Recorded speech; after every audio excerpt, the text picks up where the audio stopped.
2025. With me is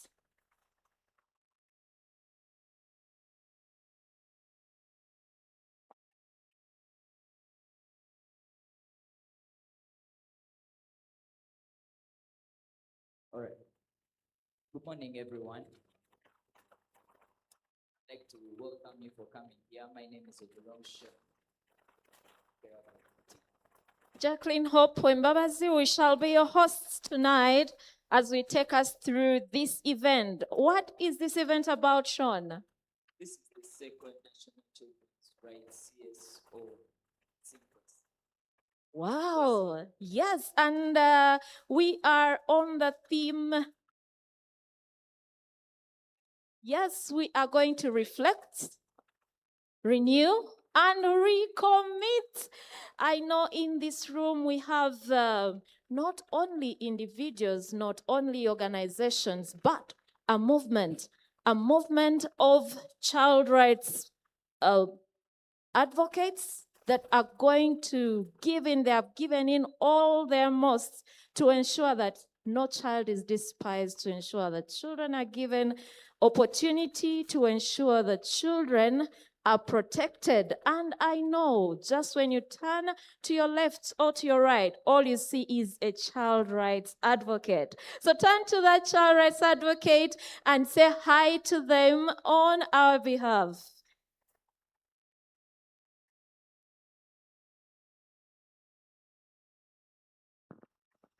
And in the room, we already have the big shots. The big shots are in the room. And the big shot is you. Tell yourself, I am the big shot in the room because I am the advocate. So you are in the right space. But in addition to that, allow me let you know that Honorable Timothy Ekesa and Professor Nanima Robert, these are committee members, one at UNCRC and the other at the African Charter on Children's Rights and Welfare. They are committee members and they are already in the house. A big hand clap for the committee members already in the house. I know each one of us here knows that we are at a birthday celebrating how many years? 35 years. 35 years of the African Charter on the rights and welfare of children. We all know that we are part of the implementers. So my friend here right told me that we are here to reflect. Reflect on this. We are here to renew our commitment and also to recommit. But before we start, can we get to know what is on our program? What's in our program? Of course, since everyone is already here, let us start with prayer. God first before everything. So could we have a volunteer for us to come here and as we start our program? Advocates, grab an opportunity. Cso says a volunteer. Yes, thank you.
The progress on the African Charter. Amazing. So Cso says the children are going to give us opening remarks.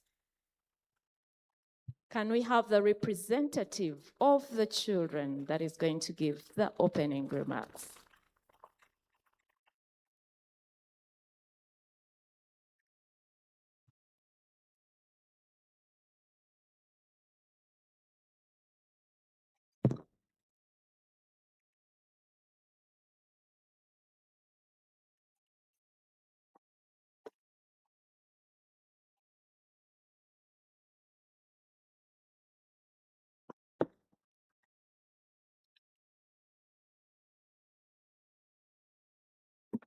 Sorry.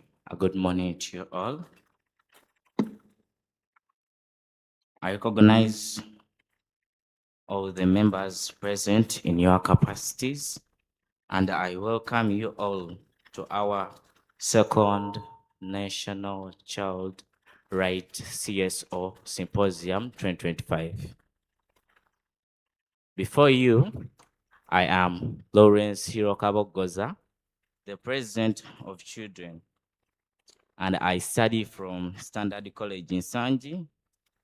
I am the President of Children, and I take this opportunity to welcome you all and thank you for honoring our invitation to the second National Child Rights CSO Symposium 2025. As we children, we met yesterday and we discussed many issues concerning our rights, and among which include the core principles and guidelines of the child rights, which include non-discrimination, protection, survival and development, participation, and education. And we discussed the challenges that affect we children, and we also suggested solutions that may be put into consideration as you are planning for us.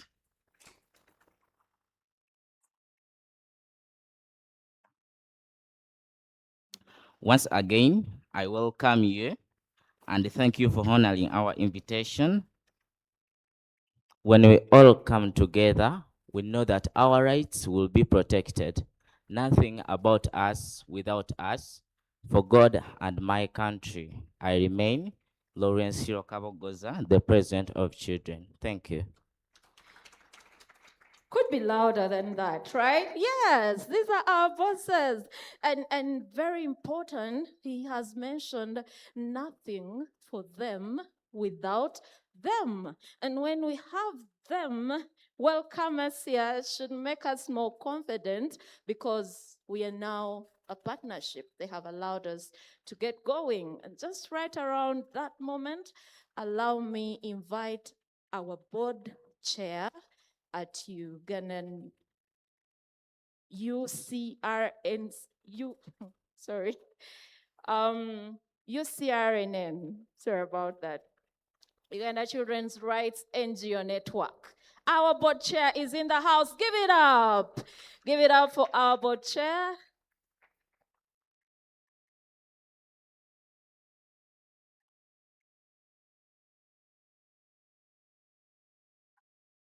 Thank you, MC. Good morning, ladies and gentlemen. I don't hear the vibe. Good morning, ladies and gentlemen. Yeah, sure. My name is Shemerirwe Lauben. I'm the Executive Director, Child Aid Uganda.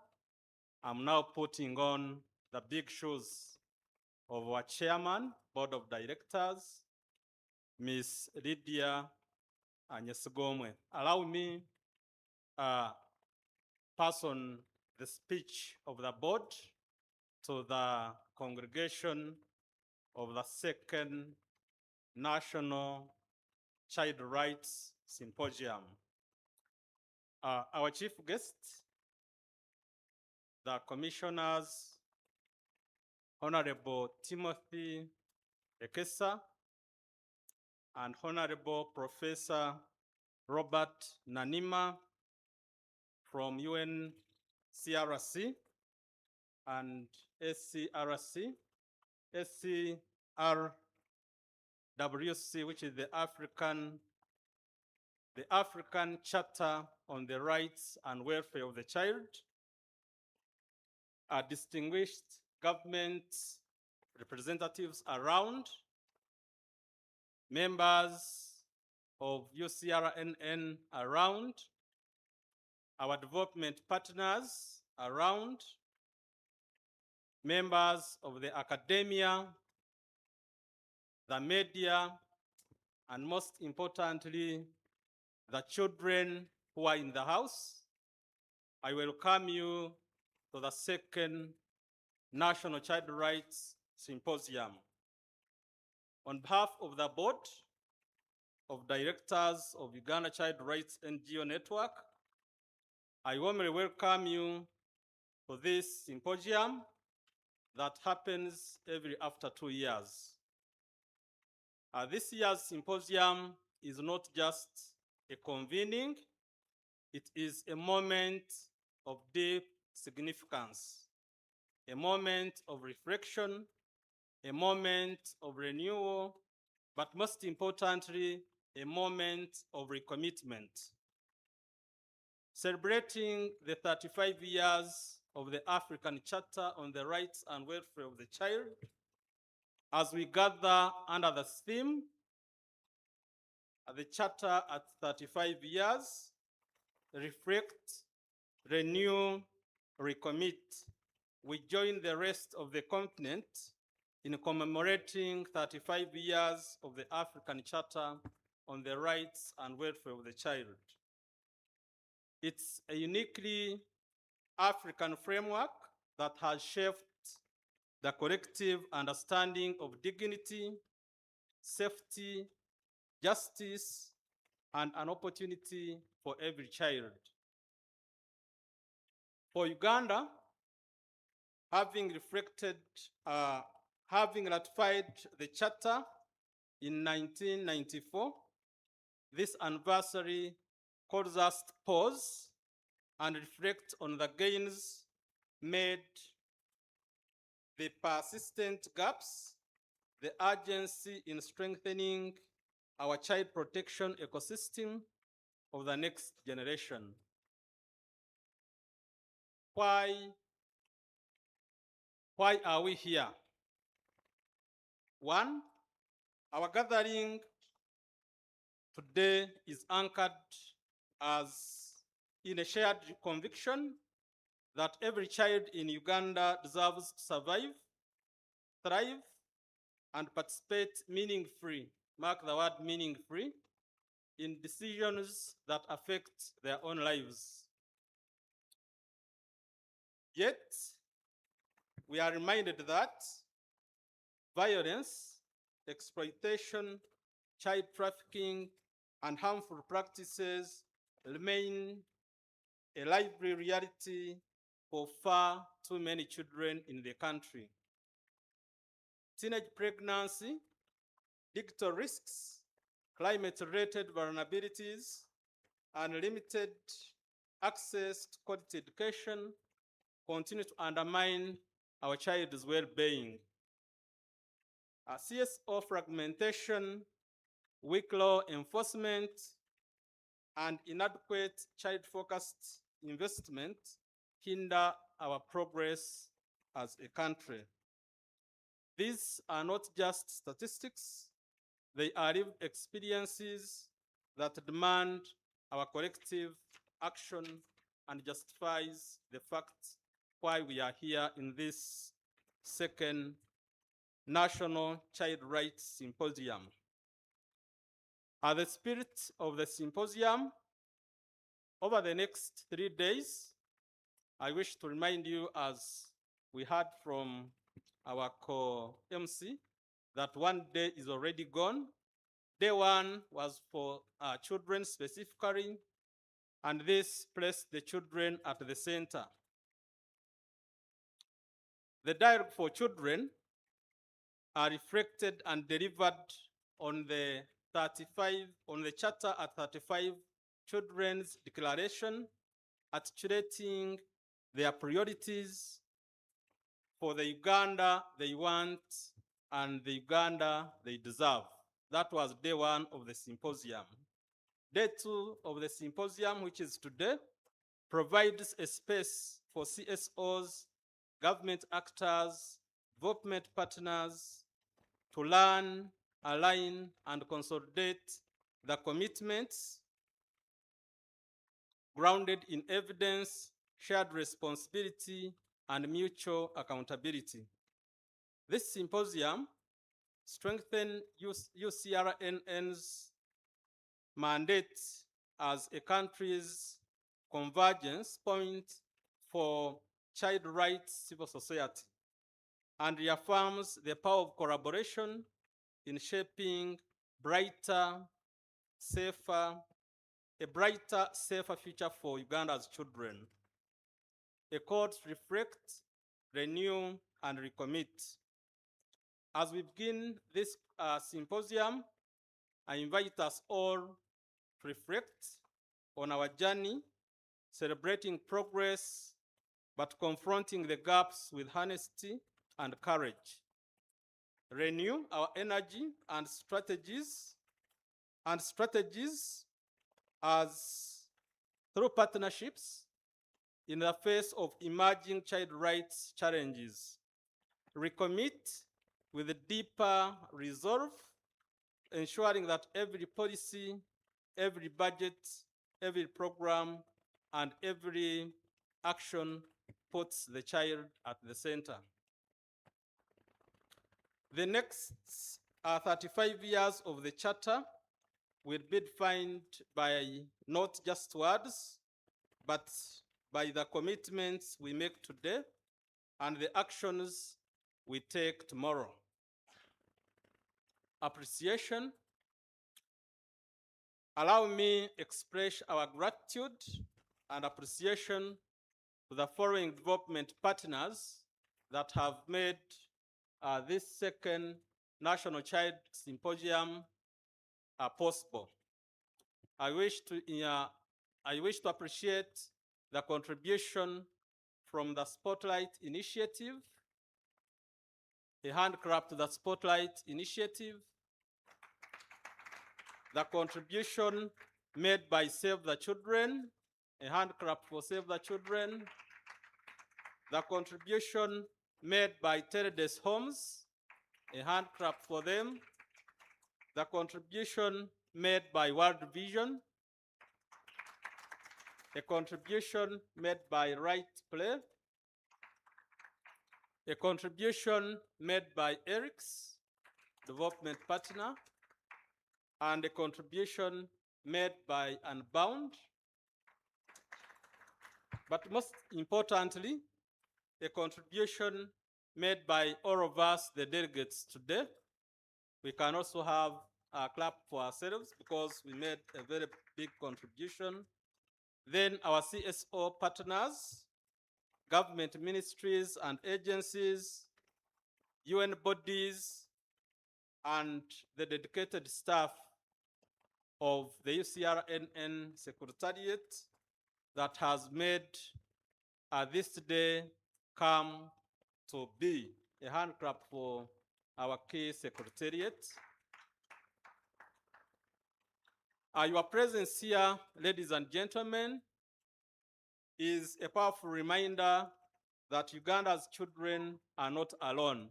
And of course, when you have children in the house and we are seated here together, they also feel comfortable. They are not left alone. And of course, as you can see, they are the custodians in the room, but also the future leaders of Uganda. With great honor and deep optimism for the future, I officially welcome every one of you to the second National Symposium, the second National Child Rights Cso Symposium 2025. May our time together truly reflect, renew, and recommit us to the cause of safeguarding children's future. I thank you and welcome you once again to this symposium.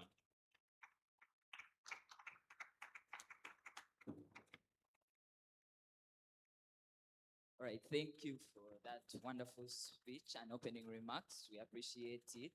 And since you say that we come here to form strategies through the help of partnerships to better the world for the children, may we also have opening remarks on behalf of the partners. Let's invite the chairperson for Save the Children. Well, thank you, Cso. Thank you so much. As we applaud the person coming to speak on behalf of partners, And yes, we know that in here we cannot work as individual organizations. So if you are here and representing that one organization, just know you are part of this movement. The speech that is going to be made right there encompasses all of us, and all of us together win. Thank you. Thank you so much, our MCs.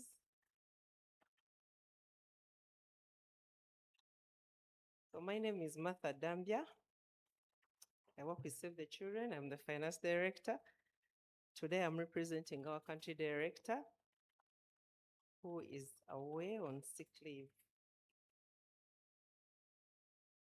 So the chief guest, government representatives present, representatives of the AU and UN Child Rights Committees, development partners, civil society organizations, the media present, the children, ladies and gentlemen, good morning. People don't have energy. You see RNN, eh? Good morning. Good. So it's a privilege to be here on behalf of the child rights partners to give opening remarks during this National Child Rights Cso Symposium 2025, organized by UCRNN. At Save the Children, we see this platform as an important opportunity to reflect our journey with others and strengthen collaboration with all stakeholders for the benefit of the children. We have proudly done this with UCRN by enhancing collective advocacy and promoting child rights since its inception. Save the Children believes every child deserves a future, and we are doing whatever it takes to ensure that children can fulfill their rights to a healthy start in life, have the opportunity to learn, and be protected from harm. We deliver programs in health, education, child protection, food security, and livelihoods, as well as social protection in partnership with government, communities, civil society, and children themselves. Together with child rights partners working here in the country, we applaud the government of Uganda for endorsing the Africa chapter on the rights and welfare of the child and putting in place a strong legal policy and institutional framework to implement the chapter. The charter provisions and standards have shaped Uganda's efforts towards prohibiting harmful traditional practices that violate children's rights, such as child marriages, FGM, prohibiting recruitment of children into armed forces, and supporting children in conflict situations and displacements. I'm delighted that we are converging here at Silver Springs Hotel, Kampala, to deliberate and shape our common vision and successes in improving the plight of our children. There is no doubt that significant progress has been registered in advancing children's rights under the African Child's Charter here in Uganda.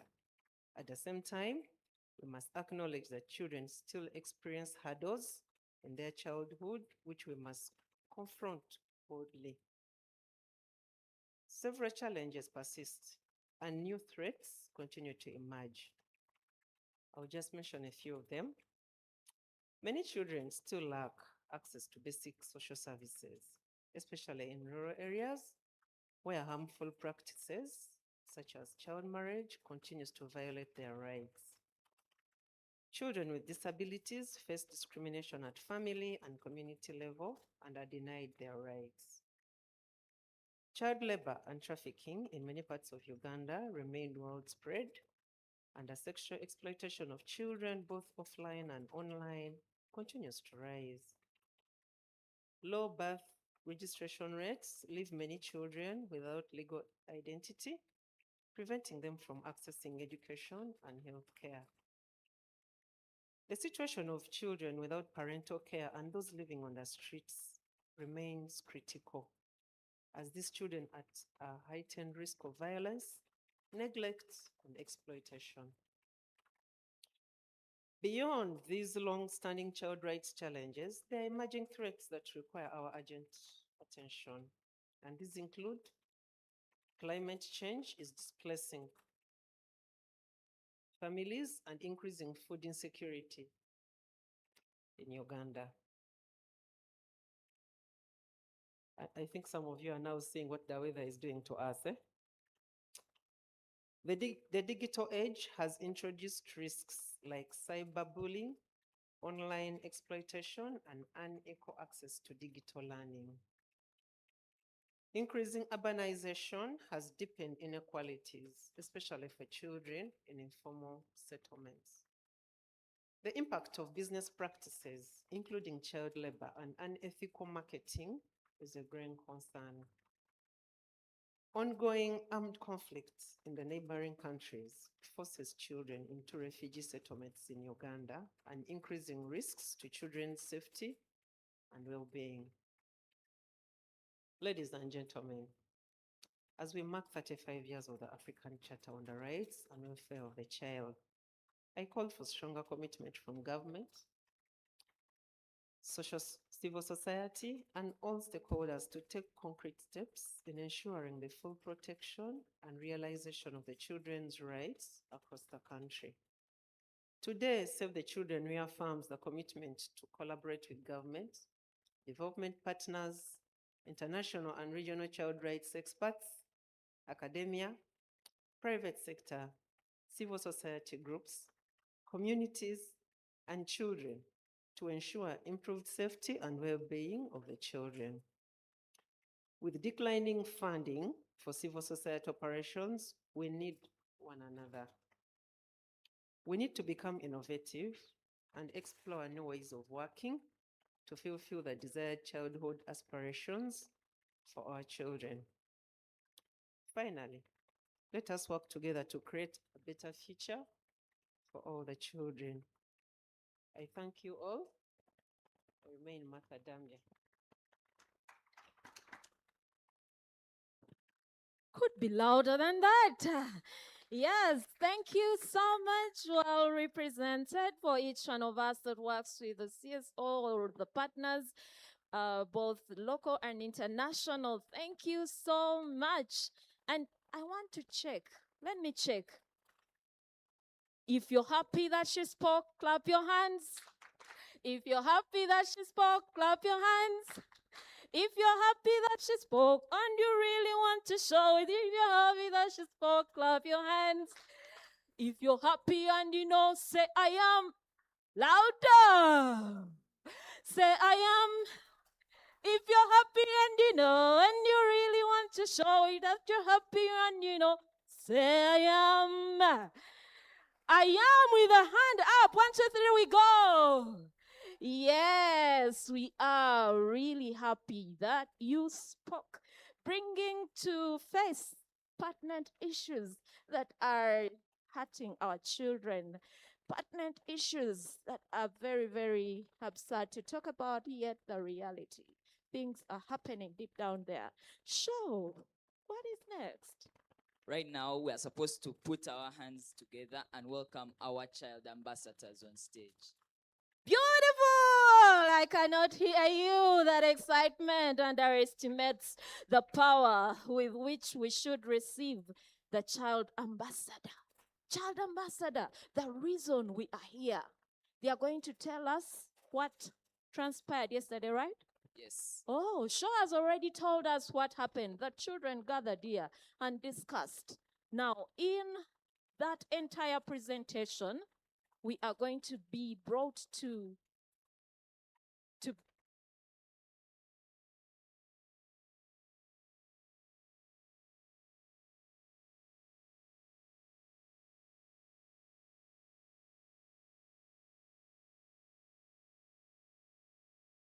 okay.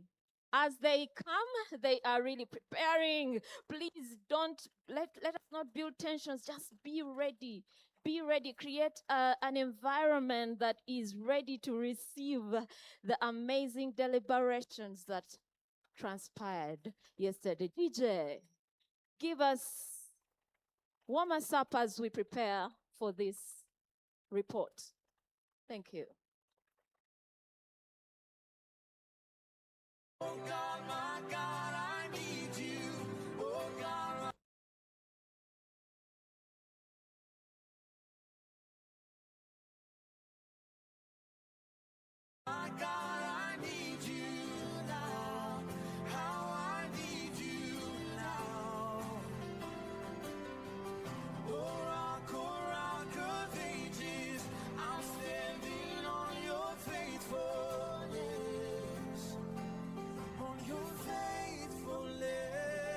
Thank you, Auntie Emily, for supporting the children to put that together.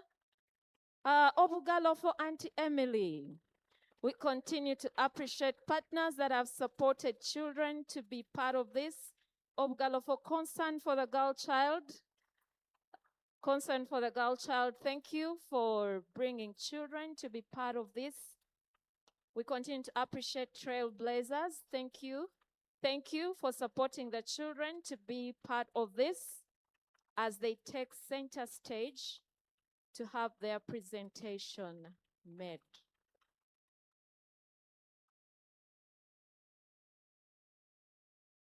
I see Kalinabili SS. I see Katikamu SDA.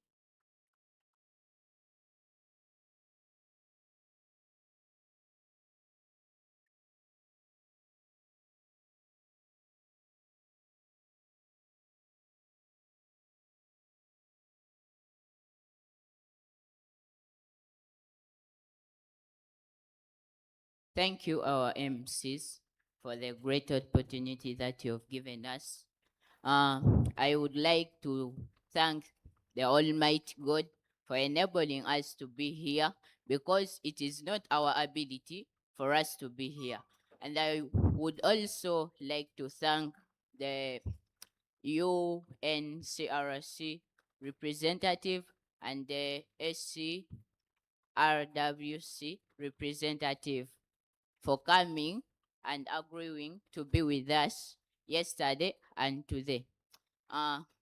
In front of you is Mulagwe Ali from Buyukwe District and from Lugazi Progressive Secondary School, and we are here to present to you a document about the Charter as Certified Children's Declaration Document 2025.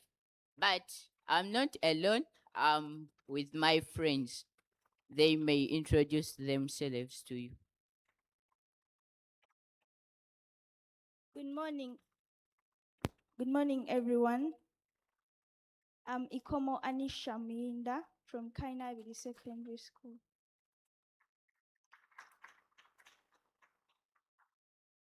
Good morning. I am Namkose Catherine from Kainabili Secondary School, Kampala. Good morning to you all. Good morning to you all. I, before you, am Namso Shifra from Hilton High in Kono. Thank you. Now, this is the presentation of the document, and I know I'm not the only one who is going to read it, because when you listen to one person, you can easily get tired and you go off. This is the Charter as 35 Children's Declaration Document 2025.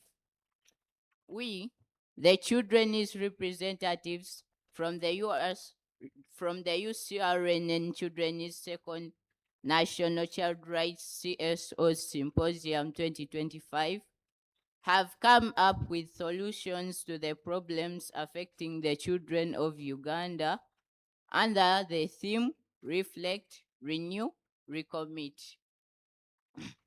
The children of Uganda call upon the CSOs, UNCRC, SCRWC, and the government of Uganda to put the message of this document into action and monitor the Uganda's Children's 2025 Declaration document.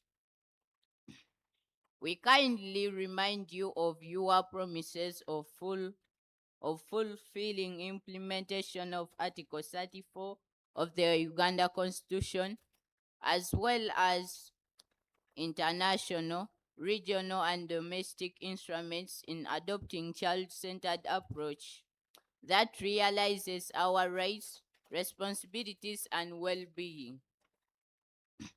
According to Article 34 of the Uganda Constitution, every child has a right to parental care, right to education, a right to health and social benefits, right to protection from exploitation, including AI, definition of a child, special protection to vulnerable children, separate custody for child offenders.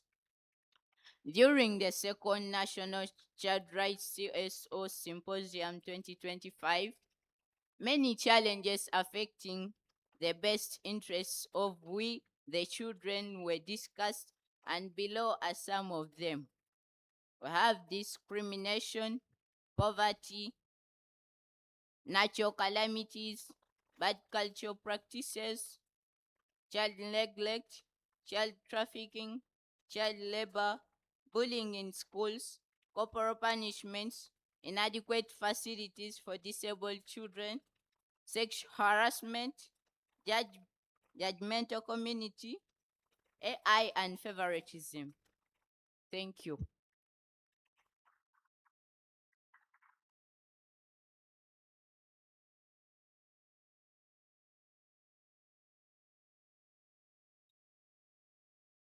Our appeals as children are, these are our top 3 appeals. We call upon the duty bearers and policymakers to take action as soon as possible for the betterment of children across the country. Education. Education is a foundation of every society, shaping future generations and driving progress. However, the education sector continues to face significant challenges that hinder its ability to provide quality learning opportunities for all. These obstacles impact students, educators, and entire communities, and they include lack of scholastic materials and also outdated materials. For the new curriculum, unqualified teachers, long-distance schools, expensive education, and school violence. The government is greatly appreciated for its inputs, but we would recommend it to build more government schools and employ qualified teachers in the rural areas, standard education because all students should have equal and fair rights in all areas, provide scholastic materials to schools, and enforce strict laws against school violence. Health. Health is the foundation of life, shaping our well-being, productivity, and overall happiness. It is not merely the absence of disease, but a state of complete physical, mental, and social well-being. However, challenges such as limited healthcare access, rising disease burdens, malnutrition, poor healthcare, and scarce health facilities that can handle children's diseases and infections, i.e., lack of pediatricians, continue to affect many children. Addressing these issues requires collective efforts from governments, health professionals, and communities to promote preventative care, strengthen health systems, and ensure that every child has the right to live a healthy life. These are our recommendations to the government. By providing proper health care by professionals and training them, supporting food programs to help children, constructing better health facilities, supplying medicine to children's hospitals, encouraging immunization, and educating people about menstrual health.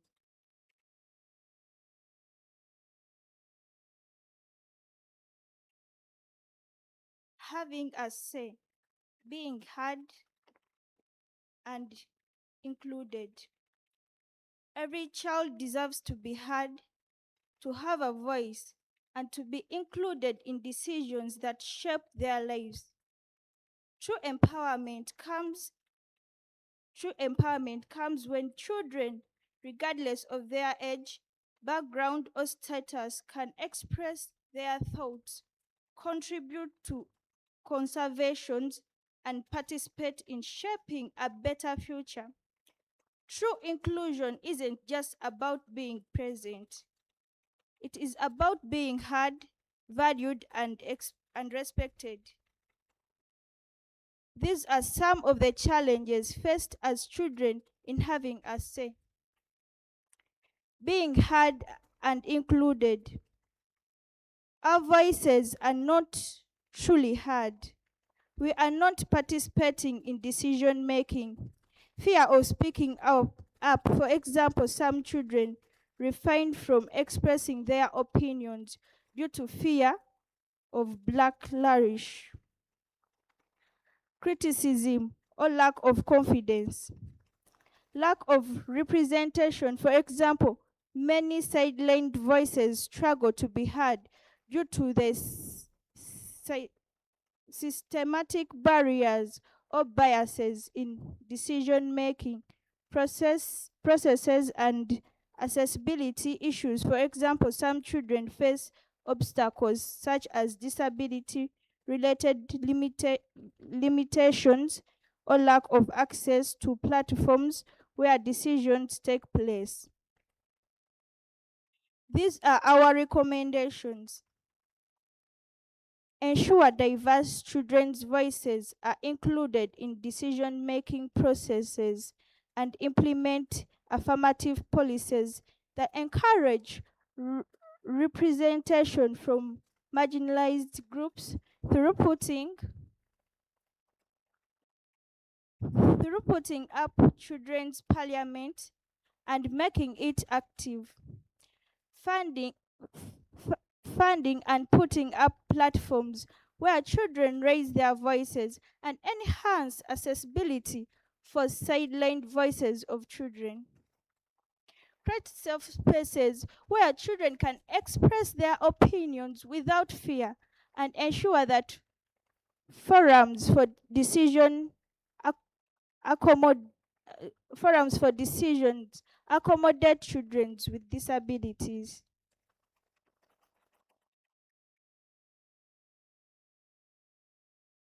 Budget for budget for the implementation of children's needs. We, children, are foundation of our future, and investigating in our well-being in a virtual step towards building a stronger, more equitable society. A well-structured budget for children's needs ensures access to quality education, healthcare, nutrition, and protection, enabling them to thrive and reach their full potential.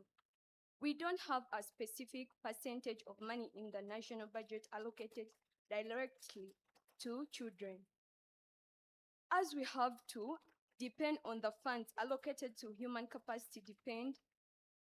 We kindly remind you of the government's responsibilities according to Article 34 and ensure that children are prioritized and given at least 10% of the national budget. This is how we have allocated the 10%. Education, 3%. Children's protection, 4%. And healthcare, 3%. We recognize the tremendous efforts of governments, organizations, parents, and communities in promoting our well-being. We would also like to let you know other key pressing issues from the cries of Ugandan children that need to be addressed. These include child trafficking, child sacrifice, shortage of protection units, poverty, calamity, change, and child marriage. In conclusion, the children's chapter at 35 Children's Declaration Document 2025 is a relying call to action to government, CSOs, UNCRC, and SCERWC to campaign the rights and well-being of every child. Prioritizing children today builds a nation that is stronger, healthier, and more stronger together when they work together. Every child deserves a voice, protection, and the opportunity to fulfill their potential. Let's commit to making a future where no child is left behind. I remain Namsri Shufra from Buke District. Thank you. So that was our presentation, and I would like to thank all of you because you've paid an attentive ear to our presentation. Thank you. Louder. It can be louder than that. Thank you, our beloved. Ladies and gentlemen, when children are involved, the conversation rises a higher purpose. Each one of you agrees with me that their future becomes our agenda and every decision becomes a legacy. Thank you, children. Sean, what did you pick from this conversation here? What I picked, first of all, the first thing that I picked was that children are the foundation of the future. And another thing that I picked was that they have a right to be protected from AI, artificial intelligence, all its devices like cyberbullying. I'm sure all parents are aware of that, and they have learned how to control by the time that. So parents in the room, parents in the room of closer, Sean. Parents in the room, Sean tells you that what is it that you're doing while your children are using the gadgets? So the devices are amongst the internet, the AI and all of that. So what do you guys do personally? Because I'm sure by the time you're here, you've learned how to control them amongst the kids. Oh, beautiful. And right next, I know we are continuing the conversation and we have a panel still about children. These children spent the entire day yesterday putting this together. And when you see a few hiccups in delays, they are still putting things together. Sleepless night. For them, it was. They deserve another hand of applause from you. And that attentive ear is the best you can give as they make their presentations. Sean, allow me continue to appreciate the partners that have supported child participation as the team takes stage. Thank you. As the team takes stage, allow me appreciate the partners. Sanyo Babies Home, thank you for supporting child participation. Remnant Generation. Is Remnant Generation in the house? Yes, give them a big clap. Thank you for supporting child participation. We continue to appreciate your concern for the girl child. Give it up for them. We have Somero, Uganda. Somero, Uganda. Give them a very big hand of applause. Thank you for supporting child participation. Every Child Ministries, even by the name of the organization, honestly. Every Child Ministries, thank you. Wherever you are, give them a very big hand of applause. And in the room, ladies and gentlemen, we have been joined by our line ministry. Allow me recognize Mr. Odida Robert, Principal Probation Officer representing the Commissioner of Children, Commissioner Toleo Francisco. Mr. Robert, you are welcome. A very big hand of applause for our line ministry, for it is in the house.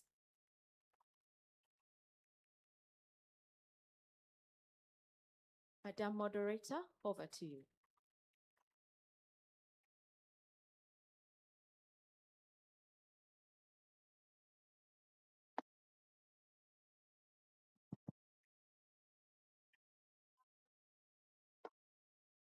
Ladies and gentlemen, good morning. My name is Ndagano Erina Wisdom. My name is Ndagano Erina Wisdom, and I am your moderator for that day. So I'm be working with a team of 2 people. So we are a team of 3. And today we are going to organize a discussion for you about whatever transpired yesterday.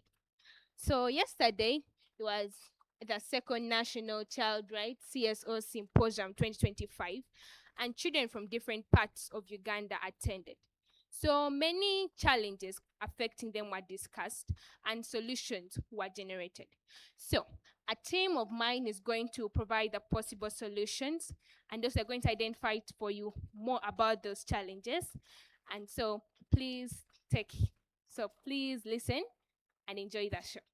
So I would like my team to introduce themselves. I have one teammate of mine on ground, and another who will be working with me here up. So my second moderator, to you now.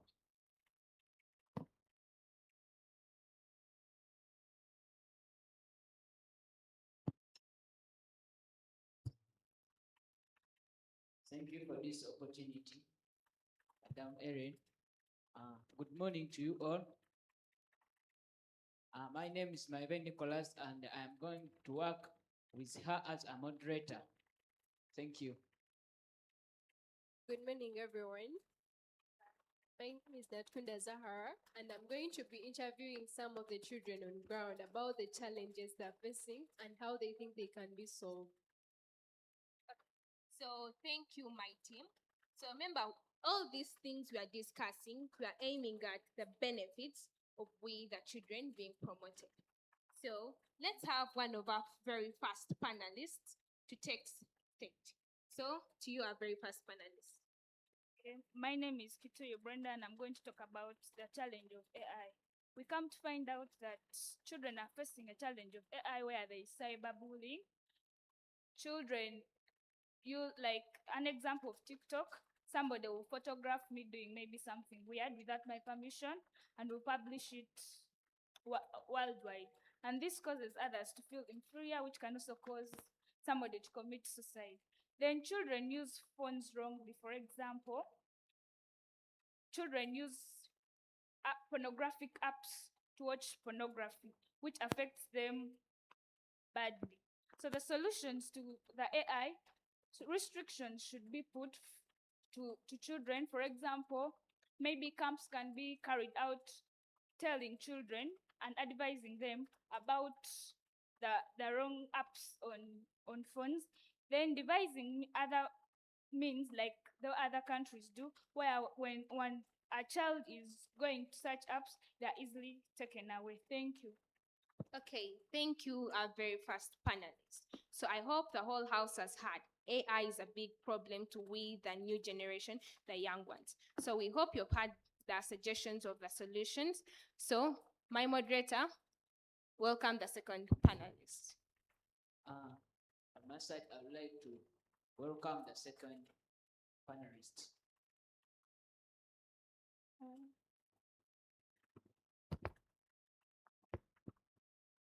Thank you so much for that opportunity. My name is Nabaiga Margreen, and I'm going to be talking about child trafficking. We have a problem of child trafficking in Uganda, and this is mostly in the regions of Karamoja. Children in Karamoja are promised a good life in Kampala, in that they are gifted some things in the beginning, which gives their parents hope that if these children go to Kampala, they will get a good life or even send them money.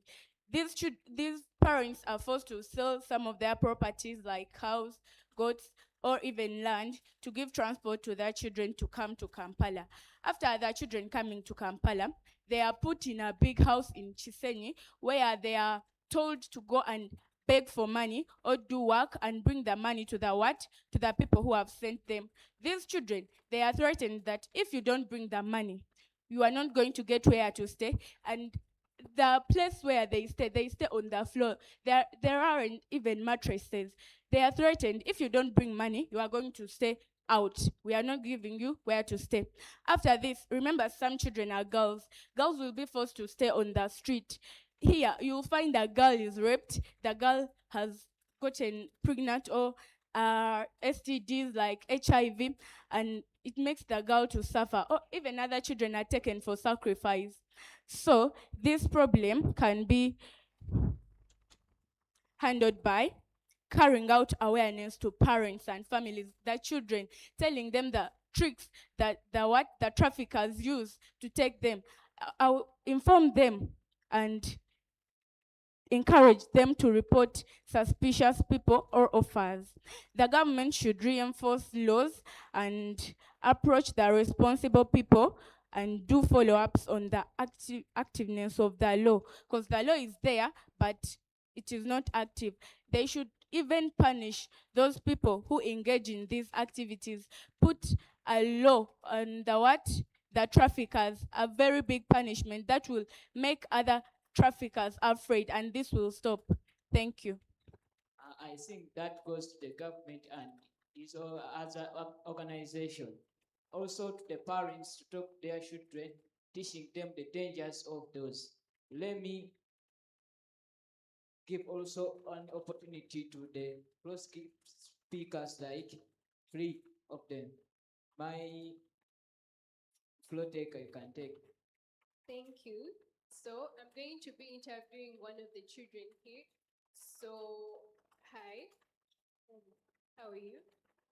I'm okay. So, you as a child, we know you're going through very many challenges, like you're facing various things. So, what do you think are some of the challenges other children and you also are facing, and no one is like doing anything? First of all, my name is Mkandanga Mary Sate, a child on the ground. Bugwe. The first challenge is academic safety. I'm going to be affected academically because first of all, I'm not going to perform very well in class. For example, let me give an example. If I'm tortured by a teacher who teaches me just because I'm done, I'm not going to participate in class effectively. Okay, thank you. So, how do you think can this be solved? First of all, the government should, ban teachers like that out of the system instead of giving them that they are going to be taken to jail. Okay, thank you. So I think your problem is about corporal punishment and those teachers in school, like who like they punish with corporal punishments should be like sued in courts of law. So people in the house, hope you're getting some. My speak on ground. So what she's trying to that they should nullify their papers, right? Yeah, that's right. Like when that teacher like he's like when he gets out of that school, he will not go anywhere and get a job. So that's what we are trying to say. They should be sued, no papers anymore. So we are here with another child, so let's interview her. Hi. Hi. How are you? Fine, how are you? Okay, what's your name? I'm Commander Supra from Bukwe District. Okay, so what do you think are some of the challenges that you're facing? Some of the challenges we as children we are facing, one of them is child labor. Child labor has increased many school dropouts. It has increased low achievements because there in my community, there are many children who are working in sugarcane plantations. They are not in school. They face health problems. Okay, so how do you think that problem can be solved, like in your view? The problem can be solved by the government should enforce the existing laws like the Employment Act 2006.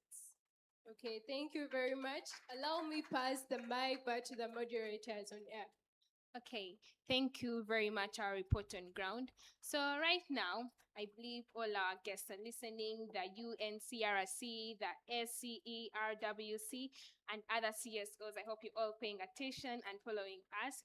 So I believe we can go on to the third panelist to take on. On to you, the third panelist. Thank you so much.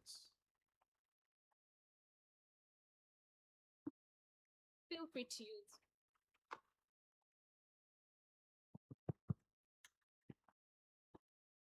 Good morning, everyone. My name is Sigenyi Chris Evans from Buyukwe District at Mount St. Henry's High School. I'm happy to be here with you in this session Let me hope we are going to work together to see that our goal is achieved.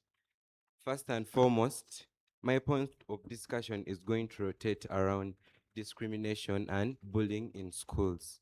But if I speak of discrimination, instead I want non-discrimination in school or our society. Non-discrimination is when children are treated in a way that is fair and equal instead of doing contrary to what is needed. I believe that non-discrimination is impartial to unfair treatment. Can you imagine entering that room and people start whispering, yes, I know I'm short, but why do you whisper? Yes, I know I'm dark-skinned, but why do you whisper? Is that really necessary?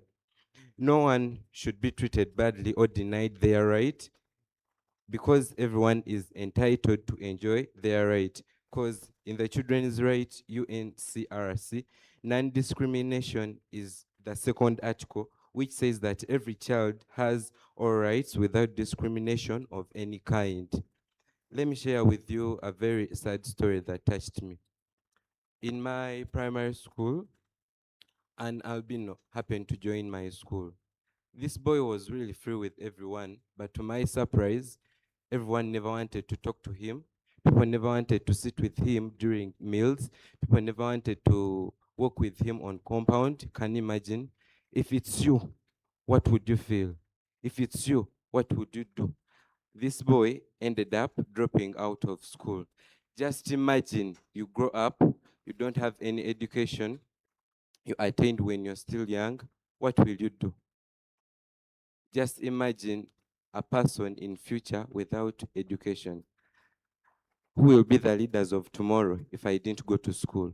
Who will be standing here defending others if I didn't know any English? So this discrimination brings a lot of effects to us, the children. First and foremost, economic effects. This economic effect comes in when you never learned anything when you're still young. Because I believe where we are going in future, no one, if you're not educated, I believe there will be no job for you. So I'll feel happy if the government helps us by providing support systems for vulnerable children, by creating support programs like counseling. Let me take an example. I have one leg, but people don't want to talk to me at school. People don't want to be with me on compound. I would rather the government created some counseling sessions. These counseling sessions help in supporting those survivors. Once you're counseled, once you're given that something that will strengthen you, you can be able to strive for the best. The government can promote awareness and education through campaigns to teach children, teachers, and communities about equality. If I speak of equality, equality is something that is really crucial when it comes to our communities. We all have to be equal. Because let me take an example. In school, in some schools, they favor statuses. Yeah, I joined a school this term. I joined it in third term because I'm sponsored by a certain organization. I went with my fellows, and the continuing students were also there. So we used to put on casual uniform, and for them, they used to put on the normal school uniform. So one time, as we were having an assembly, one of our fellows who came with us from the new school said a certain statement.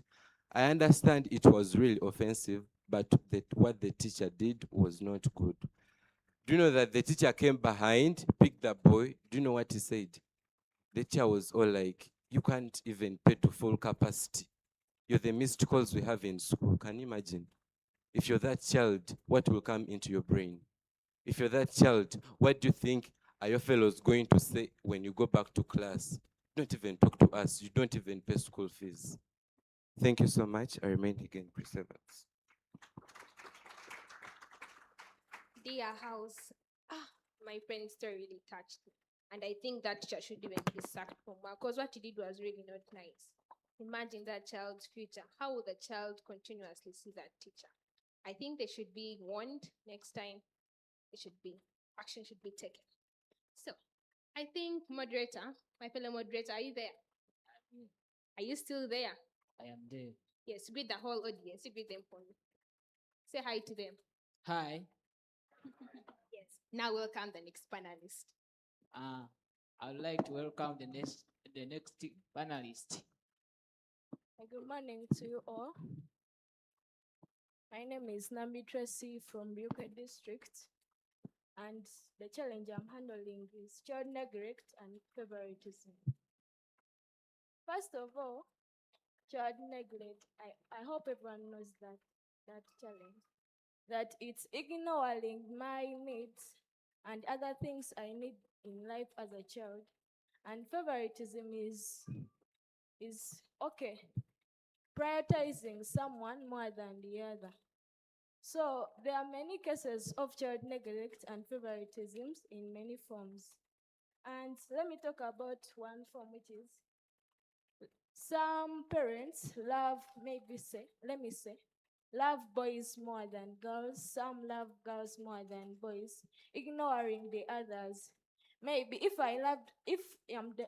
you are the parent and you love a boy more than a girl, you may end up taking the boy to a better school than a girl, because not that because you can't afford, but because you know that maybe because they say that boys are more powerful than girls, so they may take that boy to a powerful school, and then making me to stay in a school which is somehow weak, so that, and making me not to do what I can, but yet I can do something, so which makes me not, let me say, desperate and something like that. So parents should love both of us, and the solution is if they sensitize parents that even all the genders can do best in their ability and they are given equal opportunities, they can manage this life. Then another form is some parents discriminate their disabled children. Maybe because I have one hand, I can't move. They may end up saying that you are not going to school because you can't manage this and this. They may say that you be staying in the house, maybe because you are shaming me, and they may give the good opportunities to that one who is not lame or disabled. So making me to be desperate, making me to be neglected. And I feel like I don't fit in the society, yet I can be given all those opportunities. So the solution is also creating awareness to the parents that even the disabled children can do something. Because not that we have not seen the disabled doing good things, we have seen many disabled people doing greater things than those who can walk. We have seen rich disabled people when those ones who are not disabled are poor. So when parents are told that they can give equal opportunities to both the disabled and the non-disabled, and the children feel comfortable in the society because they are given equal opportunities. Then some parents neglect their dense children. Maybe I'm in a home, I don't have enough knowledge. Fine, I don't perform very well. But if I'm taken to a nice school, I can get something. If I don't understand in class, I can't do those sciences. I can manage vocational studies. But I'm given the opportunity maybe to not to study because I'm dense, or to be taken to a bad school, making me not to gain what I can. So making me to be neglected. If I have my brother who is wise or my sister who is wise and she's taken to some school, like let me say Uganda Matters, and I'm taken to some school which is not good at all, and sometimes we don't study, or I even don't study because I'm dense, I may end up feeling neglected.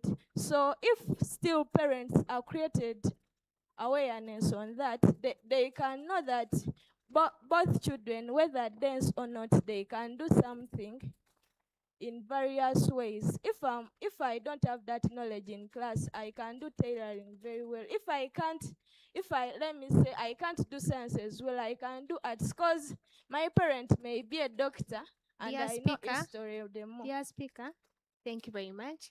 You can summarize up quickly due to time. So I was still on the point.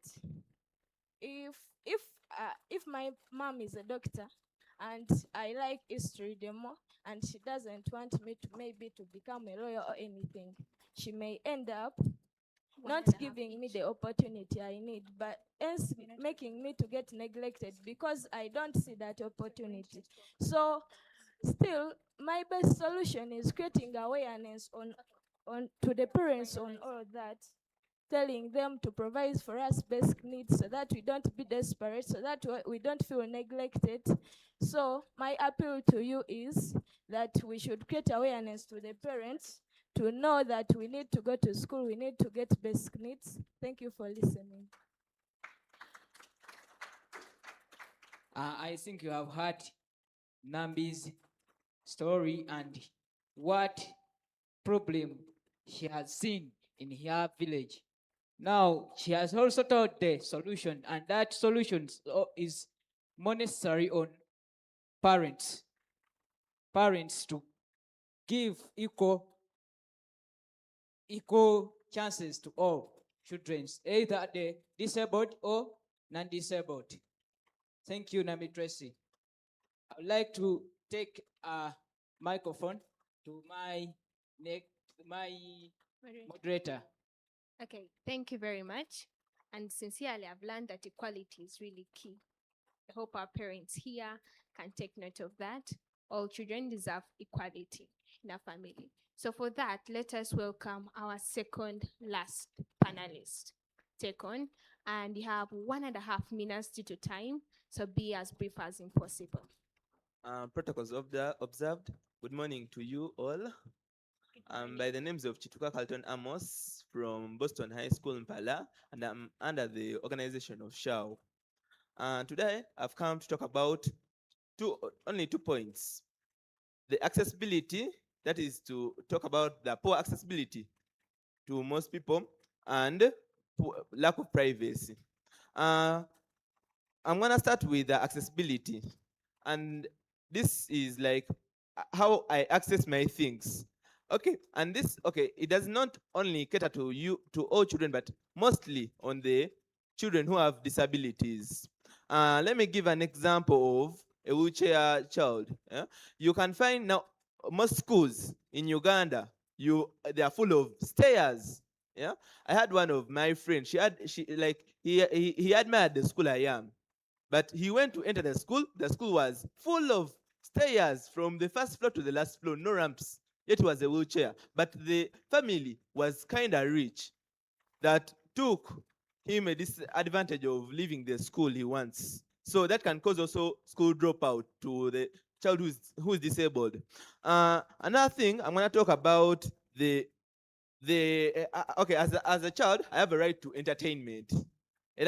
As a boy, I like to go to Nambo to watch the World Cup, those things of AFCON.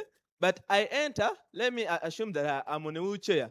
I swear, I've gone many times to some of the theaters, for example, Theater La Bonita, but you cannot find a place for the wheelchair people who like where they can have also them to enjoy, because everybody doesn't want to watch on TV. Everybody likes on live.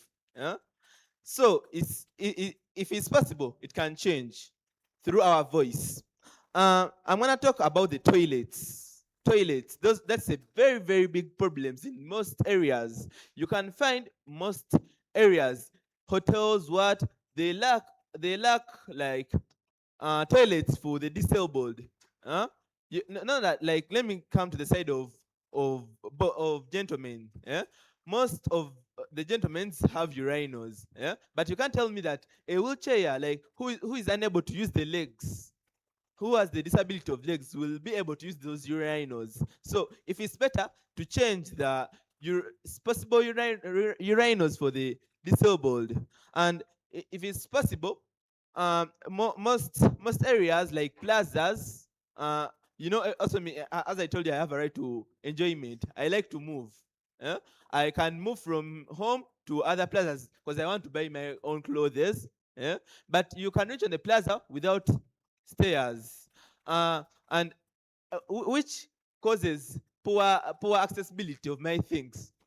And hence like leaving me uncomfortable. Huh? Now, for that case, you can talk about the elevators. Most areas lack elevators, especially the plazas, whereby a wheelchair person has gone, but he has found here a ramp is very high, and he sees he has less energy to use the ramp, and then the stairs are very very extra large. He can't use, so he can use the opportunity of using the elevators to all people. Uh, and and another thing that I'm gonna talk about is privacy. Privacy. Everybody has privacy. As me as a child, you have to, even if you're older than me, you have to give me respect of privacy. I think you get it. But let me give you a story. As we were discussing yesterday, there is one of the girl who told us a sad story about privacy. Like for them, like let me say they're in the dorm, and then like the teacher just enters their wing, and like after entering, unfortunately the teacher finds them. They just even assume the male, you would have said they're female, but the male teacher entering the girls' wing, and then after seeing their nakedness, he's like, you're not the first one. That thing, though, for them, they are saying it just to say that for you're still young, but it psychologically hurts the child. And the moments you do, it trains the child that even if I'm what, I don't have privacy. Yeah, and also this happens to the boys. Like if okay, how to solve this problem? For is summarizing due to time. How to solve this? Especially in schools, schools should get like, let me say, patrons in dorms. Like if the teacher, if the matron in boys side is a lady, that would be very hard for the boy to tell the story to the lady. But if the story comes like I'm the patron and there is the child, or the male child, it will be very easy for him to narrate for me the story. And also to the it also caters for the girls, whereby they need female matrons that can get their what, their issues. Thank you for listening. May God bless you all. So thank you very much, our dear speaker.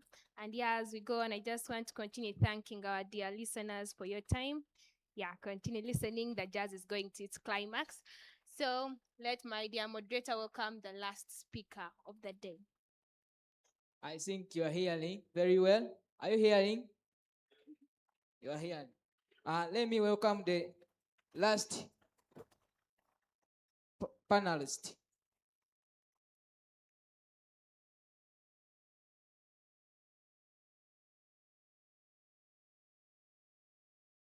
Good morning to you all. My name is Cso Mark, and I'm from World Vision Bricot Cluster.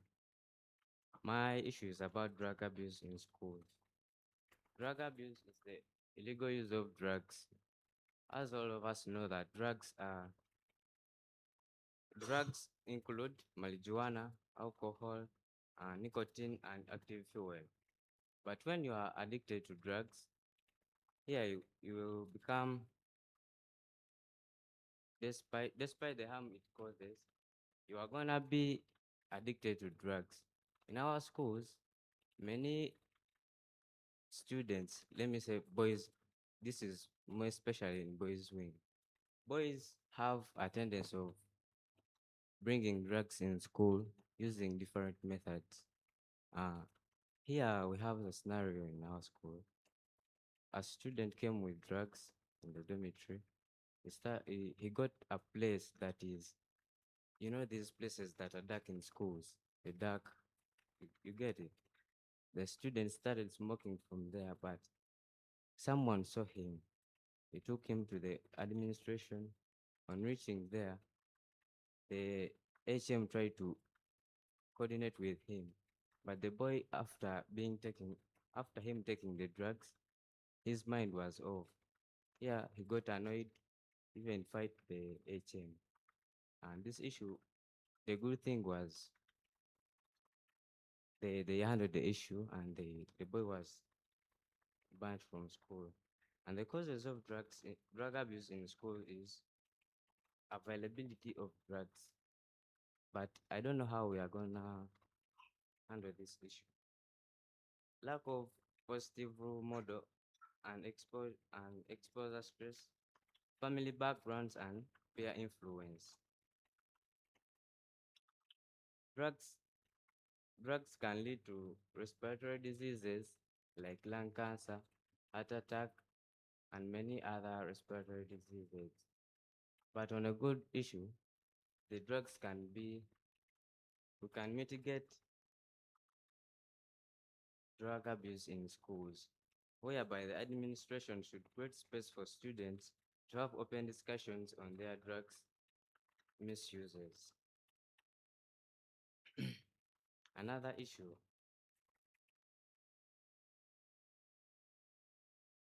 Okay. When I'm finalizing, I call upon the administration in schools to try cooperate with students that come with drugs, have enough space to check the children when coming to school. Some students have a tendency of opening their shoes and they insert the thing under the shoe, but the teachers don't mind about that. They just allow the students to come in anyhow they want. But this issue is really hurting me in our schools. Thank you for listening. Okay. Thank you, Mr. Mark, for your representation. Now, as I'm concluding, I would like to say that it is like my request, the same as this for this. Yeah?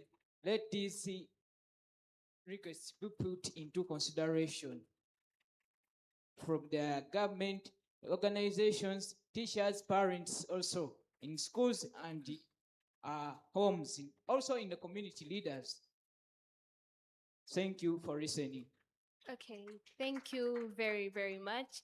I know we had much to say, but time will never be enough. So I just have a kind request that my whole team, the children we have worked with, just stand up and wave to the audience that they can see. We are the kids representing the rest of the kids in Uganda today. So my team, let's stand up and just wave to the audience. Even the ones on the panel, let's just wave to them. Thank you very much for this. Please clap for them for their wonderful part. Wait, before you leave. These kids have really talked a lot and have spoken really well and sensitive. And you know, when children are involved, every voice matters, every sector matters, and every action counts before the smallest amongst us deserve the strongest of it. Yes. So now the next group we're inviting are a small group who live in the harshest geographical climatic region in Uganda, northeastern, who came up with a report, 80 of them. So since we're having such a special function here today, we would like to invite them here and give us something small to speak. So if you're done, you can go, and let us warmly welcome our friends, the kids.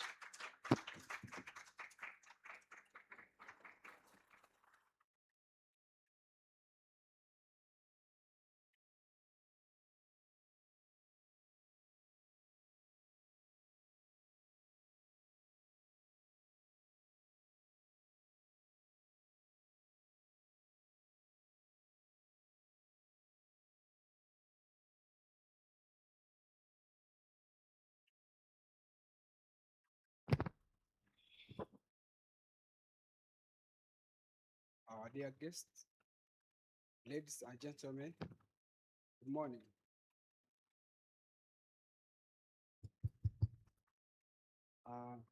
In front of you is a team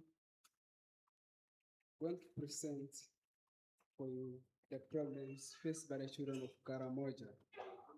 And before I go any further, allow us introduce ourselves to you. My name is John Ashia. I'm from Napak District, a student of Toroma School. Jonathan, It's okay at this moment. Allow us recognize the presence of Honorable Flavia Kabahinda, the woman MP Chegegwa District. She is the voice of the children in Parliament, and because she has come, government is here, so we shall honor this moment and do the national anthems, and then we shall proceed. Ladies and gentlemen, DJ, we may stand up and honor our nation.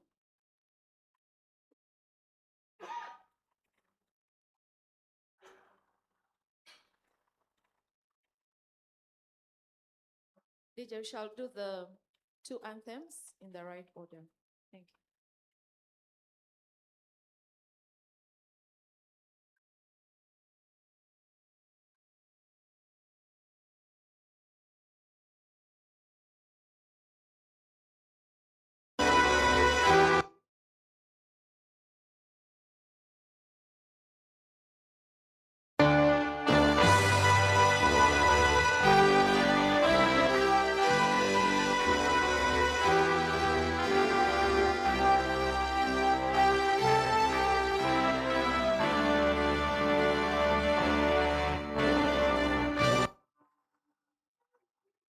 Karamojongs and the corridors begging for the money, and this is caused by the just a convention whereby someone comes and convinces the parents of the children of Karamoja that allow me to take this child that is going to get you money whereby you are going to benefit, and whereby the child is brought to streets here and he suffers here.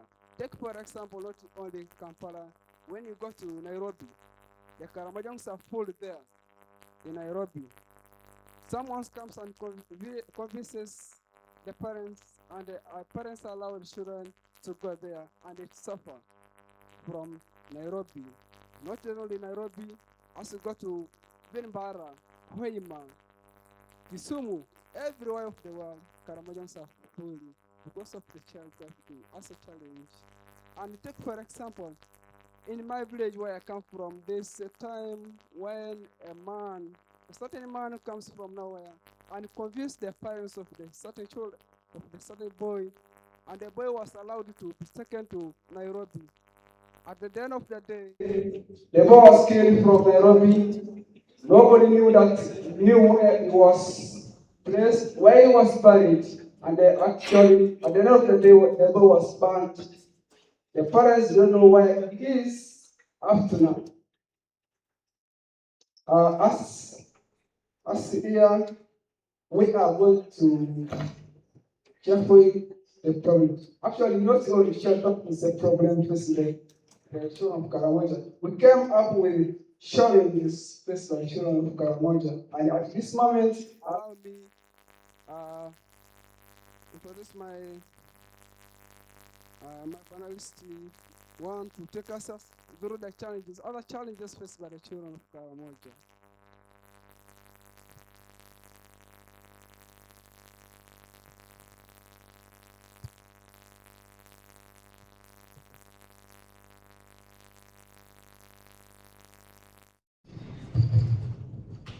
One of the causes is poverty. When we talk about poverty, many families in Karamoja region are really poor, and most parents can't afford fees for their children. They can't even afford a single meal for a day, not even clothes. So because of this, most children are taken people are taking disadvantage of the poor homes, and from there now they come and deceive our parents that we are taking our kids to school. Because of that, they bring them to these cities like Kampala, and from here, many things happen. Most of them are taken for prostitution. Some of them, their kidneys are removed just because of all this. Not only that, and another one is forced marriage. Most of us girls from Karamoja region there are forced to marry at this our young age, just because of the backgrounds of the families. When I talk about this, the parents only expect something like cows, just some money for them to take care of others. So they will force you to marry at any age, whether you're 9, 10, they don't care, but they only get what they want. That is one of it. There is also child.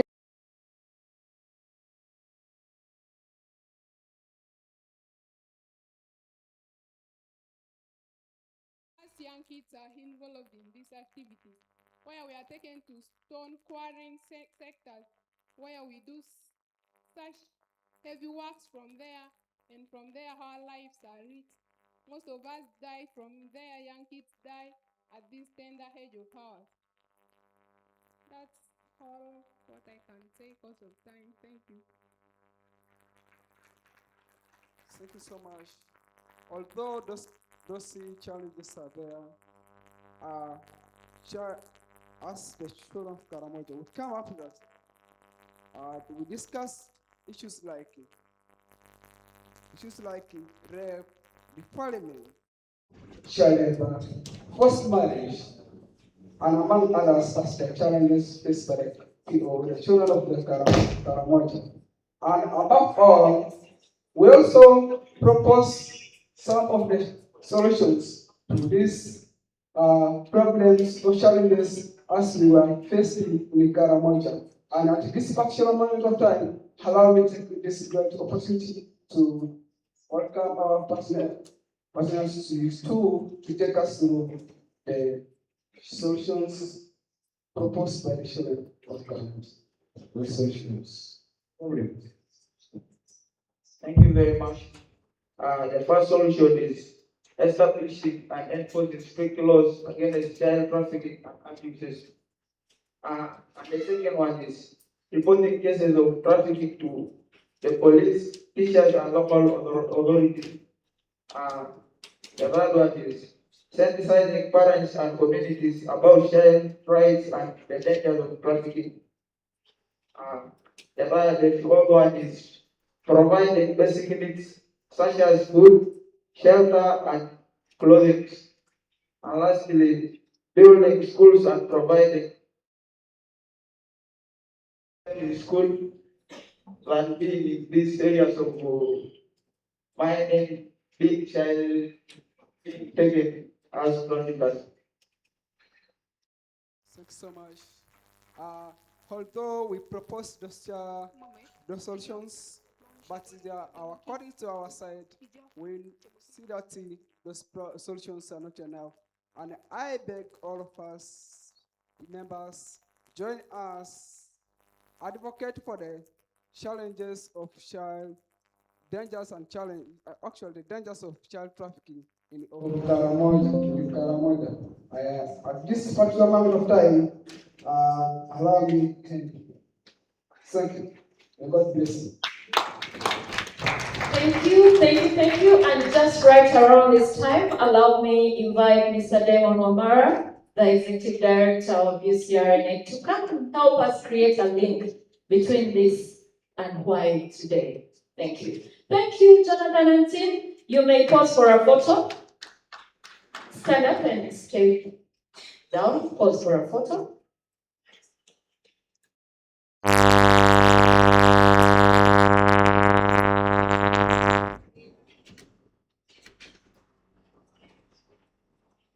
Thank you. Thank you very much. Now, in the real sense, I had to come because I don't think we're being very kind to the children. They have come up here, they have done their best, and we've given them, even the LC1 chairpersons get better handlers than those. Yeah? I tell you, I kind of feel ashamed because we call ourselves child rights actors, and we need to make the children feel so warm. We repent of our sins. Can we apologize to the children with a healthy hand clap? Appreciate it. Hey! I think that's what we were going to do from the very beginning. So the children feel very warm, eh? But the room was so cold that they were like, oh, what are we hearing us? But they're not happy with what they're saying. Eh? They were worried. So, ladies and gentlemen, just before we break off, I just felt that I needed to help connect the dots for us. You know very well that all protocol observed. Apologies. But you know very well that as we work and do the work around child rights, we have been moving forward to the point where we are saying the children need to lead in the conversation. So as we start our symposium, we felt that the best way to start the symposium is let the children set the pace for us. What should we be having a conversation on? And that is why we allow the children, first of all, to meet a day before us and have the conversation. Although we want them to talk about something, that is what we want to hear. But what do they want us to hear? We want to be very keen to give them that space. Our job as child rights actors or as the platform, the UCRNN, is to now look for the platform and look for the space for them to be able to speak out. And we have had two gatherings of two sets of children. The first set of children we had are the children in Karamoja. And we'll be coming later on to explain how that comes into play. But we had children come from the region of Karamoja, 5 districts in Karamoja, come together and engage in the conversation about what is affecting children in the Karamoja region. And those things that are affecting the children from Karamoja have come up they are the ones who you had up here, and they are sharing with you what 80 children from 5 districts in Karamoja highlighted are issues they want you as civil society, you as government, you as partners to listen to and pay attention to. Can we appreciate, because these were representing 80 other children from other regions, from other districts. And those 80 were also representing thousands of children from the schools they belong to and the communities that they are part of. So we believe we have captured the voice of those children in that region. They had a dialogue, and then they agreed that they will want that conversation to come to the national level. And we are hoping that this symposium is one of the spaces where you've listened to what they have said, and as we start the conversation going forward, it has set the pace for us on how and what we should be discussing in this symposium. The second is that we have the category of, the other category of children from the rest of Uganda. And we had representation from all the parts of the country yesterday, and we had them here, and they spent a whole day preparing so much. And you saw even in their good, beautiful organization here, they try to summarize almost 6 hours of a conversation and plans that they have been doing. And then we went and clapped for them like they had done nothing. So children, we are repenting and we are clapping for you again. Thank you very much for presenting. Today yesterday we had 100 children gather here, and they had their own plans, their own discussion, and they also had a moment together with the 2 committee members, our guests from the United Nations Convention on the Rights of the Child, Honorable Timothy Ekesa, and also with Honorable Robert Nanima from the African Committee of Experts. They also had a one-on-one with them and asked them serious, mature questions. I sat there and I was like, hey, these questions, if I was the one, I don't know which answers I would have. But and I'm not joking, I'm not trying to say this to beautify what they asked. They actually asked serious questions. They asked them, like, for example, one of the children asked, but we have always been talking, and we are not seeing any change. What are you doing? And Honorable Robert had to find an answer. I saw him going like this, but anyway, eventually he answered the children. So they had their time, and then today, what they were discussing and how they were doing it, they chose their choice of how to play it. We didn't ask them to do anything. We only asked them that at the end, we want one thing from you. We want you to write it down so that you hold us accountable. And that is their declaration. At 35, their declaration. And they'll come back and ask us to follow up. Trust me, they will ask us to follow up in the next symposium. But from then, the way they wanted to present the rest, they are the ones who selected to do it through a panel. And that is what they presented to us today. So we receive those presentations, children, and we promise you we are going to continue having the conversation. You have set for us the pace as to what we should be discussing, even as we celebrate 35 years of the African Charter on the Rights and Welfare of the Child, where we are reflecting, we are renewing, and we are recommitting to protecting your rights. We appreciate you for that. Thank you very much for that presentation. Once again, the adults in the room, let's appreciate these children.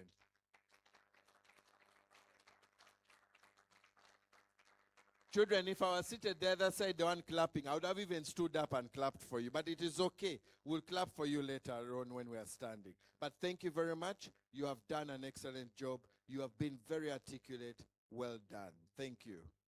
Back to you, Masters of Ceremony.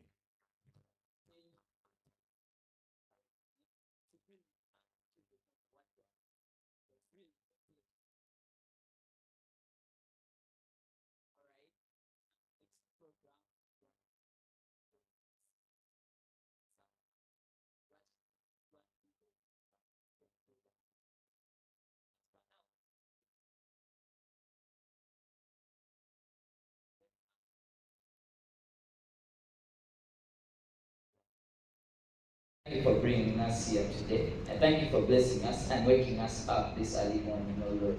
Oh Lord, as we're going to have something to eat, let it satisfy us and let it be what we want. For in Jesus' mighty name I pray. Amen. So after this short breakfast, we're going to come back here and the programs will go on. All right. Hey, my co-MC, do you have anything to add? Just to say that we continue to appreciate our invited guests in the house. The house is filling up, and thanks to your presence, we are able to give the children a listening ear. So in the house, we want to recognize people like, we have Mr. Chivirike Ahmed. Thank you for representing CEDO. I have known him for also being the national coordinator for Girls Not Brides Uganda, a consortia that also spearheads girl issues, and I think this matters so much, close to your heartbeat. Thank you for honoring the invitation. But we have partners in this house. Partners, we continue to appreciate you. Our partners, Save the Children, Terrace Desk, Homies, please, you can clap them if you feel they deserve it. Thank you so much, World Vision.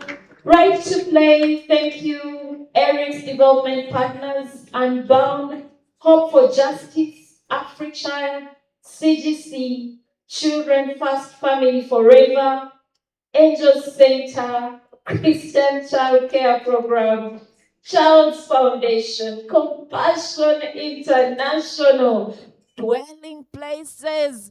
They are numerous of them. We have Right to Play, Viva, FIDA Uganda, Ekisa, hey, Game Connect Africa, Soul Hope, KCM, Sanyu Babies Home. The list is endless. A very, very big hand of applause to our partners. UCRNN is because partners are. So UCRNN being the umbrella that puts us together, it is us that make the umbrella. And to our beloved sponsors, we shall continue to appreciate you. Sean, where do we go for places of convenience? Oh, my bad, I forgot to mention that. For in case you need to use the loo, just go one floor below. On the left of the building, you'll clearly see them. It is well designed. I'm sure the artist who worked upon the signs and a lot for what he did, because it's really identified well. Thank you. Enjoy your breakfast.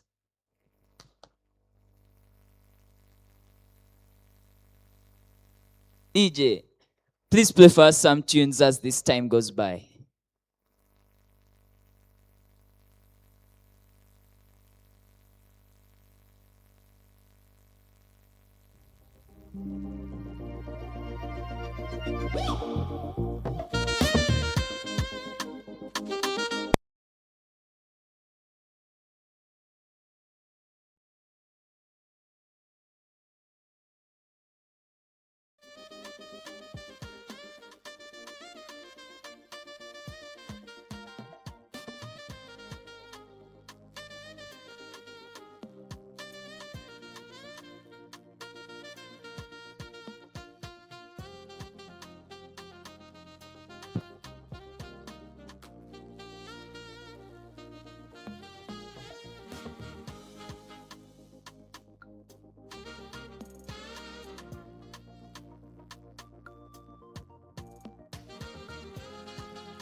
I am saying we want to recognize the arrival of Commissioner Mondo.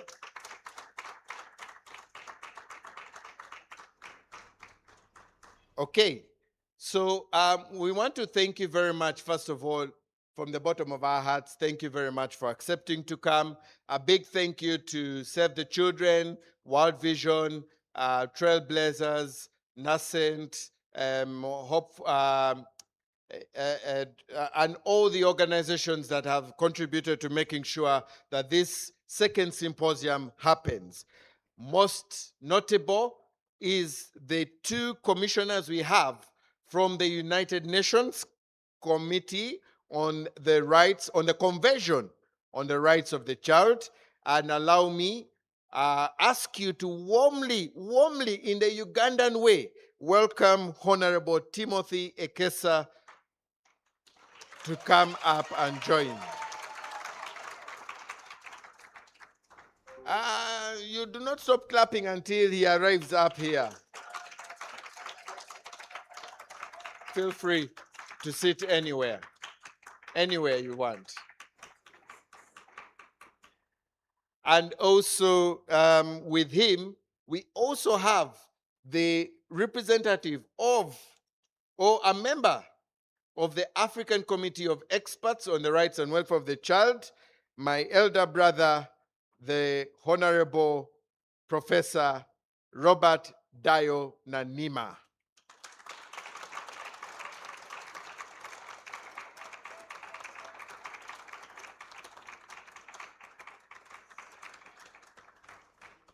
Ladies and gentlemen, what can I tell you? This symposium is unique. It's very different. We have two members of the treaty bodies, our Bible, as in the child rights sector. We have two representatives of the committee who are with us, and that is a great honor. As we look at the 35 years of the Charter, a time for us to reflect, renew, and recommit to protecting and promoting children's rights. I also have a member of the Ministry of Gender, Labor and Social Development, representing Assistant Commissioner Franco Tolea, and that is also another brother of mine. And I'll ask Mr. Odida Robert, I was going to say Moses, but Odida Robert to please come and join us. Let's warmly welcome Robert Odida. Please welcome Robert Odida.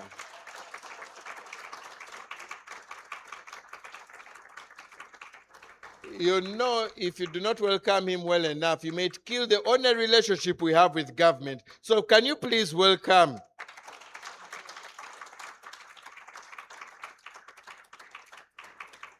You are very welcome, Robert. I just want to check if the representative, we're also supposed to be joined by a representative from Ministry of Education. I want to confirm with my team. Not yet. Okay. We were supposed to also be joined by Ministry of Education because these two are very key, are one of the key points for us in implementing children's rights. Ministry of Gender taking the overall coordination role, but also Ministry of Education, as we know, education is a right for every child. But nevertheless, I know Robert will be good enough to handle even the questions for Ministry of Education. But I promise I'll be very gentle to you. Ladies and gentlemen, this is a time for us to reflect on our role and our implementation of the treaty bodies. Now, you may all be aware that as Uganda, we are signatories to both the International Convention, the UN Convention on the Rights and Welfare of the Rights of the Child, and we are also signatories and committed to the African Charter on the Rights and Welfare of the Child. This mid-morning, it is my honor for me to moderate a panel for us that is going to describe for us how we are engaging and how we are focusing. The children have already set for us the pace. The children have already given us an insight of what is really happening. Not statistics, not a research, but from the horse's mouth, what they feel we need to have a conversation on. And I will start by, first of all, introducing our first panelist, who is Honorable Timothy Ekesa. Timothy Ekesa happens to be the Executive Director for Kenya Alliance for the Advancement of Children's Rights. If that is too hard for you to remember, let me just tell you, Timothy Ekesa is the Executive Director of Uganda Child Rights NGO Network of the Kenya. So he's the me of Kenya. And he's here with us, and he is running a national, the network has over 250 organizations and played a very key role at the setup of even our national network here in Uganda. And more than 28 years back now, he's back to having a conversation with us and helping us understand better the UNCRC. And Timothy also has extensive experience and exposure in child rights initiative. He was also a panelist at the 13th session of the UN Human Rights Council Annual Day on the Rights of Children. His passion is around child participation, is around child empowerment, and Timothy holds a Master's of Science in Organizational Development and a bachelor's degree in communications and community development from Messiah College, which is under Daystar University in Kenya. Timothy also is also working towards accomplishing and receiving a Master's of International Relations and Diplomacy from the University of Nairobi, and therefore he is indeed well placed to have this conversation. He also happens to sit on the board of the Eastern Africa Child Rights Network, where UCRNN is a member, and also ECPAT International, and is leading as the country rep also for ECPAT Kenya, as UCRNN also is leading as the representative for ECPAT Uganda. So there is so much in common we have with Timothy, and we want to welcome you once again, Timothy. Thank you for accepting to come and join us as UCRNN. Timothy, I want to start off by asking you, as a member of the committee, the CRC committee, the Convention on the Rights of the Child committee, what do you feel the UNCRC, what is the UNCRC about, first of all, to get us all on the same page? And how real is its work? Is it just another instrument we hear the UN has in place? Or is it really operating? And how does it operate? Do you have an office in Uganda? Do you have a country representative in Uganda? How exactly does the UN operate? And what is your mandate under the UNCRC? Over to you. Thank you, Damon. I hope you can hear me. Honorable children, the president, child representatives who are here, the CSO's representatives who are here, and the government. I greet you in good morning. Good morning. Are you happy to be here? Thank you very much. After what Damon has introduced me, I don't know what to say. I'm lost for words. Thank you, Damon, for introducing me. But I think the most important thing you need to remember is that I'm the Damon of Kenya. Will you forget that? No, you won't forget that, yeah. I work for an NGO that works with children, and for many years, we've had a lot of exchange. I'm seeing familiar faces here, Titus, Lucy, who we work with on a number of projects, so I'm at home. What Damon forgot to tell you is that I come from Busia. I don't know whether it's Busia, Uganda, or Busia, Kenya. I'm not so sure. So I'm also at home. My father tells me I trace my roots in Manafwa. Who comes near from Manafwa? I need to come and see you there. Yeah, can see I have a commissioner comes from where I come from, so I have to talk to him very well. Yeah, so I'm at home, and thank you very much for inviting me to this meeting. And I want to say that it's a pleasure and an honor for me to be here. You've asked me a very difficult question, but I'm going to answer it. But just briefly, the Kenya Alliance that he has mentioned that I work for, we were actually formed to ensure that Kenya signs the CRC. It was formed 1988, pushing the Kenya country to sign the Convention on the Rights of the Child. So our work has rotated around the Convention of the Rights of the Child. I trained on the Convention on the Rights and Welfare, Rights of the Child. And we also talk so much about the African Charter and the Committee on the Rights and Welfare of Children, which is a regional body that is actually bringing in aspects that are more African to the CRC. You asked me, what is the CRC? The Committee, the Convention on the Rights of the Child. The CRC is one of the 10 treaty bodies that we have under the UN. When I talk about treaty bodies, I mean they are those bodies that form the UN. There are 10 treaties of them. And there's one on women, there's one on human rights, just to make it simple. There's one on migration, another one on torture, another one on socioeconomic rights, political rights. But there's one on children, one on disability. So those 10 treaty bodies are the ones that actually are the bedrock of the UN. And just shows you that children are one of the legs of the UN, okay? And I have the privilege of having talked about the convention, and as a CSO person, I've had the privilege of appearing before the Committee on the Rights of the Child as a CSO person. And now, right now, I'm now a member of the same committee. And one thing I want to point out that Uganda is special for me, because when I appeared before the Rights of the Committee in 2006, our rapporteur for Kenya was an expert from Uganda. I don't know whether you people know somebody called a witch poller. Anybody who knows a witch poller? Is your brother? God, you see, the world is small. We appeared before a witch poller. And he really encouraged me, and I didn't know one day I'll be sitting in his place. But I'm happy that I'm sitting in his place. And the most important thing is that when we went to that session, we had taken their children for Kenya for the first time. We had taken children to the Committee on the Rights of the Child to go and give their own views.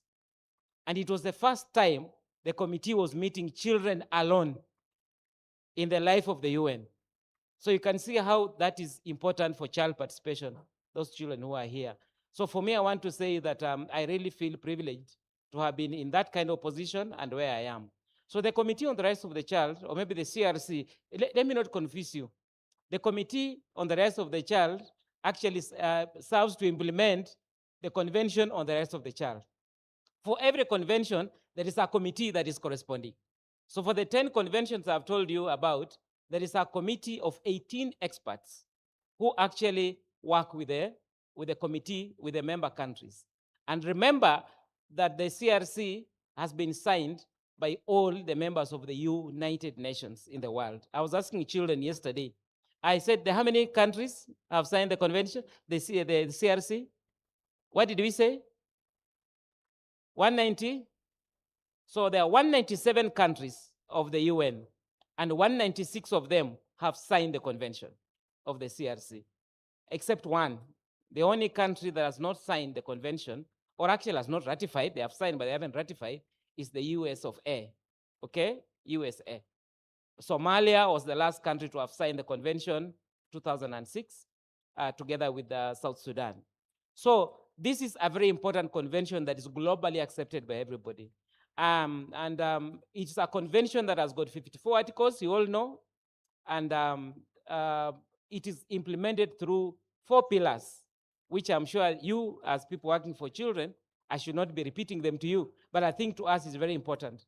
One of the key things that are the legs of the CRC is Article 2 of the convention, which is non-discrimination, that we should just look at children as children without looking at their situations.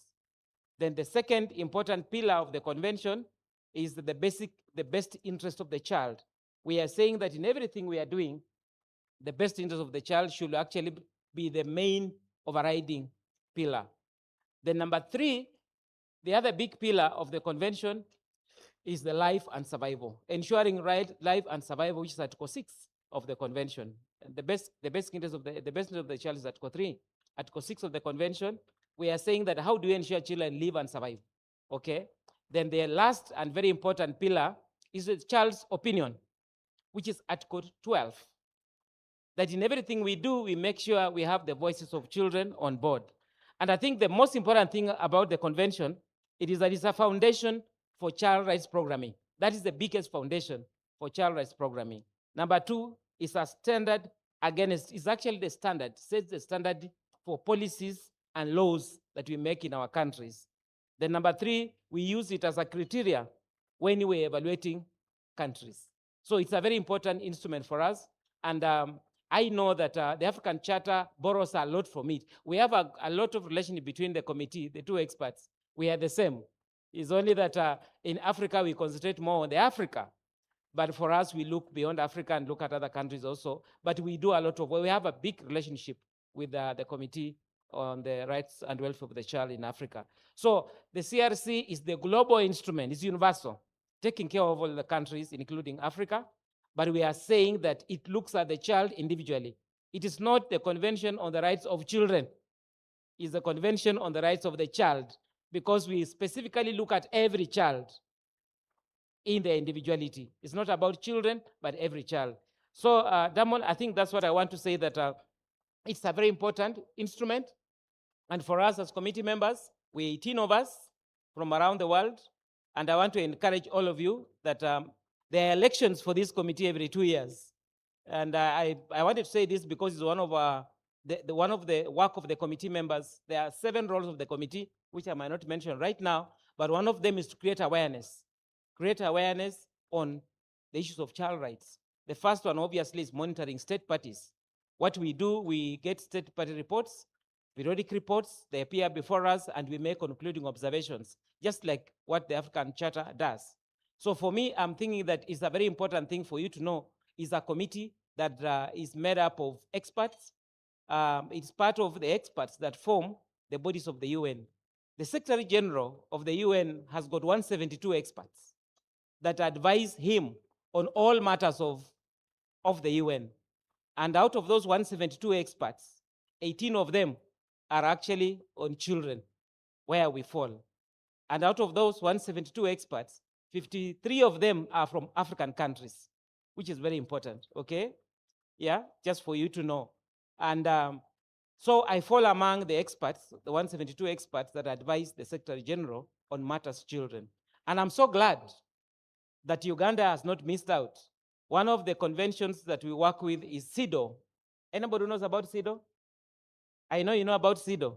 I'm so glad that on the CIDO committee, which has got 23 members, one of the members is from Uganda. I hope, Mheshimiwa, you know that. Yeah? Can you clap for yourself? Although her term is coming to an end this year or next year. So I don't know whether you'll have somebody else to serve on the committee. So actually, we are very glad that as a region, we are represented very well. For the Committee on the Rights of the Child, 7 of us are from Africa, and the rest are the rest of the parts of the world, are the 5 regions of the world. So thank you. I'm hoping that I've been able to give some little information. There's quite a lot, but just to be able to share. If some things are not clear, I'll be able to also share when the time comes. Thank you. Thank you very much. Let's appreciate Honorable Tim for that. Commissioner Mondo, I think you've heard they are trying to say that you can recommend me for when we are going to, yes, I had to throw in that announcement somewhere, somehow. Thank you very much, Timothy. Thank you very much for highlighting to us what the committee is about, how it, can you just probably highlight to us how many of the 18 are Africans, and if you know which countries they come from? Yeah, thank you. Thank you very much. Yeah, as I said, I think Africa, again, we should praise ourselves, because the last election of 2024, before that election, there were only 6 people on the committee from Africa. But after that election, we became 7, which means we added another one. So we are glad that we are actually gaining ground. We are 7 of us from Africa. We have a representative from Morocco, Hind, who is a lawyer, a representative from Mauritania, who joined the committee for the first time. She's a CSO person working with ECPAT. Then we also have a lady. These 2 are ladies. Just tell you that we have many ladies on the committee. They are more than half. The third person is from Niger. She's also a lady. She's serving her second term. Her term is coming to an end next year. And the other person is from Togo, Susanna, again a lady. Also, her term is coming to an end next year. That is for northern and western region. When you come back to Eastern Africa region, actually it's very funny. All the ladies come from the north and west, and all the men come from this other side. So the three men who are there from our region, we have Professor Lumina from Zambia, who joined the committee together with me. We got the same votes, 134 votes. So we are very good friends. And then we also have Professor from Ethiopia, Mesmur, who has been on the committee like 4 times. And then we have me from Kenya. So that is the 5 that we have from Thank you. 8. Thank you. 7, yeah. Thank you very much. And from the United Nations Convention on the Rights of the Child, we then come to Africa and we come to our continent, where we also have a charter that drives the children's agenda. And Professor Robert Nanima is an associate professor and the head of department for the criminal justice and procedure in the Faculty of Law from the University of Western Cape in South Africa. He has published widely and presented various national and international conferences. May I mention also that I have sat in his classes and he has actually taught me about communication or how to communicate with the African Committee of Experts. So I'm one of his students. He also is a member of the Committee of Experts, and on the committee, he is the special rapporteur for children affected by armed conflict and the chairperson of the working group on the implementation of decisions. He also serves on the working group of children's rights and climate change under the same committee. And before joining the academia, ladies and gentlemen, Robert Nanima was a prosecutor under the Directorate of Public Prosecutions, Uganda, for 9 years. So he is a representative of Uganda at the African Committee of Experts. Let's give him a warm welcome home. Please give him a warm welcome home. Welcome back, Robert. Please continue to represent us well in the field. Honorable Robert, I just want to come to you and ask that we have heard about the UNCRC. We now have the African Charter. What is the difference? What is the similarity? And how different does it work from the UNCRC? Thank you very much, Damon. A very good morning. I thought you're supposed to be more welcoming than that. Okay, good afternoon. Okay, I hope you'll give me a good afternoon. Good afternoon. Uh-huh. Sorry, Robert, can yes, I adjust your question a little more? Sure. What is the difference or similarity between the two? Yeah. And after you've said that, could you help us create the perspective of where Uganda is with the African Committee of Experts? Are we okay or okay? Hey. Thank you very much, Damon. I'll start by saying thank you for inviting me for this symposium. I attended the first one 2 years ago. It was, I think, in the same hotel. It's great to see how much UCRNN is doing. And having such big numbers in your usual million is a great sight to show what Uganda is doing. So thank you very much. Please continue what you're doing. In whatever perspectives you're doing it, you're doing something great. In a special way, I recognize Honorable. There's a meeting that we had a couple of years ago. I think it was still the same hotel. Or it was, I think, Garden. It was here, yes. And Mr. Mondo, it's always an honor to see you. Thank you for being here. So before I latch onto the question, I should start by saying that we are not 18 members for the African Committee of Experts on the Rights and Welfare of the Child. We are 11 members, but that is the narrative for all human rights organs that are on the African continent. If you look at the African Commission, it has 11 members. The African Court, it has 11 members. The African Committee, it has 11 members. So we have 3 major human rights instruments and 3 major committees three major organizations that monitor. For the African children, for the African Charter on the rights and for the African Charter on human and people's rights, it's the African Commission. We call it the Banjul Commission because it sits in a city called Banjul in the Gambia. For the African Children's Committee on the Rights and Welfare of the Child, we sit in Maseru. They have started calling it the Maseru Committee.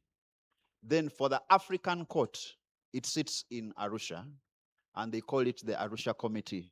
So we have the Banjul Commission, the Maseru Committee, which I sit on, then the Arusha Court. I think it's instructive to get that difference.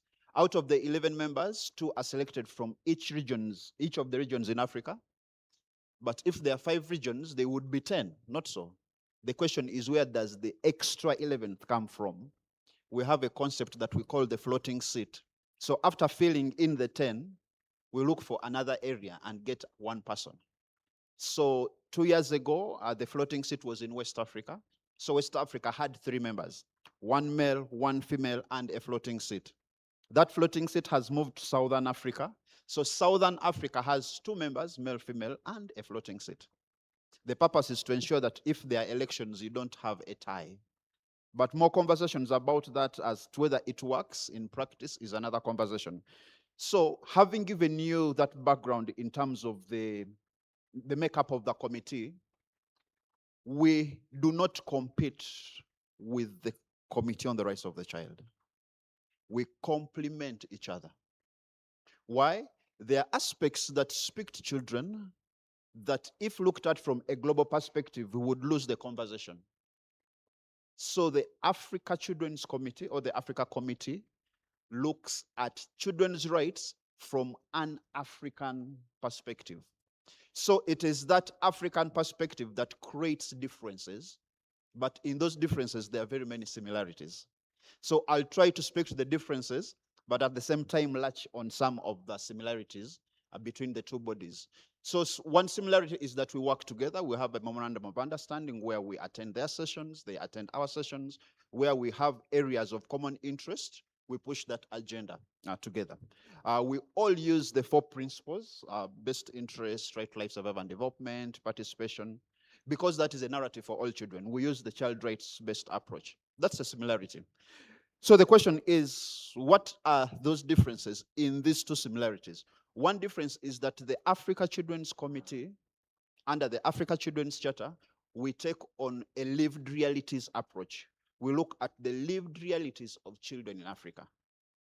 Aspects such as female genital mutilation, aspects such as children affected by armed conflict, aspects such as harmful traditional practices, aspects such as child marriages. Those are aspects that are not very global in some spaces, especially the Western world. When you go to Canada, the US, they don't have the concept of child marriages. But it's a big problem here. And the fact that it's a big problem, we don't only have the perpetrators who perpetrate the child marriages, but we also have the condoners, where the mother says, well, for the sake of us getting some money, where the father says, for the sake of us getting some money, let our daughter get married. You see? So the danger is not only the person who is carrying out the vice, but the one who is allowing the vice to continue. Aspects of children affected by armed conflict. Africa is home to most armed conflicts in the world. Most of the research on armed conflicts is from Africa. So that is a lived reality in Africa. And that has to be dealt with in a specific way. The other aspect is that when you look at the definition of a child, the definition is the same across the 2 conventions, the convention and the charter. We define a child as a person below the age of 18. I remember Amos told me yesterday, is it 18 and below or below 18? And it was a very good conversation that made me think, so it's below 18. So we look at the child as a person below 18. Now, I believe the convention, from a global perspective, to get middle ground, the perspective was that if national law allows a lower age, that can be accommodated. But in Africa, it is the straight below 18 definition. No question marks, no commas, only full stop. So it's below 18. So that's a critical distinction that we hold. The other aspect is that where children are seeking refugee status, the protection that is accorded to them is the same protection that is accorded to a child who has been internally displaced. So you don't have to cross a border to benefit from under the Africa Children's Charter as a refugee or you're seeking asylum. Even if you've crossed from Komi to Mbale because of conflict or pastoral problems, you're still entitled to the same protection. One other critical difference is that we don't distinguish between civil and political rights and socioeconomic rights under the Africa Children's Charter. Do we know the difference between civil and political rights? I'm speaking to my young ones. The difference between civil and political rights and political right and socioeconomic rights? Someone has said yes.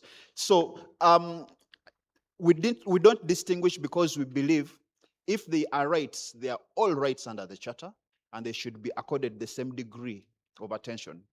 When you distinguish them, it becomes a problem in terms of implementation. We also have a critical aspect on duties of a child. We don't believe that children only have rights, but they also have duties. And those duties extend in 6 critical areas: the duties at home, the duties in your community, the duties at the local governance levels, like districts, LCs, RCCs. You have duties at the national level, you have duties at the continental level, and you have duties at the international level.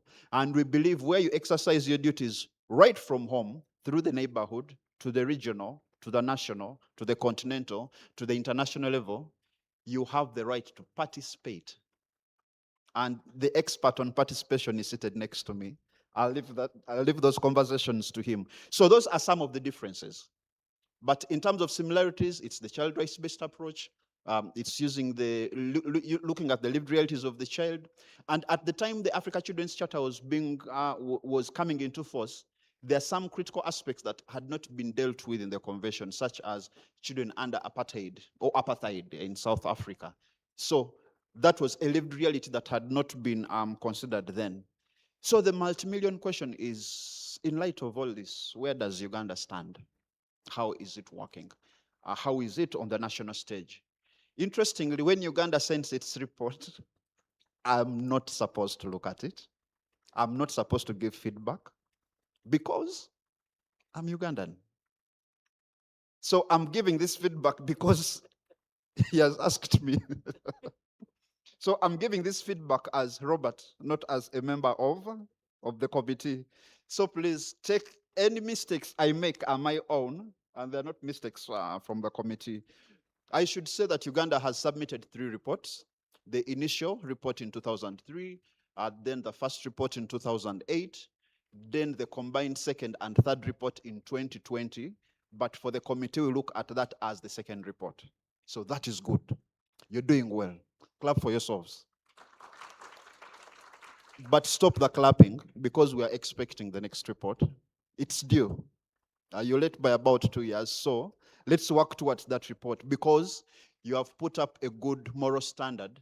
Don't let down that moral authority that you have. Uganda has very good policies. Uganda has very good laws. The amendments to the Children's Act, the alignment of the Constitution to ensure that a child is a person below the age of 18, the introduction of specific legislation such as the Prevention of Trafficking in Persons Act, the prohibition of female genital mutilation, efforts in education, efforts in access to health, addressing aspects of children affected by armed conflict. As we all know, we had a very long protracted war in northern Uganda. Then after some time, we had, I hope I'm correct, the North Uganda Social Action Fund, NUSAF. I think that was NUSAF 1, NUSAF 2, NUSAF 3, and 4. Oh, thank you very much. So those various phases speak to how Uganda has done a lot in terms of the child affected by armed conflict, in terms of the environment that child finds himself in terms of preparing the community and preparing the family for those children. So I think that is something that should be upheld. Of course, there are some areas for concern, such as harmonization of laws. We have various laws regarding marriage. The question is, do we ensure that we maintain the straight below 18 definition when persons are going into those spaces? The need for more resource mobilization, resource investment in aspects of children. So there's a lot that we are doing well. We can do better. And I think the conversation is, let's continue doing better. When we continue doing better, we shall manage to do well all the time. Thank you very much.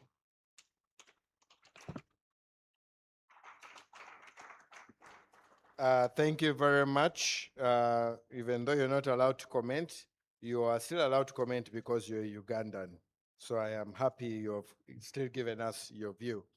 And congratulations, Uganda. And just to let you know that that is definitely a good representation for us as a country, because if the country doesn't report, it's not the government that looks bad. It is the Ugandans that look bad. So let's give a warm hand clap and appreciation to our government for doing their best at that. And we now come to the government. And representing the government is the Principal Probation Officer, Mr. Robert Odida, who is standing in for the Commissioner for Children Affairs under the Ministry of Gender, Labor and Social Development. And he has over 23 years of experience on child protection issues in the NGO and in the government combined. So he is definitely a good person to speak into the matter, and also one that can give us clarity on how we are performing. Robert, you have heard from the two committee experts from the UNCRC and the African Committee of Experts, and they have shared what the UNCRC is about and the charter, the difference, and what is happening. They have also given us, or Robert at least, Honorable Robert has given us an idea of where we, from his eyes perspective, how we are doing and how we are performing. From the ministry's point of view, how would you summarize Uganda's progress in strengthening child protection systems over the past years that we have been implementing both the UNCRC and the Charter? Thank you so much, ladies and gentlemen. And you can also help us and let us know what the priorities are for the ministry to ensure that they are acting on where they have not been able to do well. Thank you so much, ladies and gentlemen. Thank you so much, also our very important guest this afternoon, the children. I had opportunity to interact with a number of you while for a breakfast, and I can say that as we sit here, we are happy that you have been part of this symposium. I just want to build on what my colleagues, especially what Professor Robert has stated with regards to Ugandan's performance on the African Charter on the rights and welfare of the child. As you know, Uganda as a country is progressing very well in the implementation of the African Charter on the rights and welfare of the child, as well as the United Nations Convention on the rights of the child, as of course you have heard from Professor. Uganda as a country, as you could have read from the concept, ratified the United Nations Convention on the Right of the Child in 1990, and also the African Charter on the Rights and Welfare of the Child in 1994. So in terms of aligning ourselves to the global, but also in the African continent, Uganda is performing very well. On the legislative framework, as you have heard earlier, the Children Amendment Act, as a country, this strengthened the protection of children On the national policies, we have the Child Policy 2020, and we also have the National Strategy to End the Child Marriage and Teenage Pregnancy. Beyond that, government having identified all these challenges that the children have been raising, government has decided also to come up with a national framework for health education and life skills for in and out of school, bringing on board the different line ministries, Ministry of Education, Ministry of Gender, Labor, Social Development, Uganda AIDS Commission, bringing on board ethics and integrity under the President's office, and of course, all the district local government. And as I talk now, they're in the process of developing the modules to deliver this package.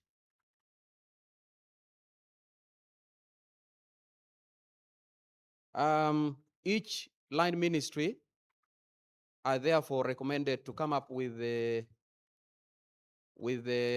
different guidelines to operationalize this framework. So as Ministry of Gender, Labor and Social Development, the guideline is in place. As I talk now, we're in the process of the dissemination of that guideline. Ministry of Education, at the same time, they have also come up with the guidelines and modules to deliver the package to the in-school, children who are in school.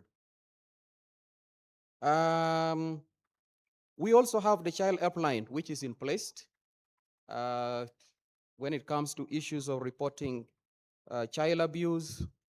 And in my interaction with the children, it appears like some of them are not informed about this. So I think we need to do more advocacy along that line.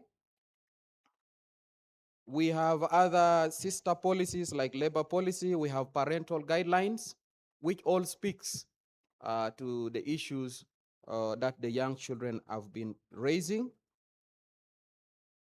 We have, of course, trafficking in persons that my colleague had raised earlier. As a country, of course, we are aware that we are currently facing the challenge of child trafficking. Children in the streets, different streets of Uganda. So the ministry was directed by cabinet to come up with a program to tackle the issue of elimination of the street children from the streets of Uganda. So that program is yet to be submitted to cabinet. But as I talk, it has been approved by the top policy of the ministry.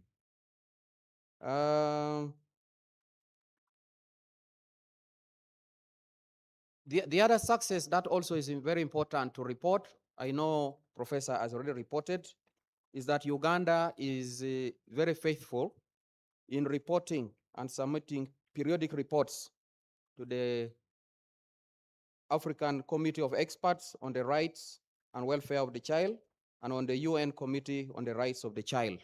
And I think you have heard that the last report that we submitted was in 2020. We are yet to submit another report. I think for now I can stop there, then we can build on that later. Thank you very much for letting us know how far we have done and what we are doing. And I know at one point I'm going to open the floor and you can ask questions. I will not preempt your questions. But I want to ask a question to all the three gentlemen seated up here. The question I want to ask you is, for what is the role children and the civil society organizations, such as us seated in this room, play in this treaty reporting or in this whole conversation of the UNCRC and the African Charter? And also as government, what is our role? And if you do not mind just giving us a hint on where you feel we should concentrate, you can, for good measure, also throw in what you believe Parliament should also do, since we have an honorable member, not a honorable, but an honorable member with us. Robert, do you want to start off, or do we go from the other Robert to this Robert? You're seated in between two Roberts. Okay, so Honorable Robert, you can start us off. I've learned something new, the Robert effect. So, what's the role of children? First and foremost, children are our constituents. If they are not part of the conversation, then we are not doing well. In all spaces I've been in, at least for the last 7 years, I always say that we should ensure that we place children at the center of all our initiatives.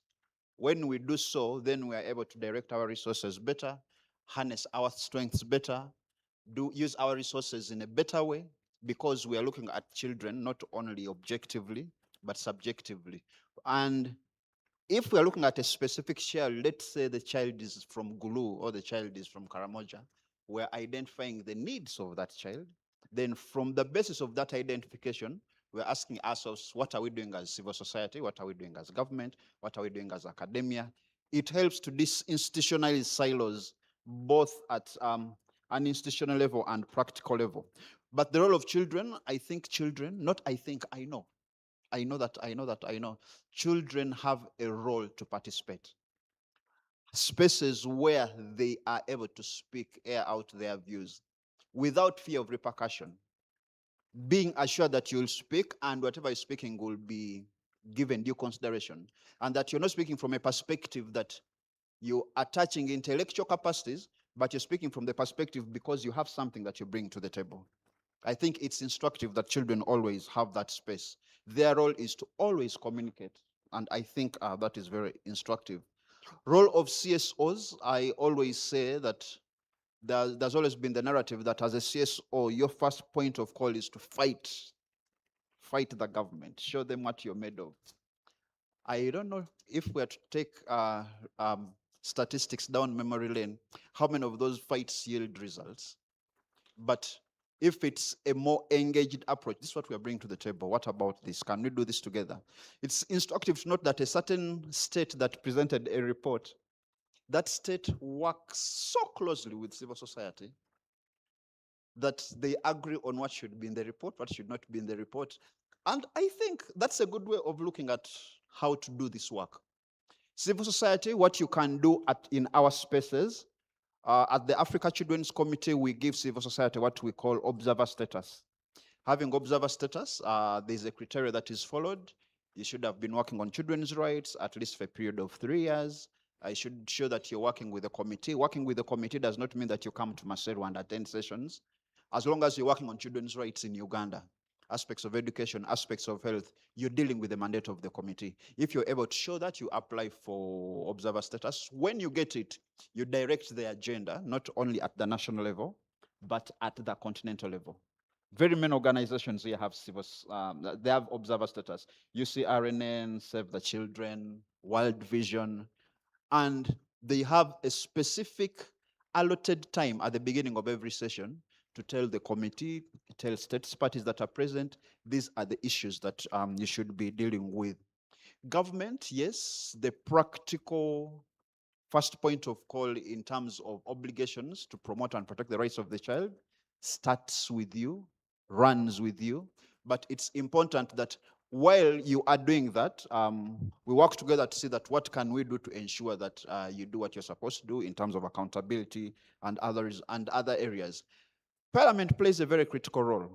When you look at the specific obligation of states to ensure that children enjoy all the rights in the charter, and the state is supposed to take on legal, administrative, and all other measures.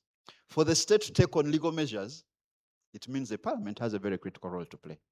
It could be an amendment of laws, it could be in bringing up new laws. So parliament plays a very critical role in ensuring that what is brought before it is not only child sensitive, is not only child responsive, but it speaks to those various aspects of of engaging children's rights. So having spoken about the roles, I think it's also important to identify some areas of improvement, some areas that we should latch on as a country on the child rights agenda. One big elephant in the room is artificial intelligence. At the university where I lecture, you give a student a question and he sends you a very beautiful essay. An essay that is very nice, and you realize that even as a professor, you'd not have written that well. So when you call the student to speak to him, he cannot express himself if he comes, or if he comes, if he decides to come, he'll always send an email, sorry, I'm sick, I'm not able to come, because he'll not be able to engage with the conversations that you're having. So artificial intelligence is a very big thing. I understand some people are worried that artificial intelligence might take our jobs, but you also have a right to worry that a person who knows how to use it might take your job. So perhaps let's see how to draw the line where you're able to embrace it using ethical guidelines to improve your output, your throughput, to see how you can improve the well-being of the child. So artificial intelligence is a very big thing, and I think how we deal with it is very instructive because it's here to stay. I'll be sorry to deviate a bit. There is a conference that I attended somewhere in Europe, and they were asking, how can we give human rights to artificial intelligence, to machines? So when I come back home, my microwave should not warm my food because it has a right to rest. My phone should not give me responses because it's exercising its right to rest. But most importantly, giving rights to animals. If I want to eat a goat, a cow, what does that mean? I cannot kill it. It will claim a right to life. Supposing it's in the forest, the tiger attacks the goat that is, or the cow that is grazing. What happens? Who is supposed to take the other to court? Is it the tiger? Is it the goat? So from the conversation, what I would pick, there is a lot that you can speak about when your stomach is full, when you don't have problems. So for me, I could not relate because we had issues of children affected by armed conflict, children affected by climate change, and you're talking about extending rights to a microwave. So that brings me to the second point, budgeting, child-friendly budgeting, child-responsive budgeting, investing more in the children now. I believe children are our future, but they are also leaders now, because I need to have a good pilot in 8 years' time. I need to have a good doctor when I'm 80, such that I'm not worried. I need to have a good engineer, such that in the evening of my life, I know someone will not put up a house that will fall the next day. So it's important that we invest in them. There are other thematic aspects, such as trafficking. I'll speak this from a position of a father. When you're at Entebbe Airport, you'll notice there are many children who are going to specific parts of the world to work. 2 years later, they come back, they have nothing to their names. That's if they make it back. When they're there, the experiences they share, they take their passports, they are treated badly. Those are critical elements that we should deal with as a country. Is it something that we should engage more at immigration? Is it something that we should engage more at a more regional level? Very important. Close to our region, there are some traditional harmful practices that while we might be able to engage with them within the country, it's hard to engage with them beyond the country. I was a state attorney in Kapchora, and we had a problem of female genital mutilation. So because they knew that whenever Robert gets you, he'll take you to court and he'll have you prosecuted, they started crossing the border. They'll do it in Kenya, then come back home. So when they come back to Kapchora, I cannot say so and so on this date in Eldoret did ABCD, because Eldoret is not within my area of operation. So we had conversations with Kenya. Kenya also came up with a Female Genital Mutilation Act. But the requirement was for us to prosecute you, if you're from another country, you should have resident status. In other words, you should have a work permit or a resident permit in Kenya before you're prosecuted. So that means that if you don't have a resident status, I still cannot prosecute you. So because I can't, the problem continues uninterred. So regional engagement we should not only ensure that we are doing so much within, but we should ensure that we have aspects of cross-border engagements where we are able to deal with some vices. I'll stop there for the time being, and thank you, Damon. Thank you very much. Timothy? Thank you very much. Thank you, Dr. Robert. I think he has shared most of the information I should have shared, but I just want to start with two clarifications, then I go back to the question. One, he has mentioned something about being independent. Dr. Robert is not representing Uganda on the Africa Committee on the Rights and Welfare of the Child. Dr. Robert is an independent expert from Uganda. And that's why, even for us, when you're on the committee, we don't represent our countries. We are there as independent experts. And the Addis Ababa rules stops us from discussing on the committee with our country. But we can do it outside the committee as individuals. I hope that you understand. So he's not the one representing Uganda. He's just from Uganda because Uganda is a member of the AU. Okay? And I'm a member of the committee because I'm from Kenya. Kenya is a member of the UN. Okay? Yeah.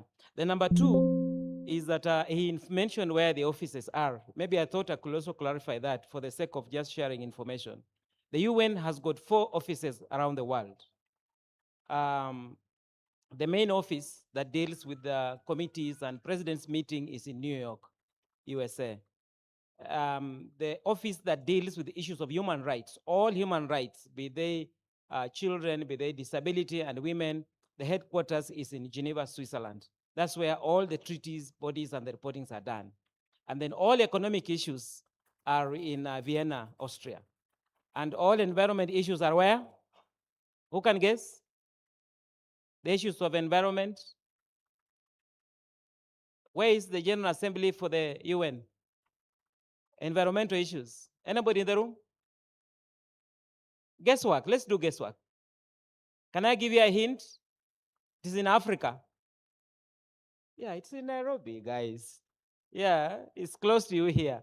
All environment issues are in Nairobi. Now, turning back to the question that you asked, one of the things we do when we are scoring on the scorecard of how we are performing on the CRC implementation, there are 9 areas that we do score on as a committee. And one of them, number 7, is child participation. So for us, actually, child participation is a very important area for scoring. Then the other area we score is on partnerships between the government and CSOs. Is number 9 for us.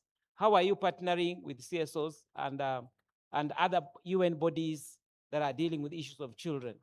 So to answer you, I want to say that the CRC has got a lot of spaces for your participation as children and as CSOs. And I'm just going to mention out about 5 of them, but I'll not go into details. One, during the direct reporting of the CRC, the periodic reporting that we've talked about, that when you sign the CRC, the first 2 years is the initial report. Then later, every 5 years, you are supposed to make a report every 5 years.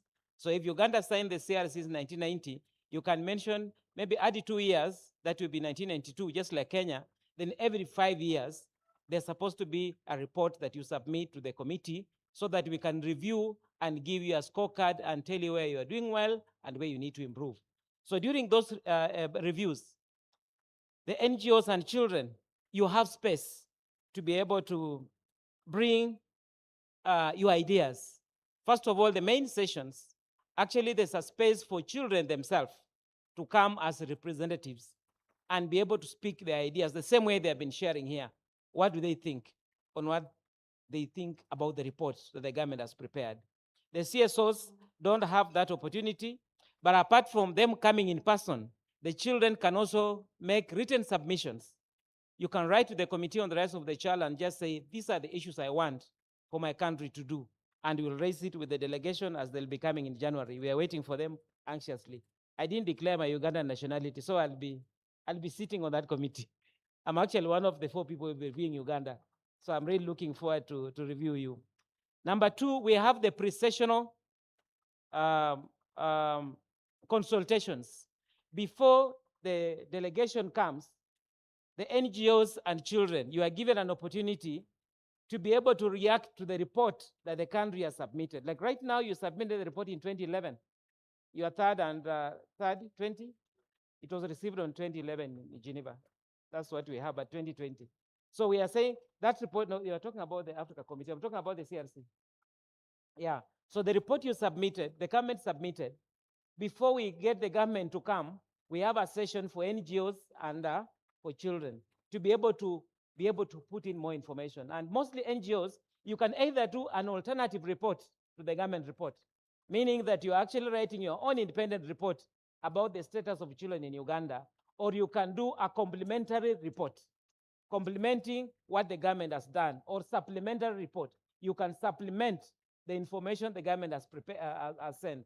And in Kenya, we do that so much that we work with the government, but if there's some missing information, or if there's some information the government doesn't want to say, NGOs, you have an opportunity to be able actually to bring it in. I can give you an example what happened in Kenya. There's one time we were talking about IDCs, internally displaced children in Kenya. And our Kenya government said there are no internally displaced children in Kenya. They didn't want to hear anything like that. But for us as NGOs, we knew that there were internally displaced children in Kenya. So in our report, we actually insisted that can you ask the delegation why we still have children who are internally displaced, and yet they are saying they don't have them. So that's an opportunity that you have as CSOs and as children to do it. Number 3, the UN has got what we call Day of General Discussion, which takes place every year. And on that day is actually a day for general discussion on children issues. Again, CSOs and NGOs, this one the government is not there. You are actually allowed to participate in that session. It takes place, I think, around June, where you can be able to participate and be able to share your ideas into it. Another area that you can also participate in is on written, you can be able to write contributions and reports on a number of the optional protocols. I didn't talk about optional protocols, but I'm sure you know them. The CRC has got 3 optional protocols that are actually helping to explain some of the articles. The optional protocol on armed conflict, what we call OPAC, then the optional protocol on the sale and trafficking of children, and then the optional protocol on complaint mechanism. The 3rd optional protocol, that one is specifically for children, where they can be able to share their report directly. So those are avenues that we have. So we have got so many opportunities, and you don't have to go to Geneva to be able to send your reports. Nowadays, because of technology, we can actually do Zoom meetings. We can go online. I know the Uganda CSOs made their report online because of technicalities and because of resources. But again, you can also be able to participate in social. Although during the state party reports, those sessions are actually closed sessions. But the government delegation, if you work so well with the CSOs, you can actually have the CSO representatives as part of your delegates, as advisors, to be able to go to the session and be able to also share the ideas with them. Because when they come before the committee, there's a lot of grilling. You might need some information from some of the CSOs you've gone with, actually to be part of your delegation. So the opportunities are so many. The idea is that we want to ensure that every idea for the child is heard. Thank you. Thank you very much, Honorable Timothy. I just want to highlight that the network UCRNN does lead in the treaty complementary reporting, and we have at all times, the government has also submitted a complementary report. And also, the children have submitted their own report to both the African Committee of Experts and also to the UN, and the committee has met also the children. Both committees have engaged the children before they engage the government of Uganda. Let's now listen to the government of Uganda and find out how the children and the CSOs can engage with you and how we can make these laws a reality in our country. These treaties. Thank you. As you may know, the issue of government is about the mandate, and government has 3 arms.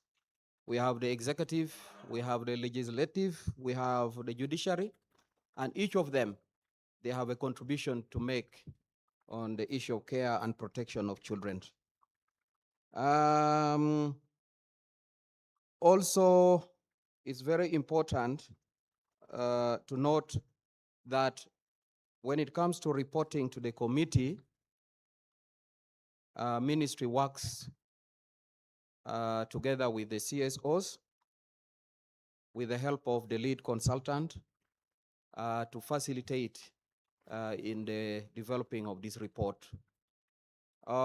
It's also important to note that the CSOs complement government effort.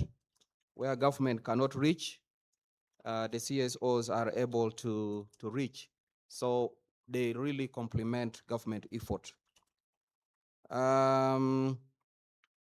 Working, of course, together with development partners, NGO bodies who are out there. I thought I should just add on to that because my other colleagues have already brought out other issues. I thank you. Thank you very much. Time is not our friend. I'm already being told my time is fast spent up here. And I do not know, moderator, MC, do I? No, I do not have chance. Okay. I was going to open to members on the floor. But what I can promise you is that tomorrow I'll be bringing up this panel again because we would want to know how we move forward. We're here to talk about the treaties, and so we want to really milk all we can milk out of these two experts and leave them to live when they know they have poured knowledge. So I think for now, our panel, we have done well. We will leave them to think and ponder upon what we have said, and then tomorrow we shall return to then finally close off what discussions we have. Thank you very much. Yes, and if you have also comments, you could just write them down. And when the moderators or the team secretariat is moving around, if you see them putting on any shirt close to mine is better than all of theirs. So close to mine, you can be able to give them and the questions will reach us. Thank you very much. I appreciate the panel and back to you, MCs. Okay, thank you. We shall request you to step forward for a photo with the moderator inclusive as well. Please keep that clap going. It's what is motivating them to pose well, smile well. In just a snapshot, we shall be done. The one stay.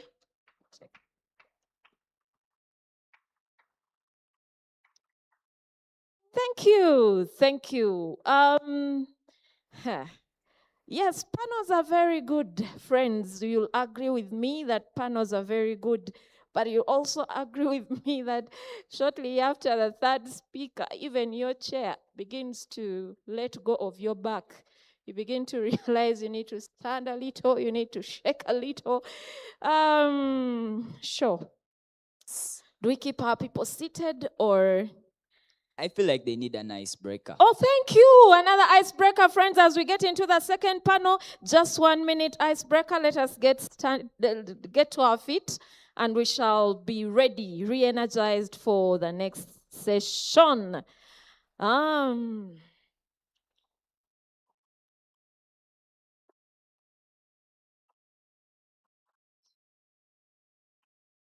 Is Chris in the house? He has stepped out. Okay. Yes, come, Chris.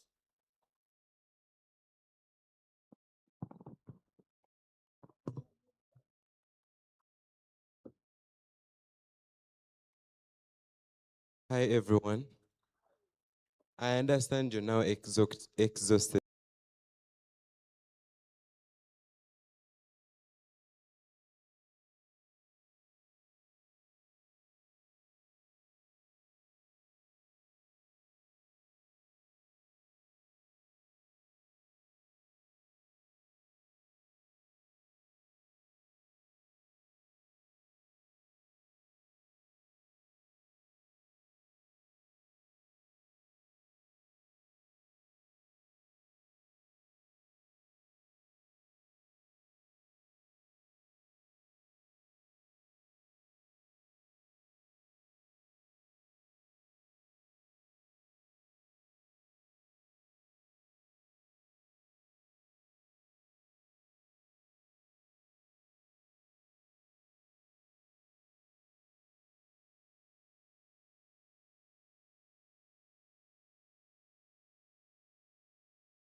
He's my ground father. I know the details. I was invited here to be part of the panel to talk about strengthening multi-sectoral action against child trafficking, abuse, and urban vulnerability. But while I was here, the chief executive called me because I thought we would keep time and I would speak before lunch. But because of Kamese, we have not managed to keep time. And yet he wants me engaged somewhere else. So I thought that with the high profile presence here, I don't just escape and go away. So I would say what I would have said on the panel. Unfortunately, Kamese again didn't give me the questions, but I can imagine what he wanted to ask me. And the issue is about strengthening multi-sectoral action against child trafficking. Child trafficking remains a cancer in Africa. Children are trafficked almost every day for one reason or the other. A number of them for gainful employment elsewhere, but also others, they are trafficked because their parents are poor. And people come here promising lots of education somewhere else. And so the children are trafficked. There is both international trafficking, but there is also internal trafficking. In Uganda, there are children that are trafficked from Karamoja, and my other colleague, Robert, knows about this. He's working on it every day. We want to the extent of having a center in Karamoja where we rehabilitate children that have been trafficked. But what do we need to do, Damon, to strengthen the multi-sectoral approach? Because everybody has said that we can only solve a number of problems if we act in a multi-sectoral manner. And I believe so, because we are all products of a cooperation between two people, oftentimes. A father and a mother, they do come together, and then we become products of that cooperation. If you were born by a single person, put up your hand for recognition. That you have never heard about a father or a mother, somehow your mother produced you alone. Of course, you talk about single mothers. That's bullshit. It's nonsense. There must be two people who come together, apart from Jesus, who was born by a virgin. To me, therefore, for the civil society organizations, there is a need to plan together as actors for civil society led by UCRNN to speak with one voice and to act in unison. There should be nothing short of that. For government, Honorable Member of Parliament is strengthening the coordination role of the Office of the Prime Minister. to ensure that we deliver as one government. Minister of Gender, working with Minister of Education, working with Minister of Justice, working with Minister of Internal Affairs to deliver as one government. That's what we should have done yesterday. But since we didn't do it yesterday, we need to do it today.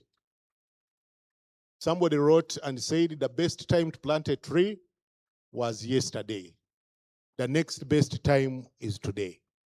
As we enter 2026, for us to talk about meaningful multi-sectoral response to this problem, we must plan together, we must work together, we must talk together, and we must act in unison. That's one. The second thing, according to me, is hyping the parenting function. Many people in Uganda are simply mothers and others simply fathers. They have never graduated into becoming parents. And so the lack of parenting is contributing to the issue of child trafficking. Many of you, like I normally say, the parents who are here, you suffer from TB. You are TB victims. You are too busy for your children, hence suffering from TB. And if you are too busy for your children, the birds, the crocodiles, the reptiles will come and devour your children. But some of you, like Timothy was pointing out, you are IDPs, internally displaced parents. You are never in your homes. We are having children that belong to housemates. Children never see you. You are not even a friend of your children. When you come back, they hear the car or the motorcycle, and the children dash out of the living room. You find the TV is on, but you find nobody watching the TV. And many of you have earned yourselves nicknames. By the way, just to know that all of you as parents, you have nicknames. And now I give you a license to bribe your youngest child at home and say, ask her, what do they call me while I'm away? You will hear the Konyi, they call you Konyi. Others will say you are Lakwena. Others say you are Saddam. Others say, you know you have the names.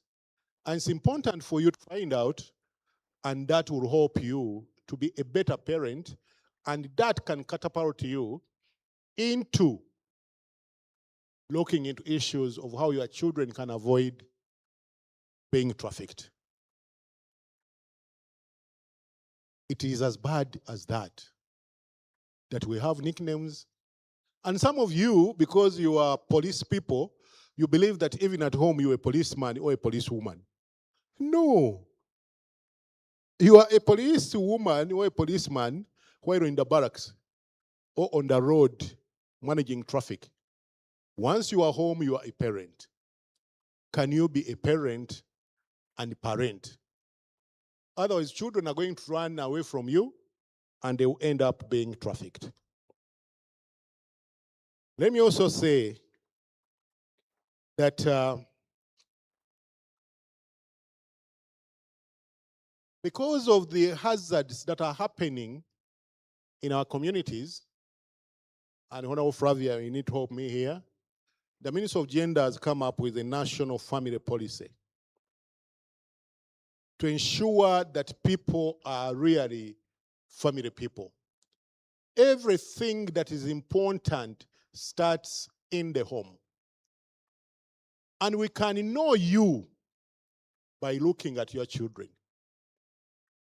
If your children are indisciplined, then we'll know this man here is very indisciplined.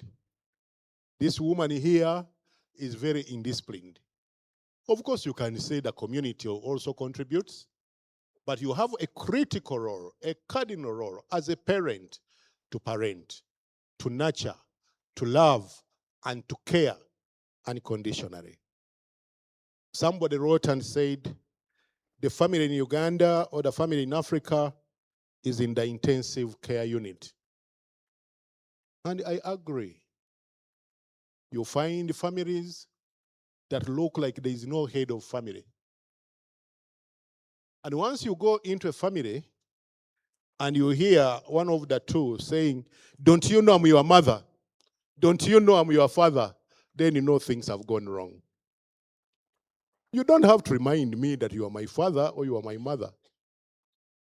I will naturally know you are my father, you are my mother. And so there is a problem in there. And so while you are judging us at that level, UN level and African level, we still have some internal problems, but don't tell those people. We are very good people. We don't want to wash our dirty linen in public, but there are issues in there. The third is the issue that we must humble poverty and bring poverty to its knees. Poverty makes many people tend to be compromised in doing the right things. And I'm not simply talking about financial poverty. I'm also talking about intellectual poverty. I'm also talking about integrity poverty. There are many of us who are suffering from lack of integrity, and that is a poverty. And now the man, who I guess is one of the MCs, is telling me I'm lacking discipline in keeping time. And I will conclude by saying we need, like never before, to create awareness. To create awareness to our children, to create awareness amongst ourselves. Not everybody who comes to you and says, I want your child, I want to help, really has good intentions. Many of them don't. And our children will end up in situations that you cannot imagine. Can we also be aware of early warning signs? But also, most importantly, we need to find African solutions to African problems. We need African solutions to African problems. The other day, colleagues, I laughed. When two African heads of state traveled to Washington to find a solution to a problem which is African. But as they were there, the guns were still speaking. And 20 people on the day they signed, the document they signed, 20 soldiers died. Now, don't take me to court. I have not mentioned the two gentlemen. Those of you who know, you know what I'm talking about. To me, as Africans, we must learn to find African solutions to our African problems. Our problems should not be solved in Washington. If we fail to solve these problems amongst ourselves, let's go to African Union. To me, that would be a better way of being responsible. Finally, we are in overdrive in as far as manufacturing human beings is concerned. Africans, we are producing at a level that has never been known before. Around 1980, Africa had a population of about 487 million people. By mid-2025, the African continent came to be populated by 1.54 billion people. 154 billion people. I have it on good record that by close of business 2050, Africa will be home to 2.4 billion people. And yet Africa remains the second biggest continent, but the poorest. On the issue of being poor, people quarrel. They say, no, but we have a lot of resources. If the resources are not exploited, then they are not useful to you. You remain poor. I do understand again on good source, that our contribution to the manufacturing sector is only 1.5% of all the manufactured goods in the world. So are we rich? You can tell me we have a lot of minerals, we have a lot of resources. As long as we have not exploited them, then we remain poor. But unplanned pregnancy remains as high as 42% of all the pregnancies. Child marriage at 34%. Teenage pregnancy at 24%. Fertility rate at 4.5%. Kenya, you are a little down, so we outsmart you in production of human beings. I don't know whether we should go and pose around for photography that we are manufacturing a lot of human beings, even when we are poor. And so as long as people have so many children, then these children will be disposed of in a manner that we call trafficking, because you have extra baggage on you. So I think we need to be responsible. Of course, you tell me, God said in Genesis 28, go multiply and fill the world. Who told you God was speaking to only you? God himself produced only one child. His only begotten Son, Jesus Christ. If you think God is your father, perhaps you are a stepchild. But Jesus himself didn't even produce a single child. He didn't have even a girlfriend. And so who are you, son of a peasant from Cso, to produce 20 children? For who? I want to thank you, and I look forward to being with you tomorrow. God bless you. Thank you so much. Let's clap louder for our commissioner. Let's clap. We appreciate the words you've given us, for answering the questions that were never asked by us, and for giving us advice to give our IDPs if we have. So now, let me proudly welcome Miss Lydia Buite to continue with where the commissioner had stopped. Thank you so much, Master of Ceremony. Thank you. Thank you so much, Commissioner, for those submissions. Good afternoon, ladies and gentlemen. Good afternoon, ladies and gentlemen. Better. My name is Lydia Buite, and I'm going to be moderating this session.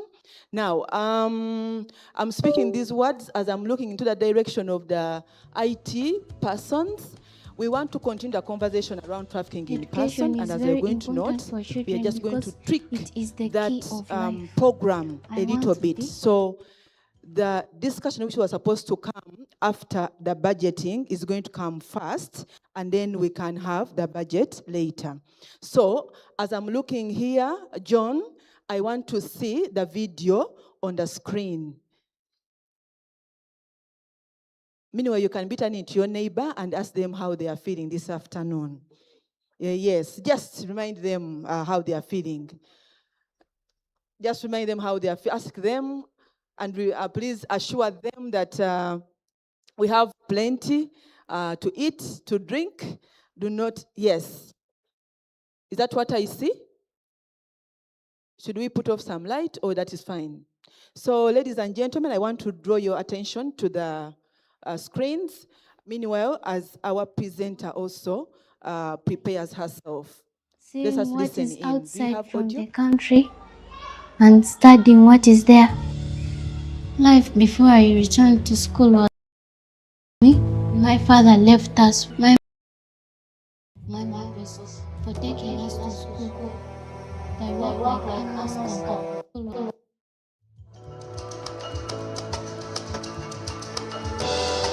Education is very important for children because it is the key of. I want to be a pilot. Seeing what is outside from the country and studying what is there. Life before I returned to school was very hard for me. My father left us. My mother didn't help. My mom was for taking us to school. I work like an Oscar. They will just tell you that do this, do this, do this. If they find you like we have not done it. They start caning you, abusing you, big words. I started saying that I wish I was at school. I was returned to school by the KCCA from Kampala. An opportunity came that she was rescued by KCCA and dwelling places. So she was rehabilitated. She was eventually reunited with her family. And when she was reunited, she was enrolled in school. She's now attending primary school where we have an active child rights club. It teaches children to learn their rights and responsibilities. The other days I was thinking every time to escape, but now it is not in my mind to escape. I've seen that school is very good. On the Child Rights Club, we meet villages to advise them. We also advise the children. We tell them about their rights.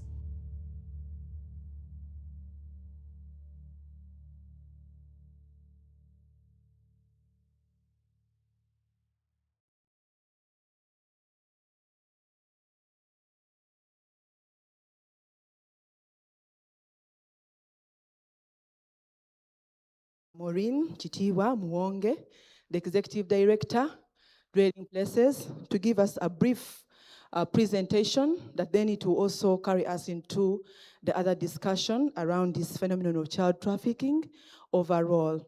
And as I'm looking, I want to see the presentation on the screen.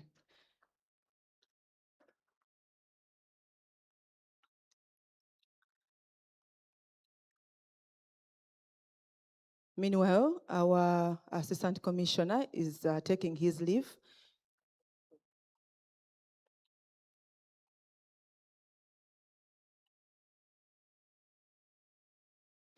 Just give us a few minutes as we just set up. But she's a guru, a teacher, and she has a presentation. And already the commissioner has sort of like kickstarted the discussion. So I want to invite you that even as we run the presentation on the screen, you can kickstart. Please, you're welcome. Thank you so much, Lydia. I am usually not very good with protocols, so I stand on Damon's protocol, already established. Ladies and gentlemen, you're very welcome. My name is Maureen Muwonge. I'm a teacher by profession. I usually add Eyabudukamu, and currently working with Dwelling Places as the country director. As I wait for the presentation, Dwelling Places is a Christian non-government organization that envisions a world where every child has a place to call home and is empowered. Can we see my presentation? It's coming. Yes, you can kickstart, please. Yes. We envision a world where It's every on. child has a place to rest their head on and is empowered to reach their full potential within a safe family and a community setting. And our mission is to rescue, rehabilitate, reconcile, reintegrate, educate and advocate for street-connected children, abandoned babies, and high-risk slum families. We want to see that they achieve their full potential. We work with children that are 17 years and below. Trafficking. Mr. Mondo has done a good job to lay the foundation for me, and I'm going to kickstart from where he stopped. We know that it involves recruitment. We know that there is transportation, there is harboring, and the last one is exploitation, for exploitation. And if you would be honest and truthful like me, you would say that at some point, we've all participated in trafficking children. We have all sinned, as, as Mama here has said. One time I actually called a neighbor who knew someone that was, that knew maids, house helps. And they brought me a young girl. I had specifically indicated that I wanted 22 years and above, and what I received was a 14-year-old that was brought to work. Of course, she was told to say she's 17, but she was actually 14 years old. And many of us have gone through that process where we've called people. I don't know if you would be honest enough to say, Nange, the person I have at home, in my home, was sent by someone who sent someone who sent someone. And that involves recruitment, transportation, harboring. I want to highlight the numbers that are very alarming. In our 2024 Prevention of Trafficking in Persons report, Uganda, we noted that 1,068 children, 68 cases were reported. Trafficking in persons cases were reported, and 55% of those were children, 597, 17 years and below. So it is a serious case. We also noted that 97% were actually domestic trafficking, as Mr. Mondo has highlighted, internal trafficking of children. We only had 2.5% that were cross-country or transnational. The children are very vulnerable to the issue of trafficking. We also noted in the same report of 2023, 50% of the cases that were reported were child victims of trafficking, which means it's not an issue that has just started last year. It's an issue that we've been dealing with. And from observation cases and reports that have been given, we note that one of the primary forms of exploitation is forced labor, where we have agriculture, children recruited to work in sugarcane plantation, rice plantation, coffee, tea plantation. And I want at this point to state that while we have been saying that the Karamojong children are the majority when it comes to trafficking, I want to state that actually this is a national issue, not just about Karamoja. The children you find in Hoima, the children you find in different parts of the country, they are not Karamojong children. They are from Rakai, from Barara, from Central, and they are all affected. Fishing industry, mining, where we're looking at gold, marble, stone quarrying, and one of the children this morning highlighted that. Domestic work, which I've just talked about, leisure and hospitality, where we have children work in restaurants, in bars, in guest houses, in lodges, and because they are cheap labor, they can't negotiate, and they are easy to manipulate. That is why they are targeted. Forced street begging, ladies and gentlemen, has become another form.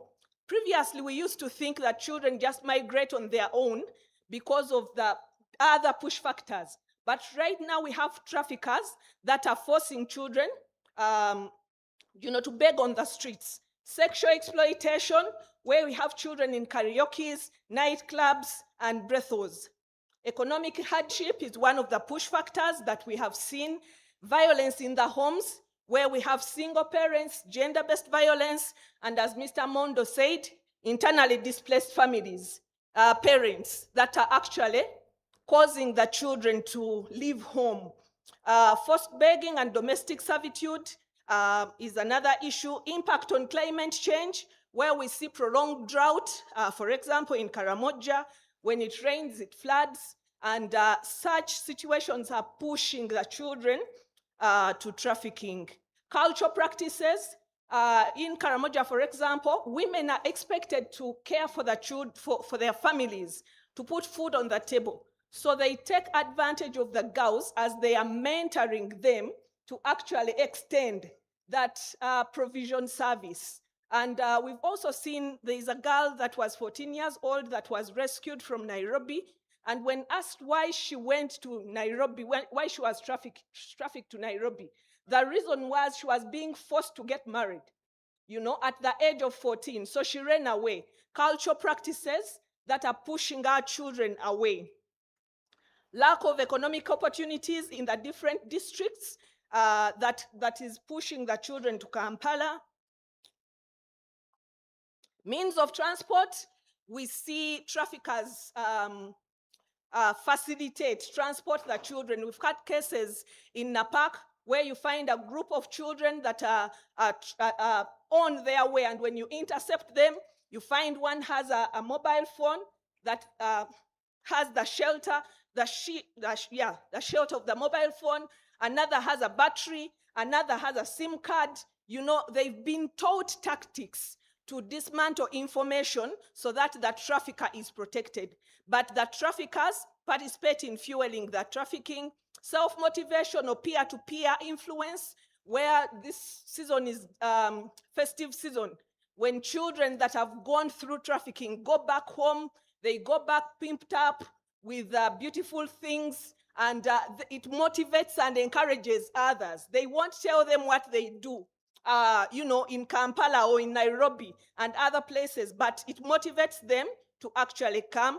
They use border borders. We've just resettled a 7-year-old from dwelling places. And when asked how she came, she was put in a sack, put under the bus seat, and asked not to breathe, not to cough, not to talk, so that they can go past the roadblocks. So every time the bus was moving, the sack would be opened for her to breathe. When it stops, it is wrapped up. And she's not allowed to. And that, as she shared that experience, she was crying. She could not get over the experience that she went through.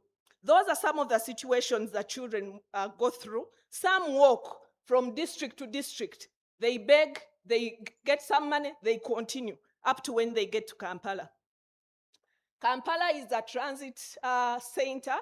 It receives, but it's also a source.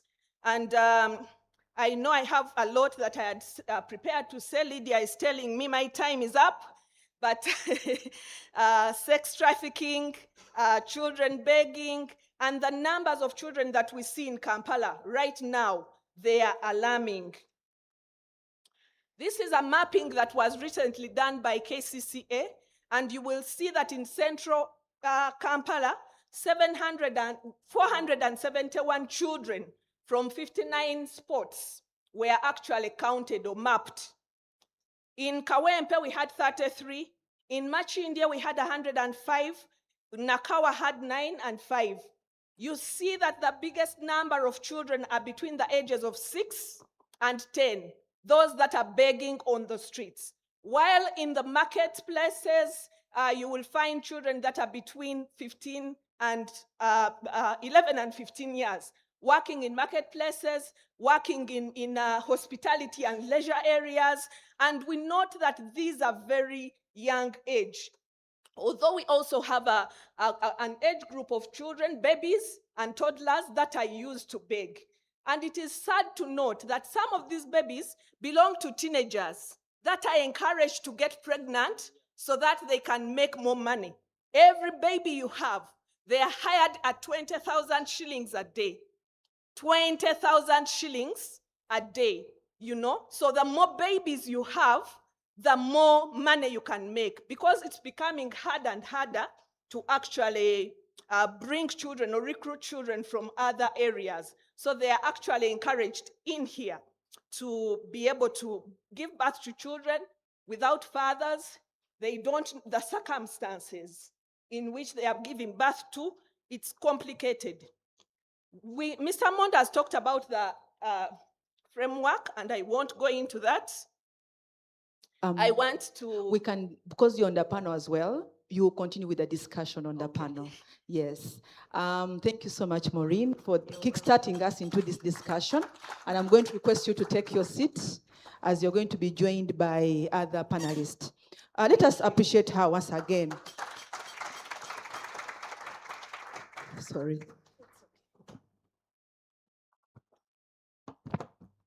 Thank you so much. I think now we have a feel. We have a feel of this issue of child trafficking in the country. right from the conversation from the commissioner and the conversation from Maureen. And at this point in time, I'm going to invite the following people. And when I invite them, please let us welcome them until when they sit, that's when we stop clapping. Please, just know I'm taking all of us out. Lunch is on me. So allow me to invite Miss Patience Agabire, the probation officer from the Kampala Capital City Authority. Please welcome Patience.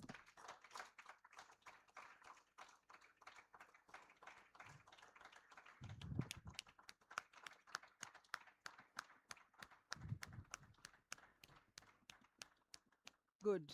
Thank you so much. The other person to join the panel is our Deputy Chief Administrative Officer from Nakapilipit District. That is Mr.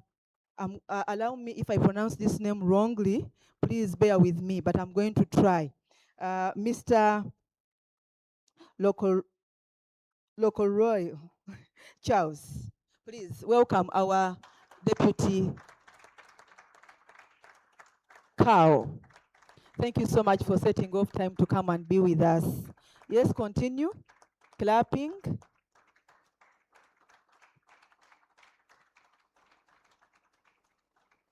You are all most welcome.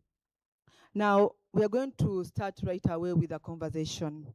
And as Maureen has kickstarted us, and as Commissioner also gave us that insight and also giving us his recommendations, we are going to start with Ms. Patience, the probation officer, the Kampala Capital City Authority, the mother of all children in this capital city.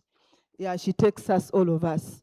Looking at the mapping already that has been done, would you please share with us what are some of the biggest challenges that are affecting the vulnerable children in the urban settings, especially the street-connected children? And maybe you could also run into how is KCCA coordinating with the national agencies and other CSOs operating within the capital city in trying to address this challenge. Thank you. Good afternoon.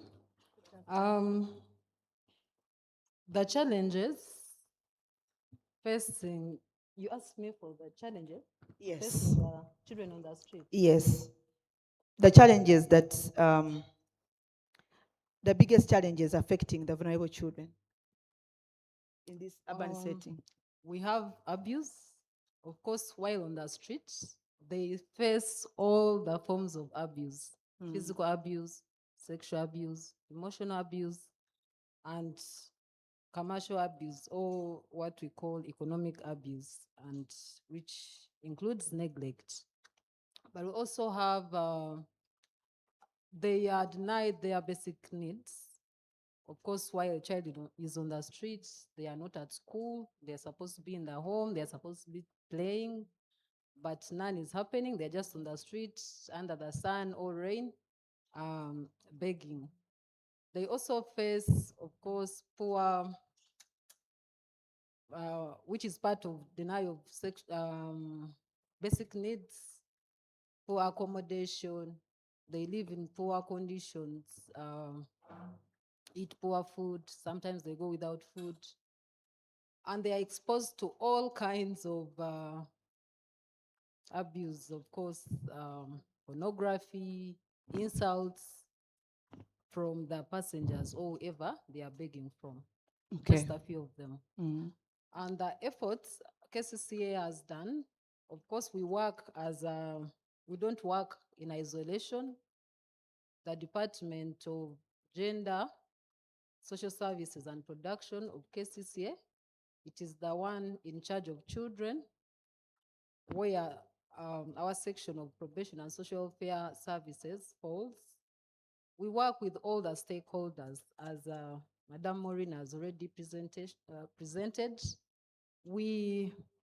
What have we so far done? We've gone through different efforts to ensure that we rescue children from the streets of Kampala. But as we saw in the presentation, there are still very many push factors we are grappling with. So we still have the presence of many children on our streets, unfortunately. But what have we so far done? We came up with the Kampala Capital City Child Protection Ordinance to try to supplement on the existing legal framework. And we targeted especially, our focus was more of our legal framework had some gaps where we would not take the traffickers maybe to court. There were some gaps. So the ordinance would help us. That was in 2022. It would help us maybe prosecute the perpetrators of child trafficking, which we've done. So far, we have taken over 90 traffickers. We've aligned them in court. They were given different punishment by the courts of law, but the majority have been taken back to Napak, where the majority of the children on the street come from, to do community service. Our other efforts in collaboration with our partners or stakeholders, we've also agreed with the Napak district, where they came up with the resolutions. We tried different strategies of how to get them out, but most of the time they would return almost immediately to the streets of Kampala. So this time, we try to look for a lasting or more sustainable way of keeping them in their home district, and that is keeping them in school. So we've worked with Napak districts that identified a number of schools to keep their children there.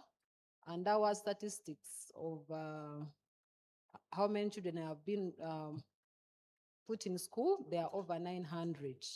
900 children. 900 children in school. And last week, our supervisors went to Napak to do the monitoring of how the children are faring, and they are doing so well. Okay. So in addition of all other partners that are involved in rescuing children on the street, that's what the two specific things KCC has done. Thank you so much, Patience, for taking us through what has KCCA done as a capital city. I was just here wondering, and that I'll move to our Deputy Cow. You're most welcome, sir. I'm also aware of the fact that as beyond the office as a Deputy Cow, you are also a parent who has a lived experience with this issue of trafficking in person right within the home. Now, a combination of the two. The first question is, why Napak? Why so many of these children? Why are they coming from Napak? Maybe, and also, as you answer that, what are some of, I know we have already had one of the resolutions that as a district you've taken. Is there any other initiative as a district that you have put in place to ensure that this tap, somehow that is opened, can actually, be closed? Thank you. Thank you. Am I heard? Thank you for this opportunity. I haven't been to Kampala for some time. I thank my brother here for inviting me. Actually, 10 years I haven't been in this side of Silver Springs. So I've only been in the Ministry of Local Government, Finance, and so I'm happy to be here. Well, it started as a call, and for me, usually, if you're not in my contacts, I treat every call with a lot of suspicion. And so someone calls and says, is this Lokoroi? Thank you. Yes. And I gained some confidence because the person pronounced it well. And so I had to give the audience. And so inviting me for this. But the person repeatedly kept on calling to confirm. And I said I am going to come. And I reached Kampala yesterday at midnight, right from Nagaperepret. I thought you would clap for me. Now, going through the theme that speaks about the charter at 35 and speaks about reflection, speaks about renewal of the energy, but also committing ourselves. The moderator rightly stated that there was a trafficking case that entered right in my bedroom. And I think I have not recovered from it. Oh dear. You can imagine if I, the parent, has not recovered from it, what about the victim? Especially given the limited services to an area that is as remote as people think about. It's a long story, but I want to cut it short. And perhaps it may give the audience that are here another perspective on how to look at child trafficking, because a lot of time has been spent on speaking about the vulnerable, those ones who are experiencing homelessness, those ones that are driven by other factors into the urban areas. But you have this child who just disappeared from my own, home. I mean, she had a home. Well, being a cow, I think there are some basic things that are there to make someone comfortable. But she disappears for 9 months. And I did not relent into the search. First of all, my wife got engaged into trying to follow up because I was in West Nile. I was working there. And so my wife seems to have given up because it came with a lot of costs. And again, it's something to reflect on. There are cases that have not been reported. Mm-hmm. Very And true. it's from families, perhaps, that do not have the capacity to follow up these cases. Because if my wife gave up because there was an issue of costs that were involved, just imagine that family that does not have the capacity to follow up the child, especially if the trafficking is not facilitated by the family. And so when she gave up, I came in. But mine was not so regular because I had to juggle between being in police in Mbale throughout Friday. When I come Saturday, I'm there, Sunday, part of the day, and then I go back. While our fingers were pointing to an area within Mbale, we actually got to know later that actually the girl was in Kampala here, somewhere in Gayaza. And again, what's interesting for the players here to know is that you need to pick interest in what happens in schools. Because even what happens in families, because there is this blanket condemnation that there is a family facilitation of trafficking, and yet it is an individual in the family. But we have that blanket condemnation. Now, the reason I am bringing this phase of getting interested in what happens in schools, because a girl whom I was staying with, I picked her with my wife when she was in P3. Mother died. She had no father. I mean, she had a father, but she had never met the father. And so when the mother passed on, by then I was in Amudat, and so we picked her. And then I gave her an opportunity to study, much more giving her priority than even my children, because I didn't want her to feel that she's not us. And so she studied up to senior 3. That's when the incident happened. And she's actually the one who facilitated the trafficking, and in line with the student in the same school where she was. So possibly that gives another perspective to this. And it's on that regard that I am thinking about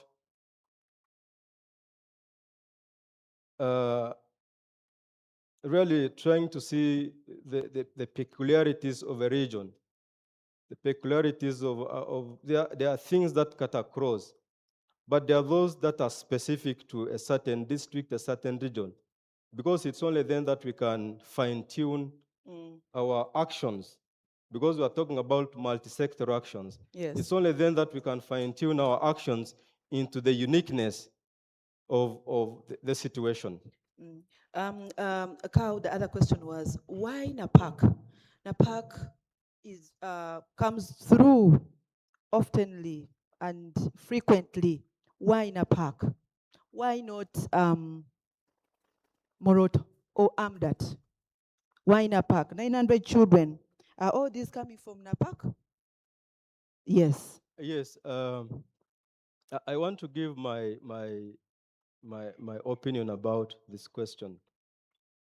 And while I was seated there, the other thing I wanted to talk about was, you see, when you speak about trafficking in Karamoja, at some point, it narrows down to Napak. You're saying trafficking in Karamoja.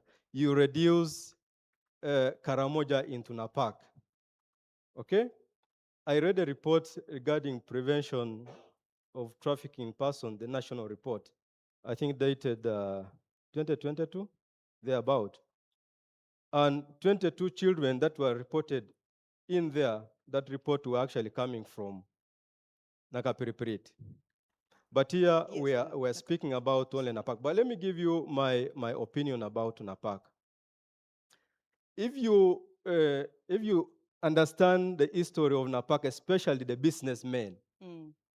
Now, how I got this was in 1999, I was staying with my in-law who happens to come from Napak. And he was in Iganga. Now, most of the businessmen who are Karamojongs and who are stationed in Iganga, in Mbale, mostly in those two areas, and I think in Busia, come from Napak. Okay. Yes, they do. And I think my colleagues who are here, there's a popular one, I don't want to mention the name. Okay. So I got to know that most of the businessmen of Napak, rather of who are in Iganga, in Jinja, in Mbale, come from Napak. And I want to believe that as their business goes on, you have them creating spaces that allow people to have places of abode, those ones who find their way, perhaps from Napak, and they get into these areas. And for me, that I think as an account on why we have the number of children of Karamoja, but mostly Napak, featuring on in this situation that we're talking about. Okay. But the other thing is also in Mbale. There's a place called Namatala, because those are transit routes. Okay? I studied in Mbale, Nkome says. And there's a LC1 chairman who is a Karamojong who has been there as an LC1 up to now. Just imagine I was studying in 1998. That's when I was in Mbale. But as we speak now, he is is still an LC1. And you could see, why is it so?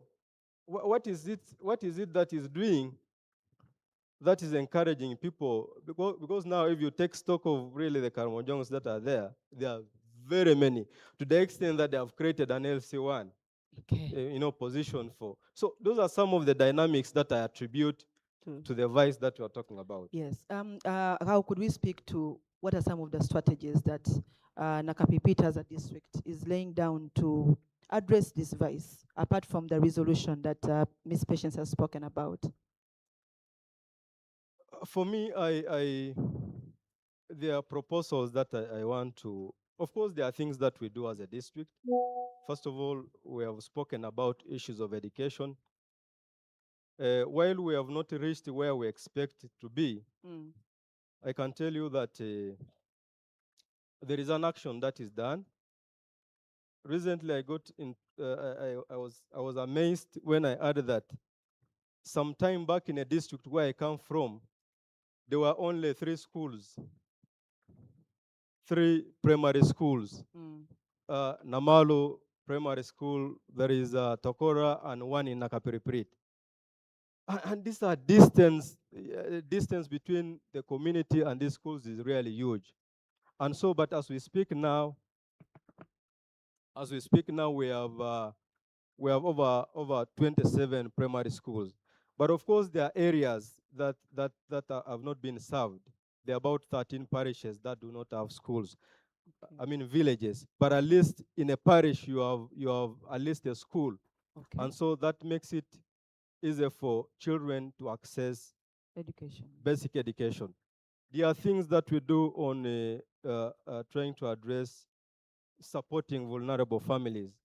There are government programs that are in place. So those are some of the things that we do. But let me just, because I know you're running short of time. Yes, very I true. want to bring this to I don't know whether we have people from Ministry of Internal Affairs here. If they are not here, perhaps you can take this proposal.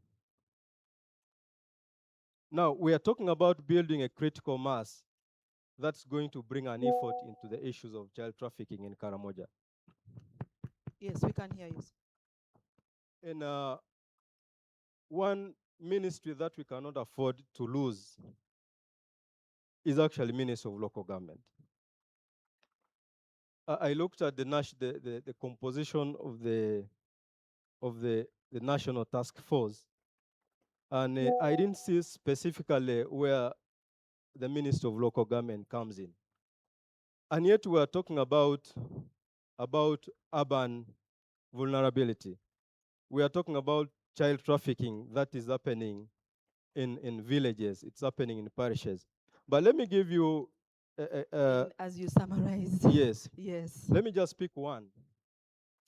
When you see the number of villages that we have in the country, we have 71,218 villages in Uganda.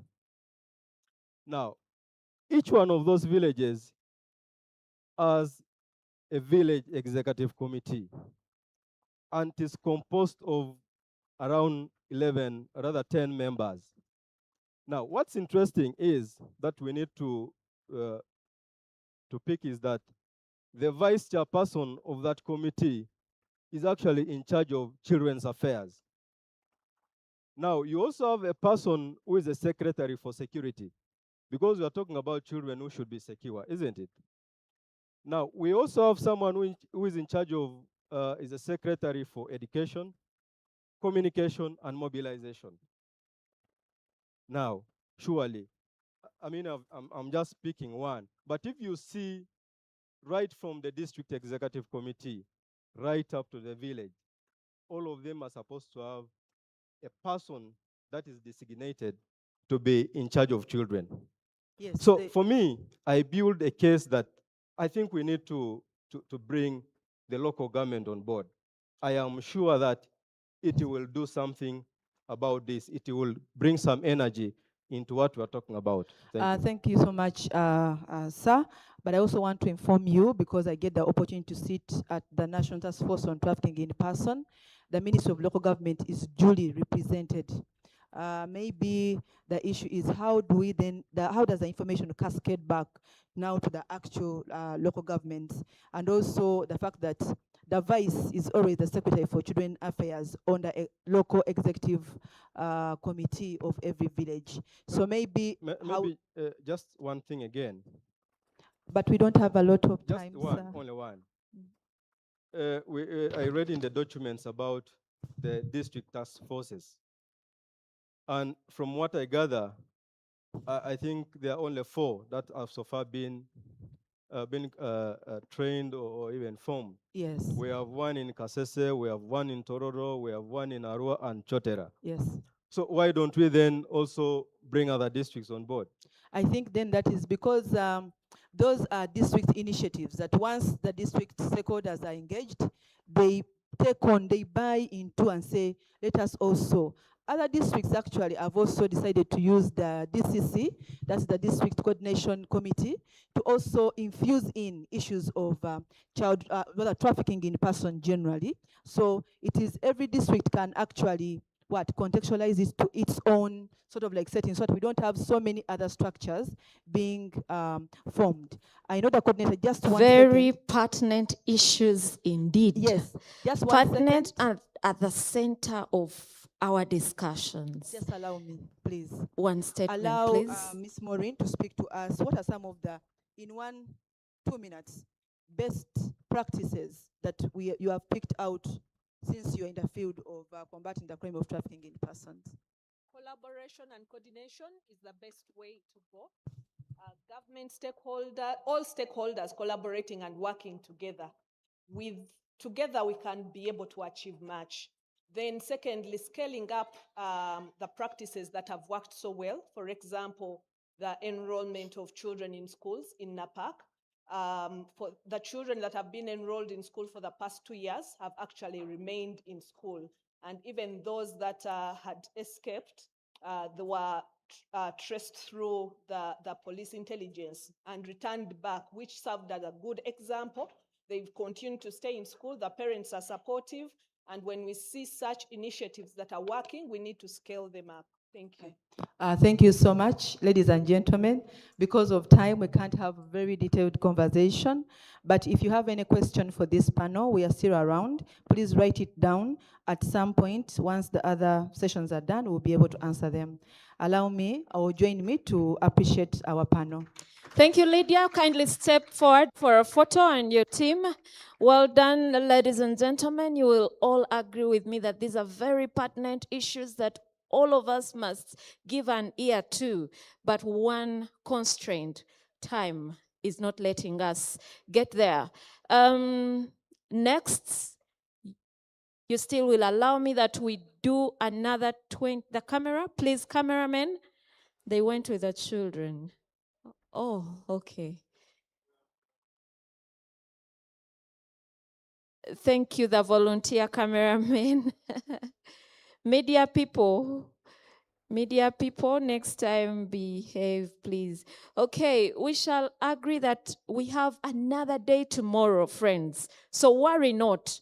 As you look at our program, you may realize that the afternoon session has already been affected, but we can't go without having our honorables that were invited, that have left their tasks out there without giving them time, because we might not catch them tomorrow. So we are going to make a few adjustments and push some of the things to tomorrow.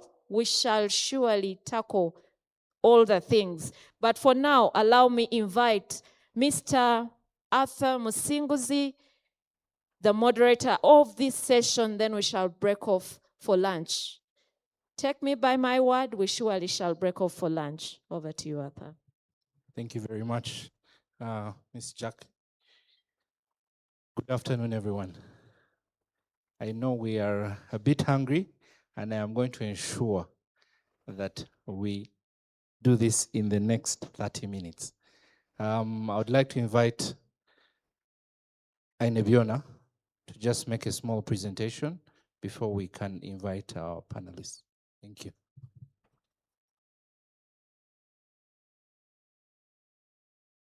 Good afternoon, ladies and gentlemen. I know, the energies are down. But bear with me, I've been given 5 minutes, but I'll use 3 minutes to put one of the most important discussions across that helps us actualize what we've been discussing in the morning. Is that okay? Some smiles will help if I look at you, eh? Okay, the smiles have come in now. Okay, ladies and gentlemen, I'm going to be just highlighting on the financing, which helps us put what we are discussing in context. It's usually one that helps answer the question of the how, okay? So if we look at some of the trends that a number of colleagues, right from what the children were saying in the morning, this is just to tickle us to think through of how we can solve this from a financial perspective. Is that okay? Okay, so looking at that first slide from a global perspective, ladies and gentlemen, this discussion is not just national.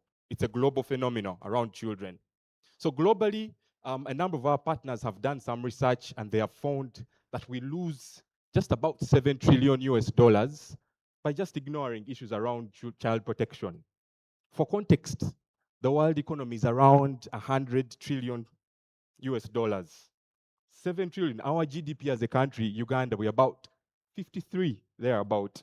So globally, we lose more than countries' GDP. Africa is around 2.8 by just ignoring issues around child rights and putting them in place and addressing them. That's on a global scale. Despite this, from a national perspective, as a country, we have committed that how all these issues around children are going to be addressed is through some sort of financing framework. That one we've agreed as a country, and we have it embedded in our national policy. Okay? Very, very clear. Issues around survival, development, protection, child participation, and system strengthening that is more sustainable. So as a country, we recognize this, and we have it in our plans, well ingrained. However, if you look at the current reality, there's a slide there that I have on the numbers. The recent population census shows us some grim realities of this, that despite us respecting this, when you look at those numbers, they are still wanting.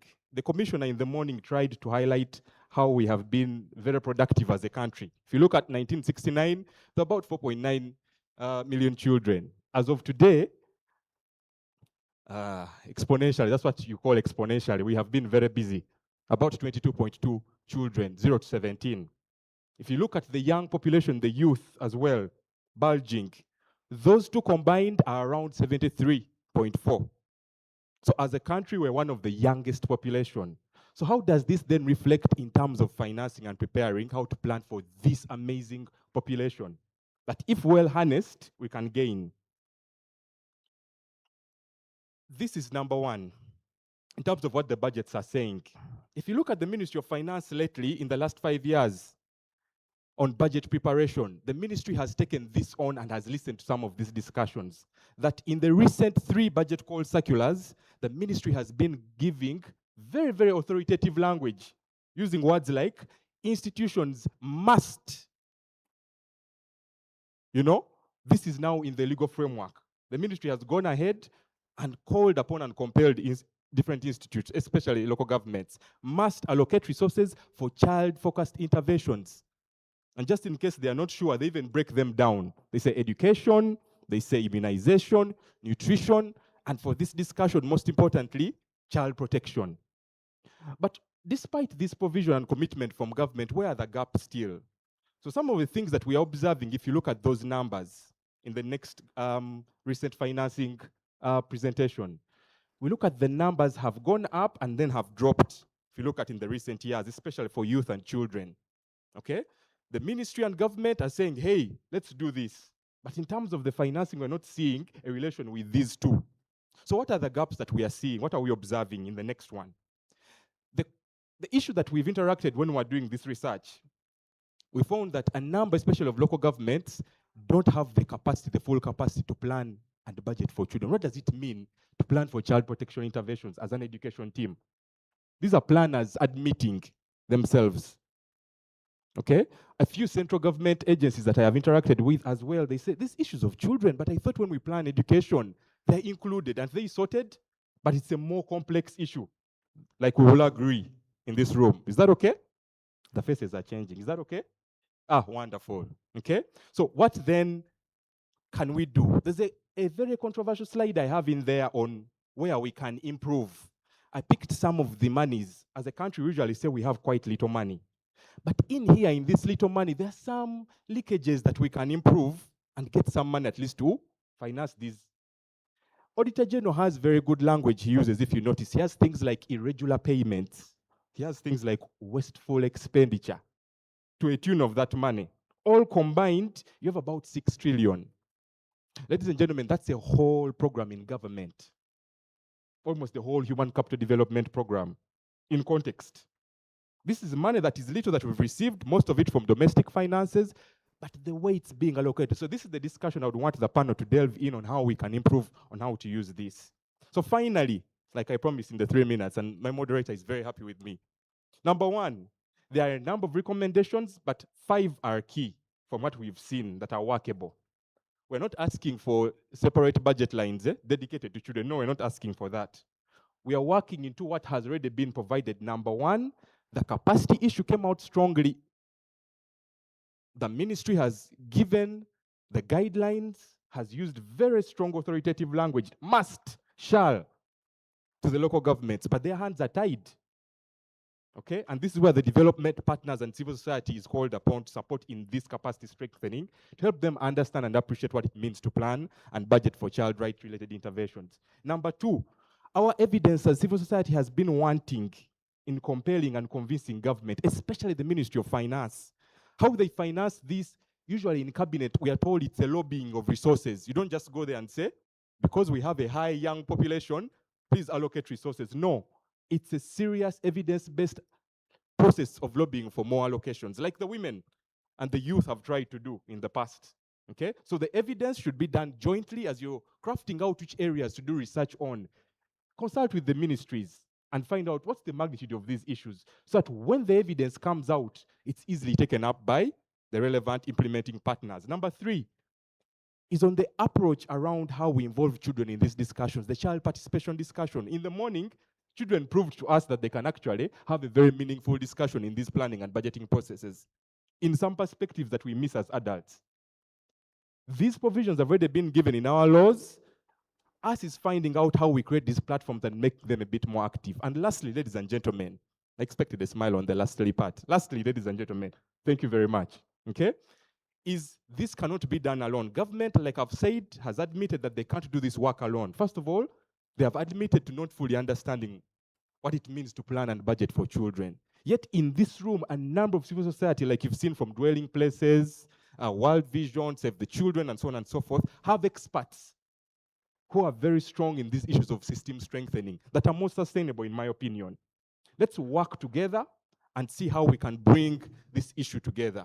And finally, unfortunately, this whole branch of public financing, children are the biggest consumers, yet they are the least involved. Okay? Any of the cuts that are done, they are the most vulnerable.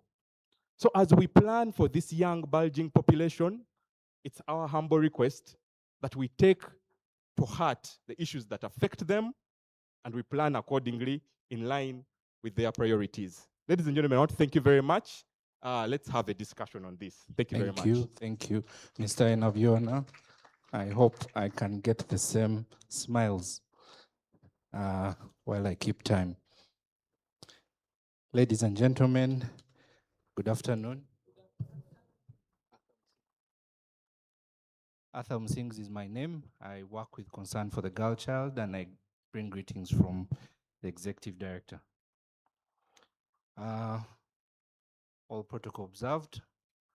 We're joined by distinguished guests from government, from civil societies, and other institutions, of whom play a very important role in ensuring that Uganda's children are prioritized. This session will be interactive and solution-focused. I'll give each panelist 2 to 3 minutes so that we can manage time. So I'll introduce our panelists. Representing the Ministry of Gender, Labor and Social Development, are mandated to protect and empower and support children, families, and vulnerable groups. Mr. Emmanuel Joshua Omene. You're most welcome.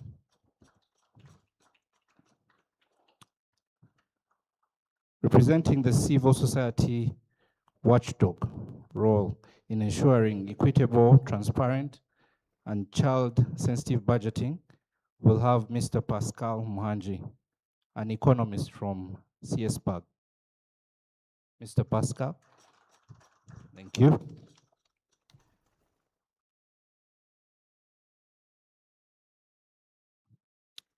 And we are honored by our Honorable Flavia Kabahenda, our woman MP, Chegegwa District, and chairperson of the Parliamentary Committee of Gender, Labor, and Social Development.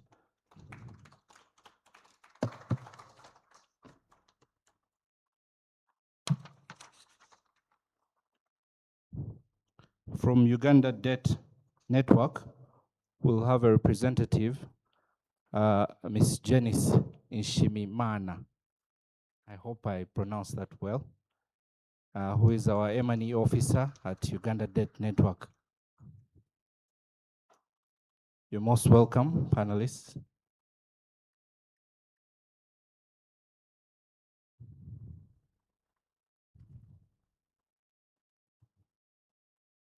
Thank you very much. And I'll quickly dive into the questions.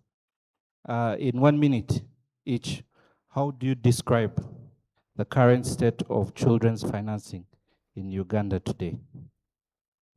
We'll start with Honorable.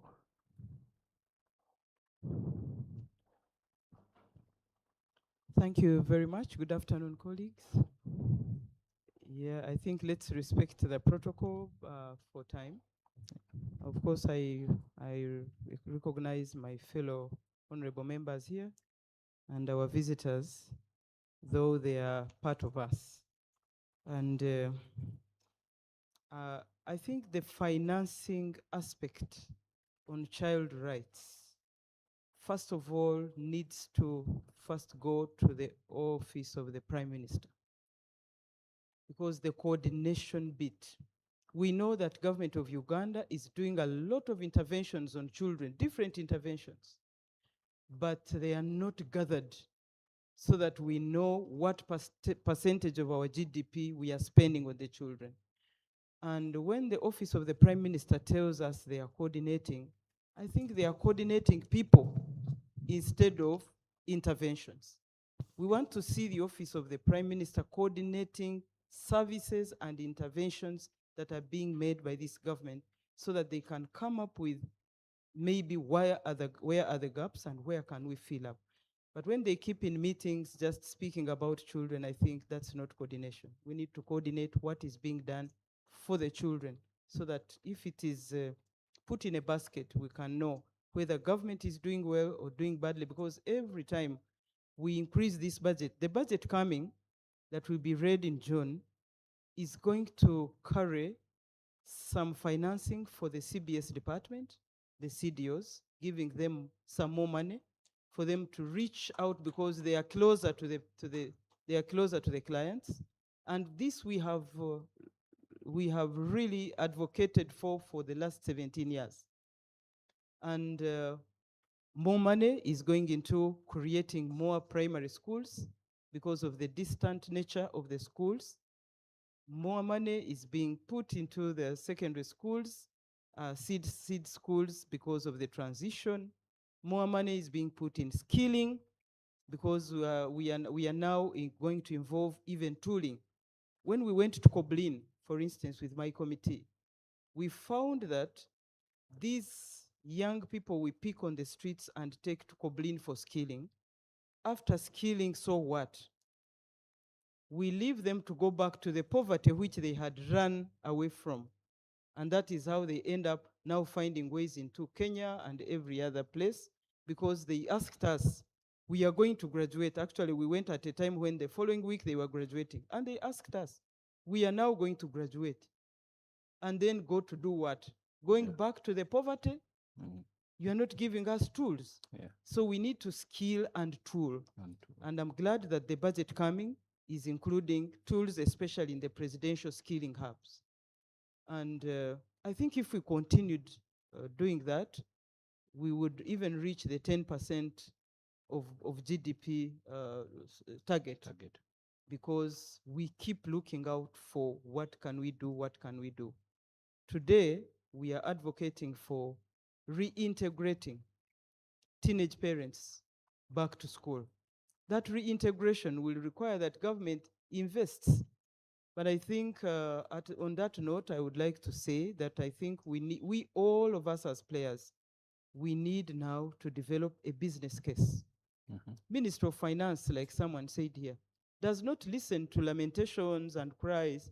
For them, they want to see figures. What is the return on investment? Government is continuing to invest. What is the return? What do we lose if we don't invest in children? That must be put in figures so that Minister of Finance can invest knowing that it's not a recurrent, but an investment. So can we try to find a way of presenting a business case to Minister of Finance so that Minister of Finance can say, oh, you mean every coin we put on a child brings this? Maybe that is when they will. Thank you very much, Honorable, for pushing our agenda forward. We'll have Mr. Emmanuel Joshua. Thank you so much, moderator. This is a very interesting question, and I'm so happy that Honorable has dissected it, and I'm just going to add something small. Now, from the side of government planning and budgeting, it is indeed true that much as a number of statutory documents, including policies, guidelines, and strategies, have centralized the issues of children in programming, there is a lot yet to be done. One of the key issues is that, like she said, the funding from the public sector has not been fully coordinated, to the extent that there are a number of scattered efforts that need to be put together, those bits and pieces put together so that we can know the extent to which children interventions have been prioritized. But that does not mean we as government are reading from the book of Lamentations. There is something yet that we have done, to the extent that through the program approach to budgeting, we have encouraged, we have come up with what we call technical working groups. These technical working groups handle key thematic areas, like now children fall under human capital development. We have issues that affect each constituency along the life cycle. So the ministry is positioning itself to take up this. However, for a start, for the first time, the social development grant transfer to the district was increased to take care of issues of children. You can imagine the increment was from 2% to 14% for children specifically. And that has happened for the last 2 financial years. Our hope and wish is that even during the budget negotiations, we scale up this, because there is a lot happening in the district that used not to happen. That notwithstanding, there is a missing link. If you looked at, I've been curious reading the posters of most of the development partners here. We're talking about budgeting, budgets that are sensitive to what? To issues of children. But a budget in itself is not an end. It starts from the plan. How are we as development partners? To what extent do we participate when local governments are drawing their plans? When the ministries are developing their plans, to what extent were we involved in the preparation of the NDP? So we want us to be involved across the entire life cycle of government financing. Because currently government financing, they look at the agenda in line with NDP. How have we positioned ourselves? So for me, not all is lost. There are a number of interventions involving children in the NDP that all together we can actually come together to see how best we can harness opportunities that exist in some of those plans. So, and also participation in both the technical working groups and the program working groups, because those are avenues within which public financing is now being undertaken. Thank you. Thank you very much, Mr. Emmanuel. Mr. Pascal, in 2 minutes. Describe the current state. Thank you very much, Msimbuzi. The current financing status of child interventions in Uganda. I would say there is progress, but the progress we are getting is not what we expect, and I'll tell you why.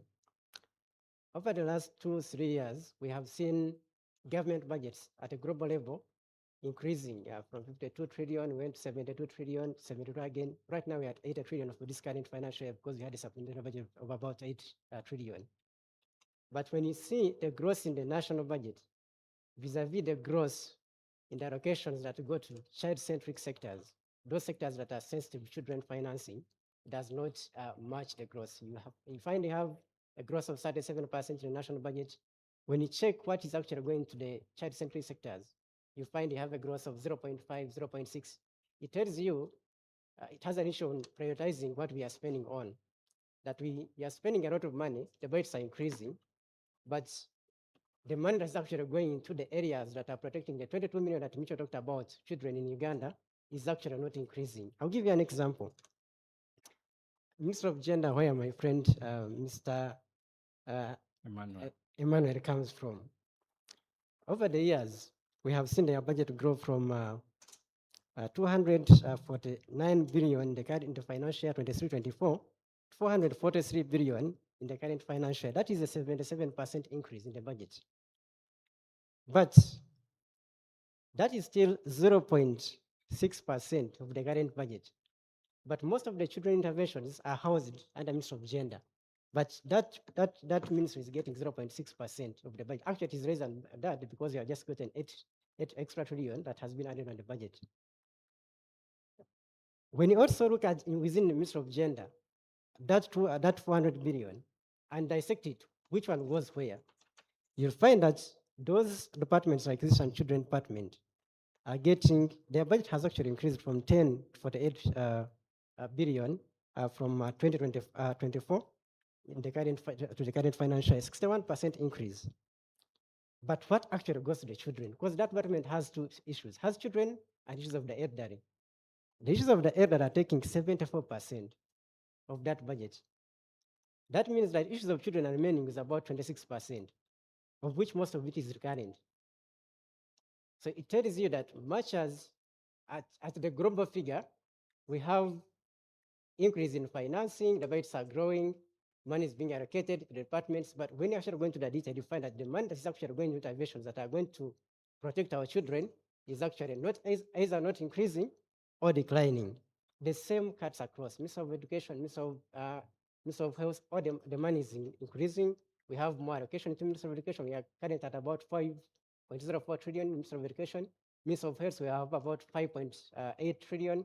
But when you look at the issues, for example, the issues of child health, you find that budget has been cut by 62 million from the previous year to the current financial year.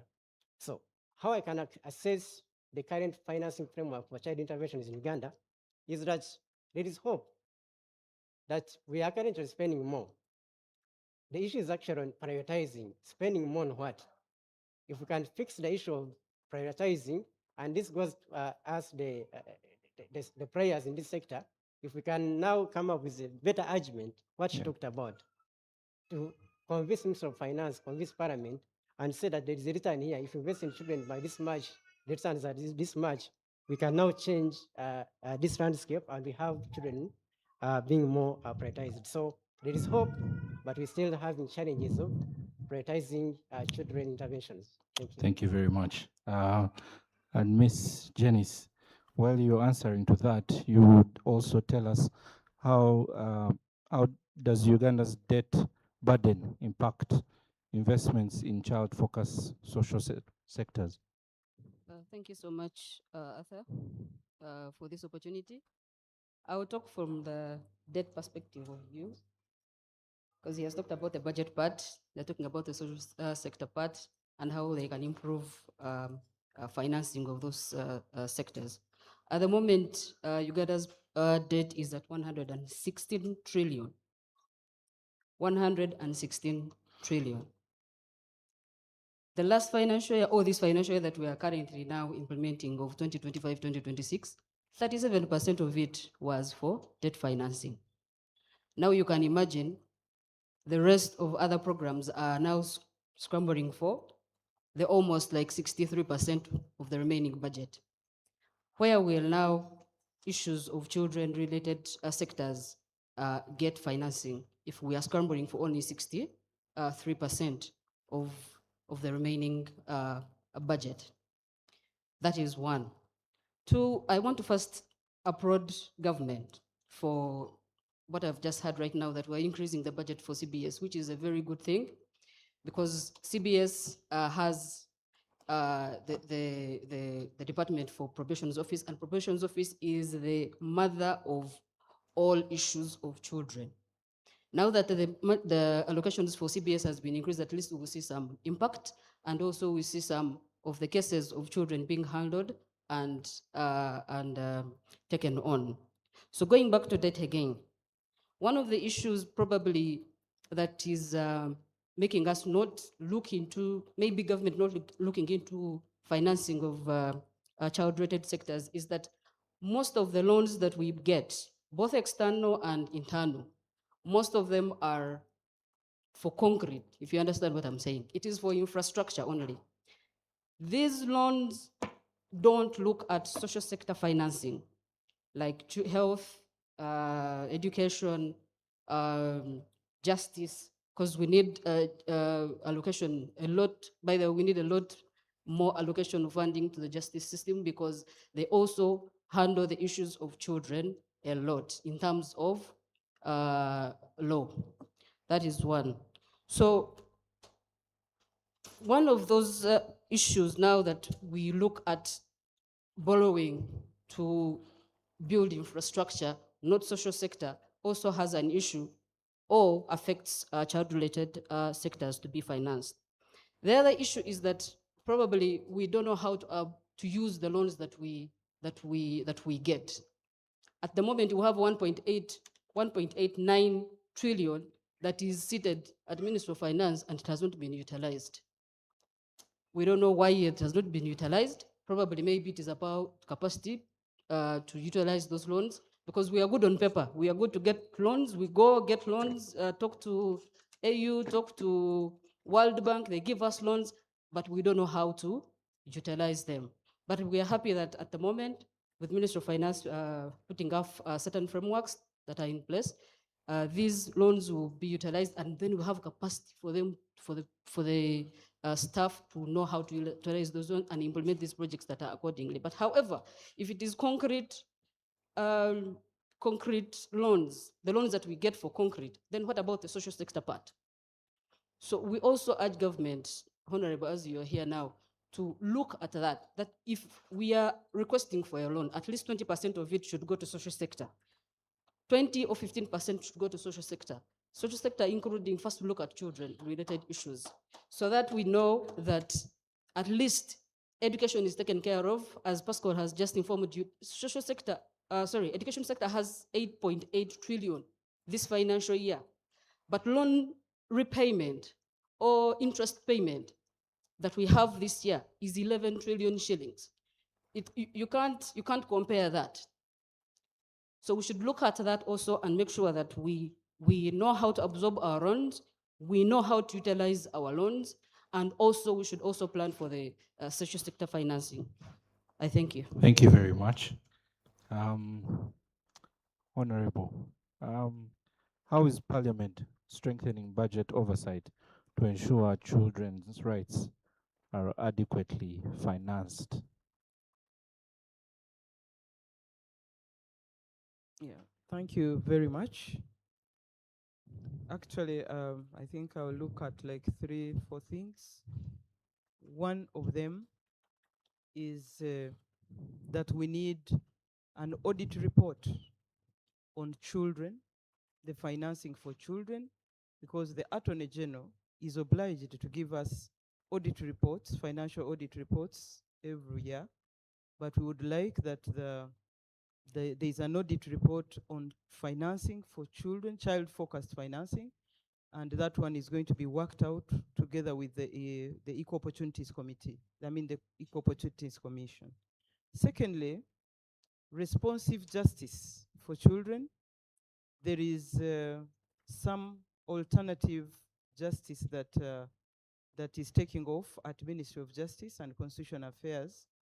And we would like that the players in the children's rights affairs take a look at how alternative justice is going to protect the children.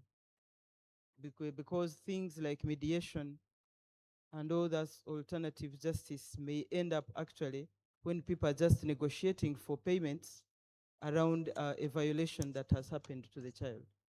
We need to really scrutinize that and see whether we get out anything like protecting children when it comes to alternative justice. Of course, distant justice and irresponsive justice are some of the things where we want to put money, because Ministry of Justice is now coming up with objects to use in court as children describe what goes on in the violences, especially sexual violences. We are taking on to secret courts for the children so that they can be heard in confidentiality, so that we protect their dignity. And we are looking at more budget for child identification. That's where now you can go and find a NIN number for a child, although the challenge is about the very many parents who deliver outside the mainstream health centers. But all the same, I think we are trying to invest in education for all the parents to ensure that the children are identified, and the interoperable kind of efforts to make sure that this data is disaggregated into the multiple dimensions of the children, so that we have utilizable data and intentionality in collecting this data, and the intersectionalities in the children, so that we can get out those disabled, those with severe what, and then the budgeting is specific, because today the budget for child rights is a bit blanket, and we need to find out the intersectionalities from the identification that is going on, and so that the financing is a bit intentional to sorting the rights of the children. And of course, the third one is the street children. I think the cow from Karamoja told us the dynamics, but I think Karamoja as a region needs to take up this and not to leave it to Napak or Amdat, because Amdat does theirs with Kenya, the Pokot. For them, that's why we don't hear them a lot. And yet they are doing a lot of trafficking with Kenya, because they share the culture of the Pokots. But I think Karamoja, as a region having a cultural day cultural time every year, needs to take this up, because the integrity of the Karamoja people originally was not for the children to migrate. It was for the older persons to go and work in plantations and bring food home. But now when the older persons stay home, and then it is the children, I think there is a way it hurts the integrity of the Karamoja, the original Karamoja that we know.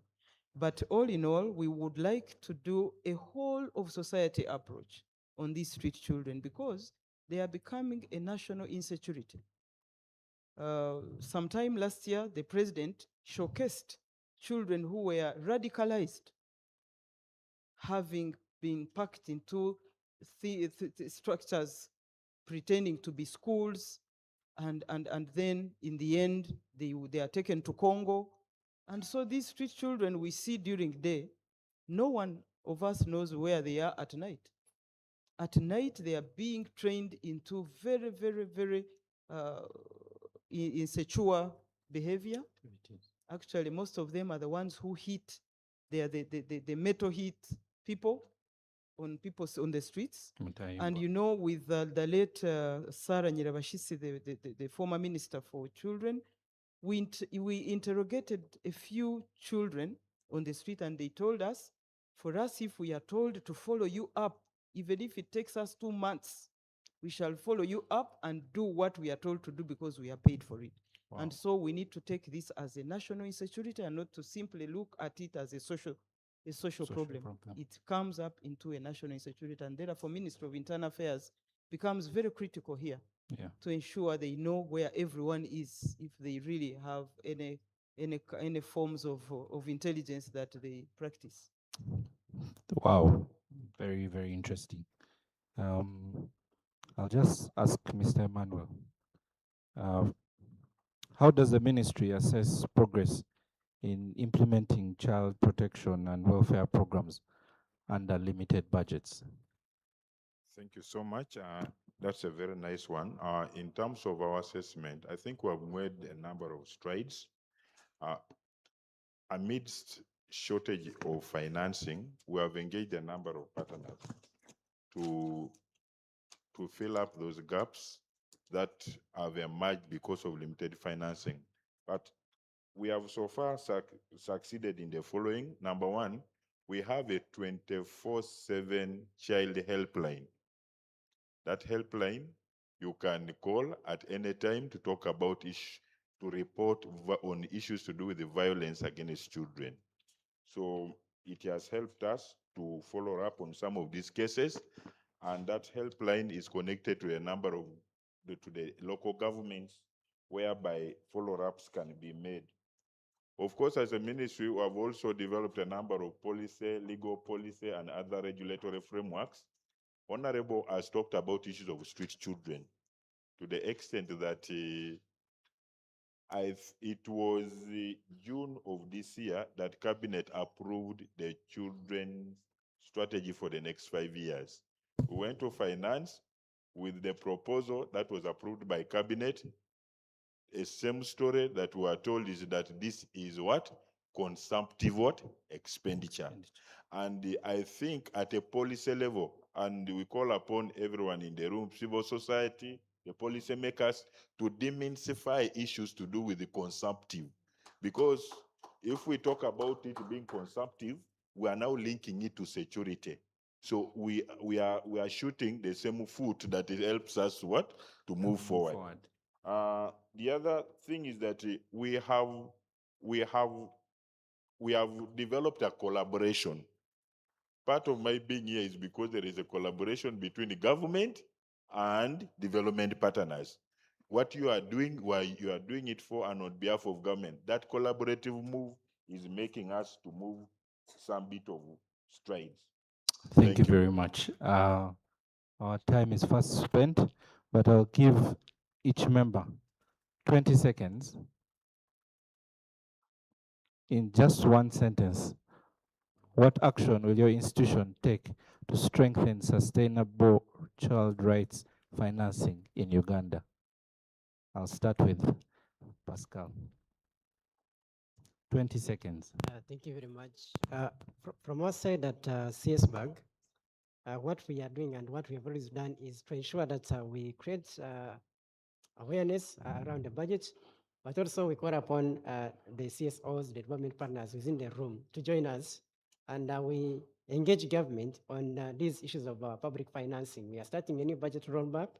We have activities with Parliament in Jan. We have activities with Parliament in April. Please, when call upon you, please join us. We go to Parliament, we go to Minister of Finance as a team, which is going to strengthen our voice, and we have these proposals taken up as at policy level.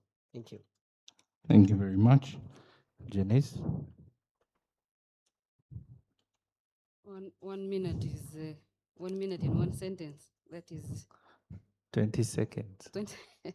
Okay, as Uganda Debt Network, of course, for us, we shall keep earmarking some of these loans that are being borrowed so that we can see that some of these funds are allocated to child-centric sectors, of course, through advocacy and creating awareness around that, so that in all, we shall create a fiscal discipline or a fiscal space for all child-centric sectors, at least to get funding or to have some allocations. And I'm happy that in that very fiscal space, Honorable has just mentioned that maybe we should have all issues related to children under OPM probably, so that we can, follow up and know how these allocations are being made.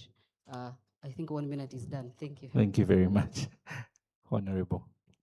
Thank you very much once again. It is the Prime Minister of Malaysia who said recently at a conference that a world that is characterized by inequality cannot endure. For us as a parliament, we are trying to come up with frameworks and interrogating frameworks where we build resilience and recovery instead of relief, because these children cannot be taught how to keep crying and depending, but we need to build their resilience, and we need to put money where resilient factors are found, like education, their health, and all that kind of thing. Otherwise, together, we can strengthen and improve our responses to child rights, because we owe it to them, and for them, and for the common future. I thank you. Thank you, Honorable. And lastly, Mr. Emmanuel. The word is from my side, effective coordination and engagement of all actors. Just as to conclude, we did this last financial year that for the first time, when you look at children who are in the remand homes, for the first time that budget increased because we were able to engage whoever cared to listen. So I think once we get into one room, when we have this concerted effort, the sky is the limit. And we are ready to coordinate, all of us as a ministry. We are ready to ensure that together we promote the rights of children in Uganda. Thank you. Thank you so much. Wow, a very Let's loud remember, hand of every applause. shilling spent or not spent affects a child's life directly. Thank you very much, panelists. I've been your moderator, Arthur Musinguzi. Thank you, Arthur. You may step forward with your team for a photo moment. Hopefully our media people are around this time. Okay, our volunteer media people, kindly take this photo. I continue to recognize the presence of invited guests. Dr. Ojoli Nyeko is in the house, and Dr. was the first board chair of UCRNN. Is Dr. Nyeko still in the house? Oh, yes, Dr. Nyeko, thank you. This is the journey. This is how far we have gone. Your seed did a lot to get us to where we are. And yes, she's also a former commissioner. We are glad to have you in the house. Your presence means a lot. It adds substance to our discussions. Children, I am very sure that a number of questions have been answered so far. So good. You've heard from the budget team, you've heard from members of parliament say, you've heard from CSO say, and I am sure you're not going back the same. Ladies and gentlemen, we promised us lunch immediately after this, and allow me invite Mr. Damon Wamara to give us a word before we go for lunch and a plan for the next part. This moderator is trying to put me in problems, putting me in between you and food. I don't know what she's trying to do. Ladies and gentlemen, we have lunch, but we want to request that after having lunch, we come back for just one more discussion. And the discussion is around the UN program on Spotlight. And this is happening also around Uganda. And just to share with us what is happening there, and then we'll be done for the day, and then we'll carry the rest to tomorrow. So we want to request you that we go down, have lunch, and just come back for just one more session, and we'll call it a day. If that's okay with you. Please, will we come back? Shall we come back? you don't want to miss, because this is a place where we want to hear what are the emerging issues. And tomorrow we'll have more time to engage and listen to some more organizations that are going to highlight to us what are some of the emerging issues that we need to focus on child rights. And please, you don't want to miss out. Trust me. The afternoon holds a good bit for us, please. And Dr. Jolie Nyeko is not only the first chairperson, but she was also my first boss after I graduated from university. So the reason I'm doing the work I'm doing is because of the mentorship of Dr. Jolie Nyeko. So thank you, Dr. Jolie Nyeko. Well, thank you, my ED. He's my ED now. Now that he has said it, we should be back here. Ladies and gentlemen, lunch will be served at the restaurant. Enjoy your lunch, but we continue to appreciate the presence of partners, Straight Talk Club. Thank you for being there. We have a display desk. Kindly pass by and pick literature. Children, pick Straight Talk literature as you step out and network with people. We continue to appreciate partners who are funded by Freedom Fund. They are doing a good job in Karamoja area. Thank you, Straight Talk. Thank you, Cyrilid. Thank you, Mercent RDO. Enjoy your lunch.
please come up on the stage and show us what you came.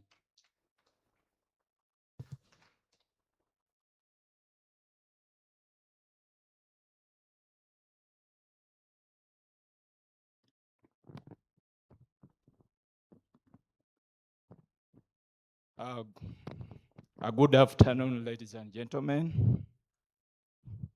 Yeah, we'll be back from lunch.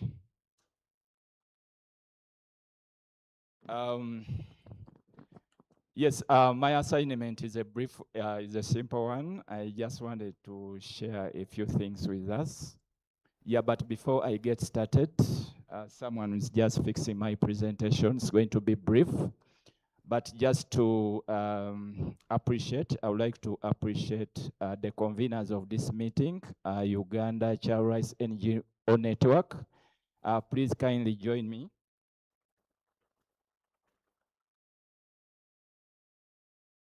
Yeah, let us give them a big applause.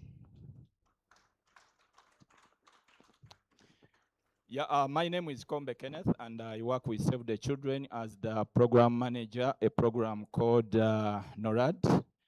NORAD is a program that we implement in the North and Karamoja sub-region, and it's funded by the Norwegian government.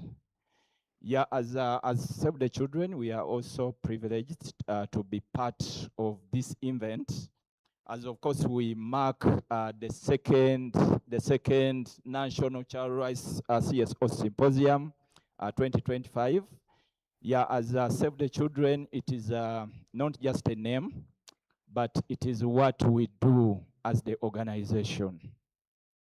That's what we do, and it's our core business. Ladies and gentlemen, you will allow me, I'll just share a brief about this program that we've worked collaboratively with the Uganda Child Rights NGO Network. It is a program that is focused on 4 thematic areas. I know people want to see the presentation. The presentation will come, and I will just run through the slide deck. But I just wanted to just give you an highlight, yeah, because a couple of us were wondering what is it that Save the Children is doing here.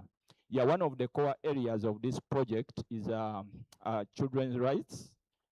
Yeah, we support a number of interventions. Right now, we are working collaboratively with Uganda Child's NGO Network, and we are supporting a number of interventions in Karamoja.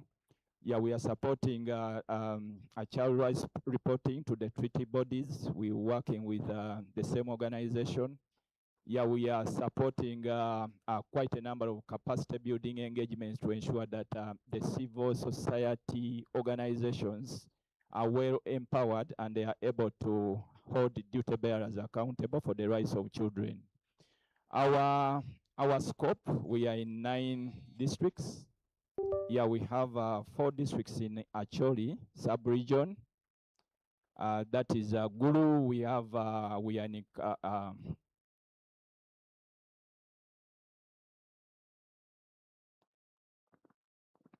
okay, I'm told that you can now see my screen, right?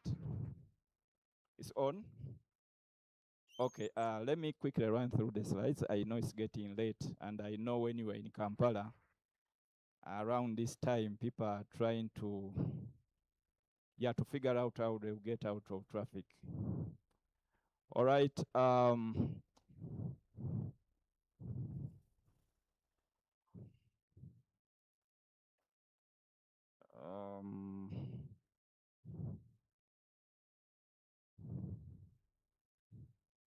Am I still on? Or things have acted out?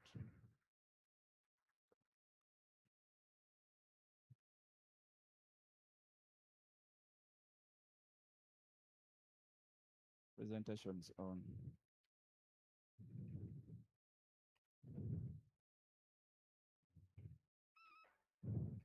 Okay. Like what I said, that this program is called Transforming the Future for and with Children. Now, it is on purpose that we came up with this name for the project. We would have called it NORAD, but you heard it from children. They were saying that nothing for us without us. So we on purpose that we would like to work alongside the children that we support. It is a NORAD funded program, and it's a framework that is running 2024 to 2028. So by 2028, we would have transitioned into yet another framework if this one goes well. Yeah, like I said, we are in 9 districts, 4 districts in the Acholi sub-region, and those are the ones: Gulu, Noya, Omoro, Amol.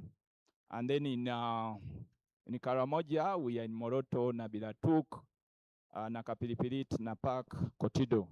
We are in 92 schools. And of course, for this particular program, a school is our entry point. A school is our entry point, and then we connect with the communities, the different communities that we work with. What is our vision and impact for this program? Oh, my pictures can't show.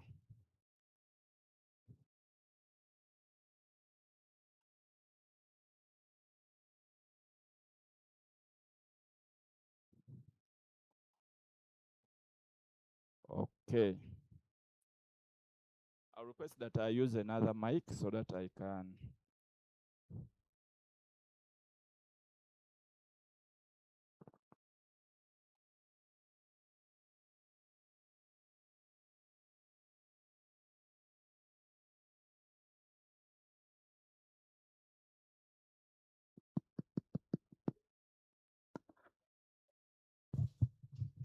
Yeah, kind of allow me just use a portable mic.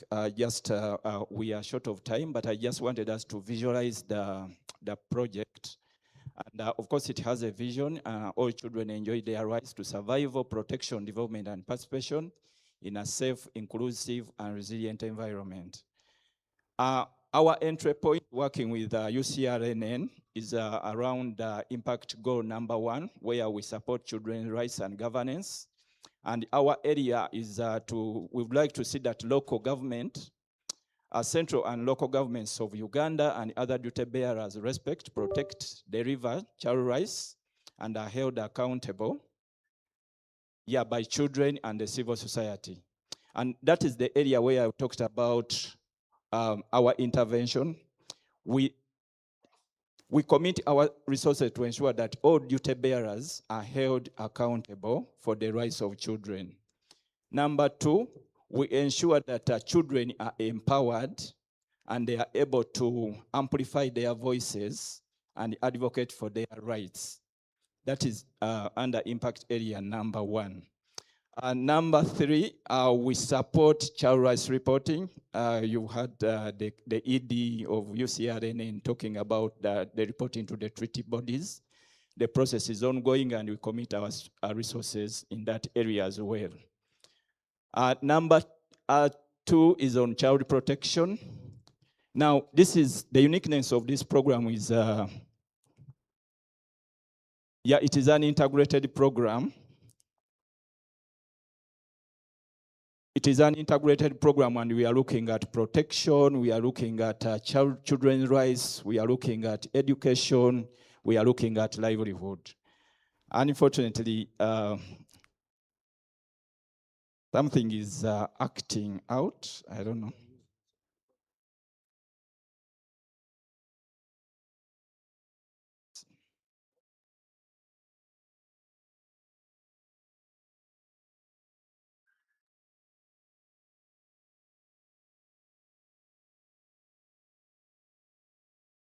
Okay. Quickly, that is the outlook of the project. So we have 4 areas: child rights, child protection, education, climate change. Next. Technology. Okay, just to highlight just a few accomplishments so that you can appreciate the journey that we've moved. It is just 1 year into this kind of arrangement, but of course there are very, very good milestone that we've made. At number 1, we've mobilized the number of children. It's just 1 year down the road, but check the number that we've reached in terms of children that we've supported, that we've mobilized, that we've empowered so that they can boldly speak out and influence decisions that impact their lives. Yeah, we have supported the establishment of child participation structures. Right now, we are talking about children clubs in schools, many of them, children reference groups in the different locations, different districts. We have the child advisory committees, the CACs. Some of us might be wondering what CACs are. These are children as an organization as picked out from the different areas across the country, and they advise Save the Children senior leadership on the decisions, on the issues that affect their well-being.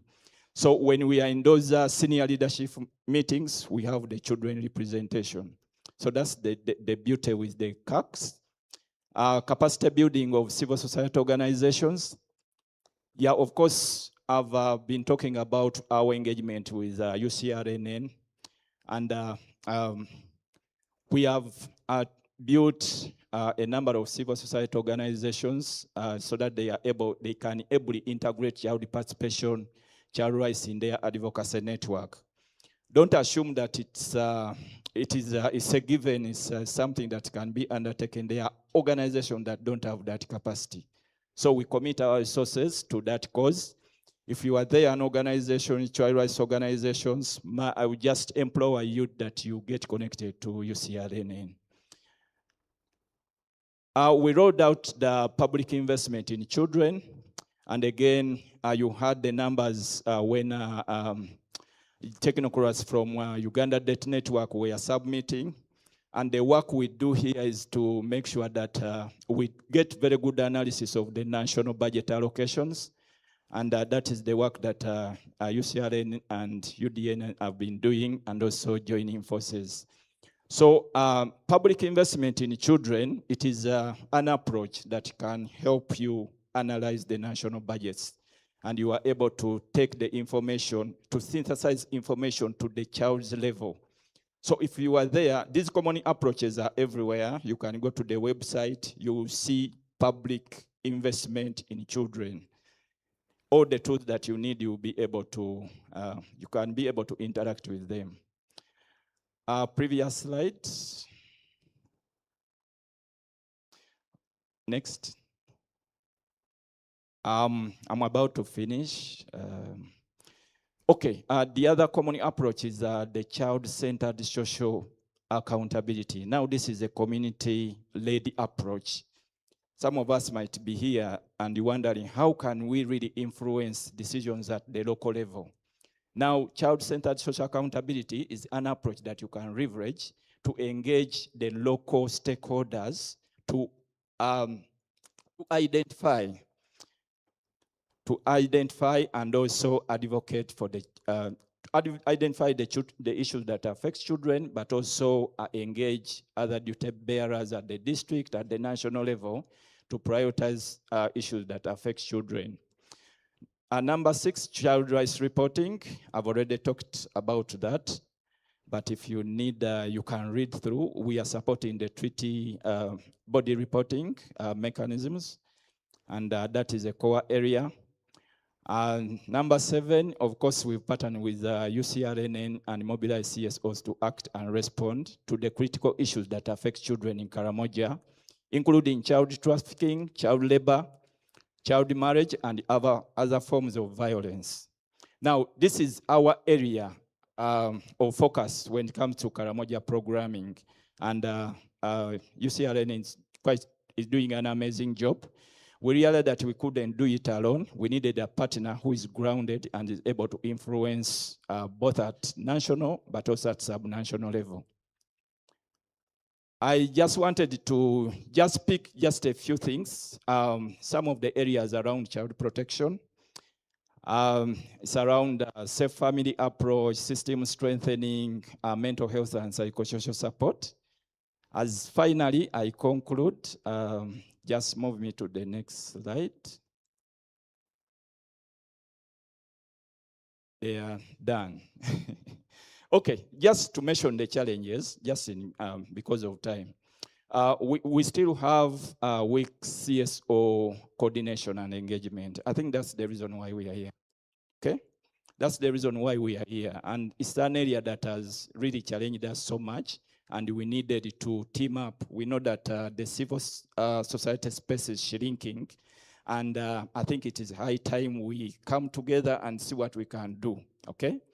Yeah, within the changing donor landscape, funds are reducing, but when you come together, we are able to do something and respond to the cause for children. Through adoption of budget advocacy recommendation, I don't want to re-echo what has been submitted through the talks, but it is an area that is of concern. People are talking. Someone was saying that we've been talking and talking and talking. Why are things don't changing? Why don't we invest other than borrowing for concrete interventions? Okay, structural intervention. Why don't we prioritize also the social sector? So that is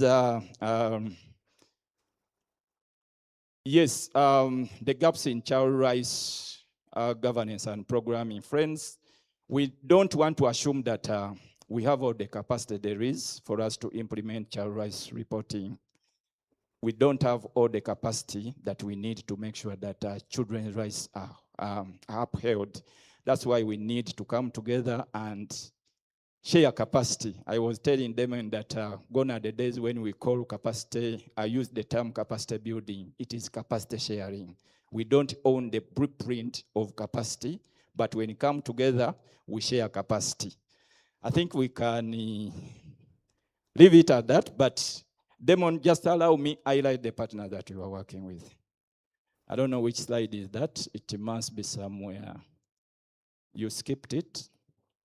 Yeah, it is very important that you are able to see whether you're on the list or would like to get onto that list. Yes, I think that is, yeah, those are currently the partners that we work with in the different thematic areas. We have Straight Talk Foundation, we have Uganda Debt Network, we have Vision, New Vision Publication, TPO Uganda, Thrive Guru, Link Community Development Uganda, the last one is PASTA, Partnership of Hope, Stabilization and Transformation, that is based in Karamoja, and the last, UCRNN. So thank you, ladies and gentlemen, yeah, for the time, and if you like me to share more information, please, you can ably reach out to me. Thank you so much. Beautiful. If you know you are glad you came, kindly tell your neighbor, I am glad I returned.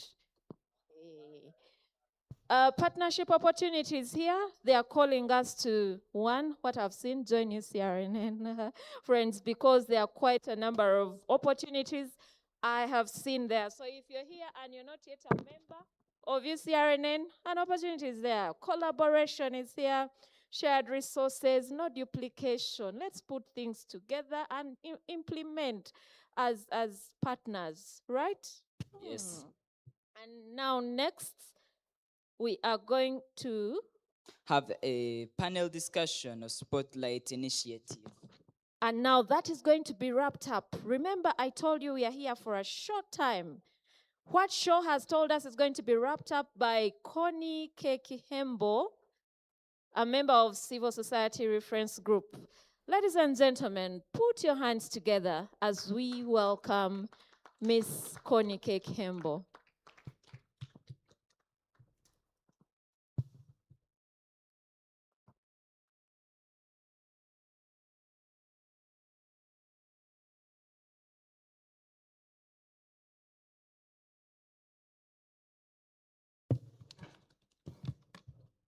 Good afternoon to you all. And we've just had lunch. Good afternoon, children. I need to acknowledge that at one point I worked at Uganda Child Rights Network, UCRNN. So I'm proud to be back home on a different ticket.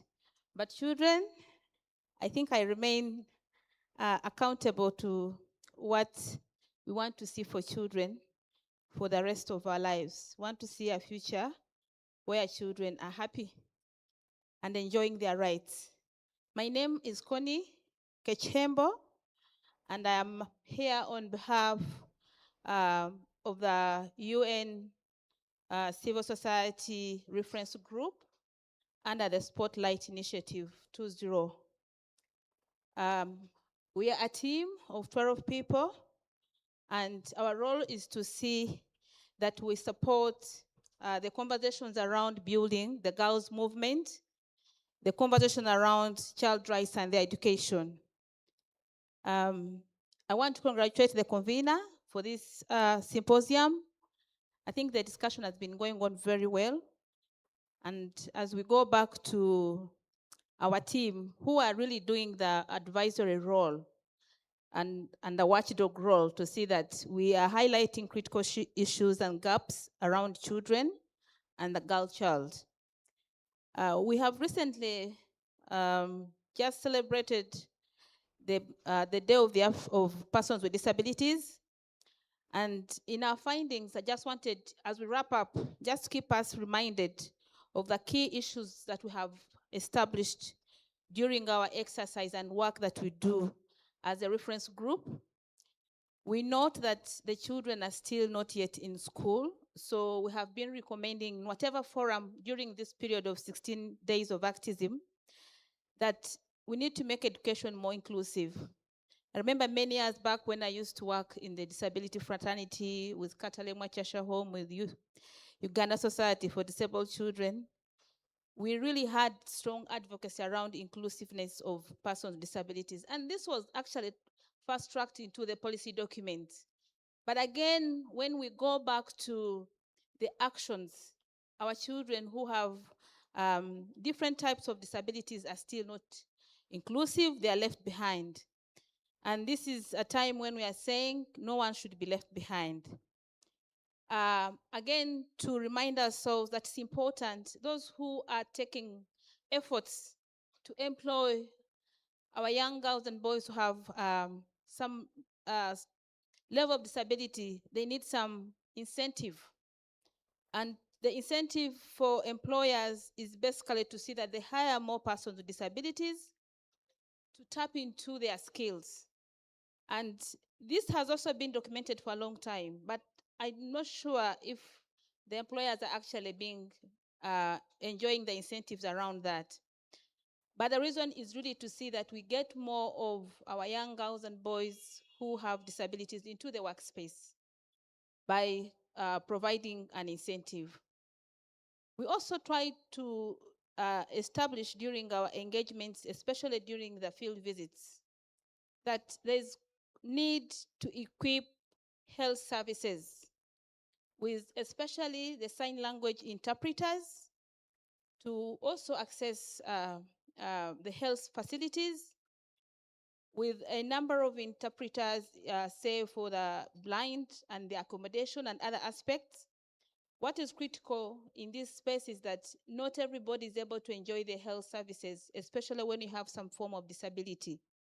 And so as civil society reference group, one of our call to government is to try and ensure the equipment are intentional to be able to serve everybody without leaving nobody behind.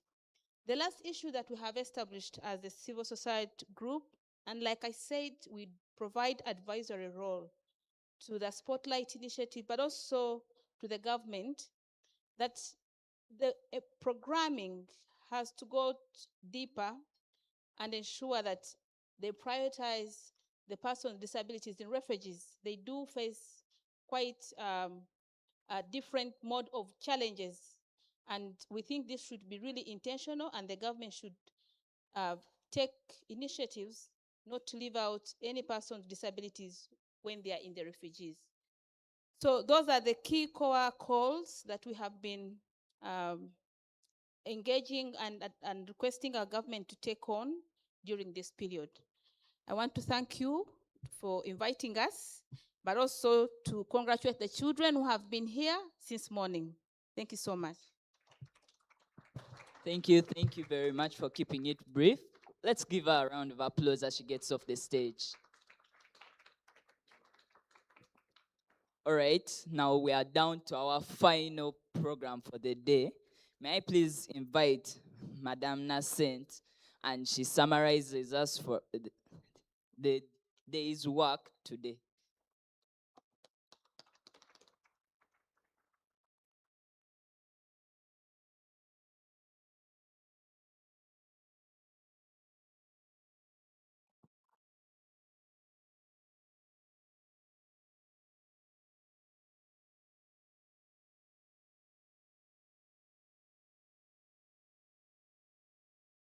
check. Here. Yeah, I think it's working. This is fine. I will just allow me to be here. Oh, there is a good afternoon to you all once again.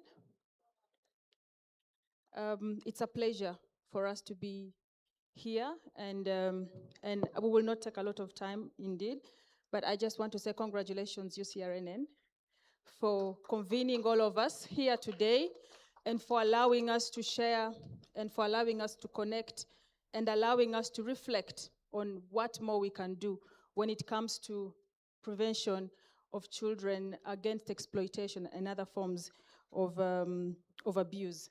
Yes, I'm standing here really not for only Nascent, but also I'm standing here on behalf of the Freedom Fund partners funded by the Freedom Fund, and we have collective initiatives that we are doing together when it comes to exploitation against child marriage, child labor, and child trafficking. My name is Barbara Odongo, and I work with Nascent Research and Development Organization in the capacity of Programs Manager for Social Protection. I would wish, without really wasting time, I would wish to invite my colleagues, Paul from Straight Talk Foundation and Moses from Cyrilid. Please, you can come and take your seats. Mary, please join in. As they come and take their seats, I just want to highlight that in Napak and in Moroto, the Freedom Fund is supporting 6 partners who are locally established, and because I'm not from Freedom Fund, but I am from Nascent, but because we are all funded by the Freedom Fund, and I can just highlight, but Freedom Fund, Daniel is represented, is around in the house, and Daniel, you could just wave to the people so that they know our foot for Freedom Fund is right there.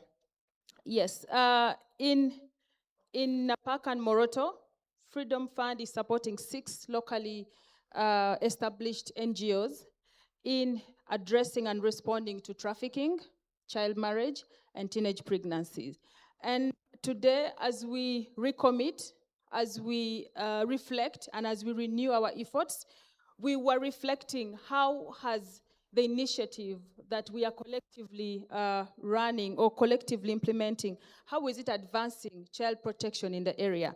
And today, we're just going to hear from the experiences. And ladies and gentlemen, these are just lessons that we are bringing together to just allow for programming, to allow for reflection, but also to see what is that we can do differently within your organization, but also collectively. And of course, right now, I'm going to invite, I will start, Moses, I will give all of you a chance to introduce yourselves in half a minute. You just introduce yourself and then we can start. Yeah. Yes, good afternoon, everyone. I'm by the name Saboka Moses. I'm the Executive Director for Children and Youth Resilience Initiative for Development, Moroto. Thank you, Moses. A round of applause for Moses. Good afternoon. My name is John Paul. I work with the Straight Talk Foundation. I sit in the office in Kampala, but we also have an office in Moroto. Yes, thank you. Thank you. Mary? Good afternoon, ladies and gentlemen. Good afternoon. I'm called Napeyok Mary. I am a community mobilizer as well as advisory committee, Nascent. Okay. Thank you, Mary. So, Paul and Straight Talk and Cyrilid, each of your organizations has pioneered unique approaches. And when it comes to protecting children, when it comes to addressing issues of teenage pregnancy and child marriage and trafficking, could you please highlight for us the most impactful interventions that have been implemented across the different districts and communities we are working in. Yeah, so that we can learn from them. Yeah, so Paul, you can go first, and then yeah, Moses can go first. Yeah. Stand, eh? You know, usually after lunch, you just have to stand if you continue sitting. Yes, good afternoon. Earlier on, I did introduce myself already. I'm one of the partners funded by Freedom Fund to address issues of child labor and child exploitation. We are in one sub-county in Moroto, and as Children and Youth Organization, we are basically using the drama theater approach to address issues of child labor and child exploitation in Katkekle sub-county, that is in Moroto. We use this model basically because one, yes, first of all, we have recruited children who have come in voluntarily as members. And the condition for them to be the members of the drama club is that they must be children who have undergone through the pain of child labor, and they have been exploited in one way or the other. So I brought them on board, and we developed a drama club. And that drama group, basically, we use it to pass information. But in addition to that, we have other additional impactful activities we implement with them. For instance, we also do conduct community dialogue meetings together with the community leaders, their parents, and the children themselves. But on the long run, when we implemented these other two first activities, we saw that we need to see at the end of the day that these children are not merely dramatists. We need to make them feel it. We need to make them later become better materials in the community, maybe after they have graduated from childhood to adulthood. So we introduced what we call Village Saving and Learning Association Plus intervention. That is VSLA Plus. So in this VSLA Plus, basically, is one of the interventions we're implementing to involve their parents in savings at the office. The reason why we came up with this intervention is just because, one, when we did the assessment, we realized that most of these children whom we brought on board in the drama group had the challenges of scholastic materials, no food at home, no uniform at school. So we sat back with the children and planned with them together and said, what do we do together with their parents?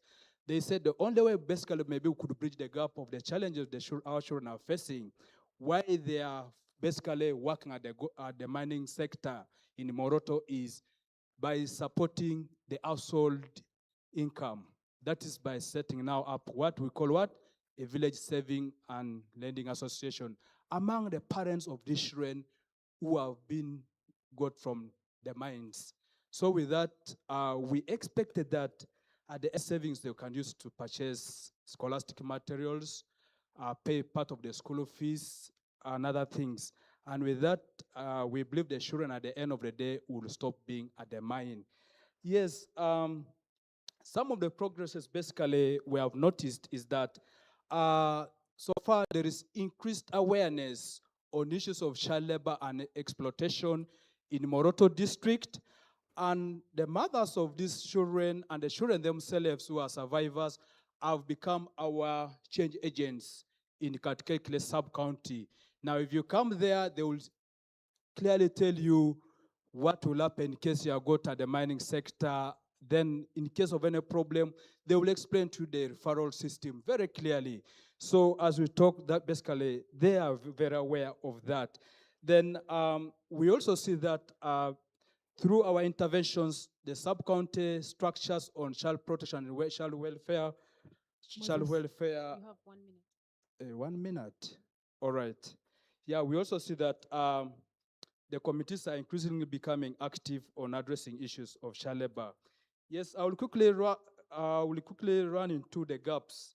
Yes, some of the gaps we are noticing in the implementation of this, some of the intervention is that Yes, I think in Moroto we lack a clear coordination system for all partners conducting child protection interventions.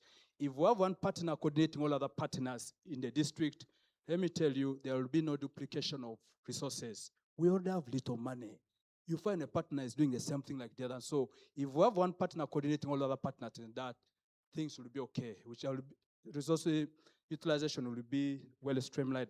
And then another thing is, yeah, I think we have a very big challenge, basically why some of these issues are persisting.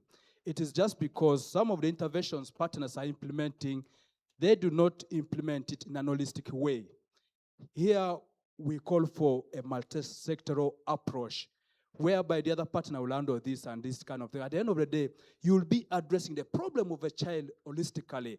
And some of these problems we are talking about, child trafficking, child labor, may reduce.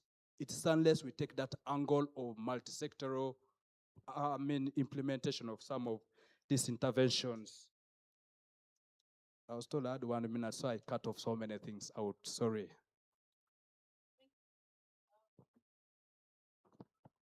Thank you, Moses. While we reflect and recommit, I think it's an opportunity for us all to think about what is that one thing that I can be able to pick on and implement. Paul, I will give you 3 minutes. Yeah, you can quickly tell us what are those innovative things. Straight Talk is over there, and yeah. Thank you very much, Barbara. Thank you, UCRNN. This is really an interesting gathering, and just being here as a parent myself and looking at how children are participating, it's really commendable. And at Straight Talk, we've been doing this for over 30 years. And particularly in Karamoja, there are you asked about 3 innovations. One of the innovations is one that Save the Children has already spoken about. We are implementing a project under NORAD.